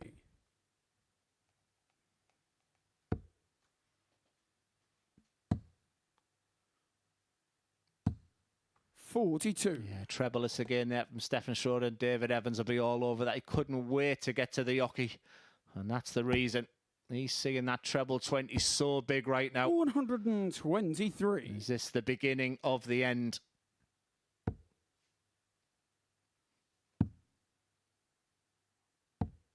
$57. David Ivakoya, 153.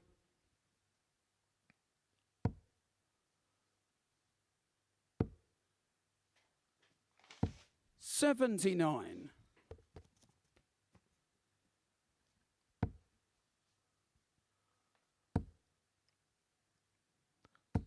$60. Nothing Stefan David Schroeder can Ivakoya, do right now. 74. His form deserted him when he needed him most. And David Evans is a dart away from victory, 34. but leaves it pretty with tops.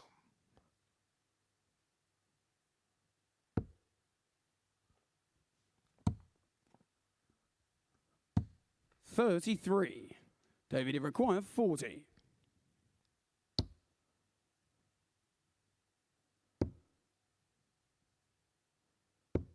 It's 5 out of 5 wins today for David Evans. A clean, decisive conclusion to the game. And a delighted David Evans. Even gives us a kiss to the camera there. For Stefan Schroeder, plenty to come from tomorrow. He's shown enough signs there of real positivity. But David Evans stepped on there and he was the ultimate professional there. Just shy of a 90 average, 50% on the outer ring. That outstanding 116 today belongs to David Evans. Indeed it does. Thank you very much, Glenn. 5 from 5 as far as David Evans is concerned. Scotty Dog Mitchell alongside me up here on the balcony to assess what we have seen today. 15 games have come and gone. These are the results for you now. It's been a busy opening day to our final week of qualification here at the Super Series, and it's been all about one man. Yeah, and he started well. He had a good win against Martin Adams, and still, when you play Martin Adams and you beat Martin Adams, for anybody, it's still a big win on your CV. And that started him and set him up so well today. Then he went on and played Mario as well and got a win there. And he just got the wind in his sails, rather to say that we're in Portsmouth, but he got the wind in his sails and off he's gone. Indeed he has. There we are, hidden sealing that victory against Mario Robb there by 4 legs. And this is a big part of the season for David because he wants to retain that tour card, which he lost at the beginning of the year back. We've seen him here at the Super Series get through to Saturday night finals, but maybe not make the sort of inroads in those finals that perhaps he would have liked. Glenn and I mentioned it down in commentary that he really hasn't sort of kind of progressed on as we thought he would. His throw is silky smooth. It's just now getting between the ears right for him to continue to move forward. And how important is this part of the year for players? And you're in that similar scenario yourself where you want to retain your tour card possibly at the beginning of next year and you're going to have a big year, a big end of the year with Q Score on the horizon. How important is it to peak your form around now? It is. You've got to start your practice around now and take it through. And I'm sure this is going to be a great sort of thing for Dave. And confidence is a big thing in the game. And that's going to give him loads of confidence today, that 5 out of 5. And, you know, he can't be too complacent tomorrow. We know that tomorrow's moving day. And we've seen many have 5 out of 5 one day and struggle the next. So he's got to not get complacent and he's got to get his head down and not think too much and just play the board. Well, David is in the back room and he is ready to have a chat with Phil Bars. David, many congratulations. The perfect day here on Monday. How would you sum that one up? Yeah, it's a very good day. To be fair, I mean, been the first time for a long time coming back here, and it's nice to have a full win of the day. Yeah, definitely. How important is it not to get complacent and make sure you do the same tomorrow? Because although you have a lead, that can be reeled in quite quickly. Yeah, absolutely. You just got to keep the same level head, go into each game, knowing my ability, keep going, and that's the main thing. Just don't take anything for granted. Did you feel comfortable all day? Yeah, because I've played on the stage a few times before, so I know what the stage is like. I know there's a couple of lads in there that haven't played here before. Maybe I had a few nerves, which I did when I first come here. But it's one of them. The experience of being here before has probably helped me over the wins. The game against Fallon was crucial because at that point you were both level on points. That middle part of the game, a few missed doubles here and there, but you held your composure. Was that the key point in the day, do you feel? Yeah, I mean, everyone knows what Fallon's like. She's a great player. And, you know, you've got to get on top of her. If you don't get on top of her in the game, then, you're pretty much done for. And that's what I tried to do, just keep on top of her, scoring big, finishing. Like you say, a few missed doubles, but got there in the end. David, wish you all the very best, and we'll see you tomorrow. Thank you very much. So David Evans there speaking to Phil Bars. Elsewhere today, Fallon Sherrock, really good day as far as she's concerned. And again, another one of those players who's looking for a big end to their year because of Grand Slams, because of World Championships. And at times, she looked quite the standout player. And she's a bit of a veteran here as well. So she knows how it really works with Group A. She knows that she can't win it today, but she's by no means out of it. And she's played today pretty well, and how I expected her to play it, and she's in the mix, and she will still be there come at the end of the week, and she's, she's just been good in patches when she's need to be. People have had to play extremely well to get her. The most certainly, and that 120 as well, that was quite nice, wasn't it? It was, and we said in commentary about how she didn't go gung-ho at the treble 20. It was a hit the safe 20, then go gung-ho with your second dart when you've got a bit of range, and then she poked the tops lovely. So, yeah, any kids out there watching, that is the way to do a 120. That is the way to do it. Right, Martin Adams, strong into the day as far as he's concerned. When he found his mojo, he was in really good nick. Again, he played his way into today. I mean, being the first game on, he's been out of the game for a couple of months, and, you know, it's hard to jump back up there on stage from cold, and he's worked his way in. As the games have gone on today, we're seeing him get more confident, start to hit more treble 20s, and that's a sign that Martin's on his way back to his good stuff. Yeah, very good end to the day. This is him getting the better of Stefan Schroeder by 4 legs to 1. He's down for the double 10 and then sealing the victory there. 4 legs to 1. Martin Adams seals the victory in that one. Well, the last time David Evans was here, he bought everybody on the production one of these toy ducks because he wasn't happy about the fact that he was a sitting duck in the league table. Well, he can make merry reading of the table now because he is top of it, having won all 5 of his games today. 10 points to his name. Fallon Sherrock and Martin Adams in 2nd and 3rd, respectively, on 6 points. Stefan Schroeder on 4, Michael Huntley and Mario Robb on 2. And you get the sense that tomorrow is going to be quite the moving day. It's going to have to be the moving day for 1 or 2 if they're going to have a look. So, but let's not forget, Fallon had the highest average today. She maybe sat there at number 2 in the table, hiding under the radar a little bit. I think it could be moving day for her tomorrow. It'll be interesting to see. Right, that's going to be tomorrow's action. Now, before we leave you today, you may now know, obviously, that Champions Week is on the horizon next week. And, well, it's time for a little bit of ticketing news, Scott. I know it's your favourite part of the day because we can tell you that on top of the usual festivities that we have on Champions Week finals night, there's also going to be a little bit of an after party. Yes, the venue is going to be open until 1 a.m. in the morning. So head over to dartshot.tv to be involved in that. So not just a night out at the darts, just a night altogether. It's all going to be emceed by some recognisable face you would have seen. Anyway, we enjoy our ticketing news, don't we, Scott? You do, most certainly, Henry. And I've enjoyed your company. Thank you for popping up today. Scott's going to be back tomorrow with Glenn. Chris Murphy's going to be stood in this position to see how Group A goes on. But as far as day 1 is concerned, well, David Evans went a bit quackers. He's top of the table.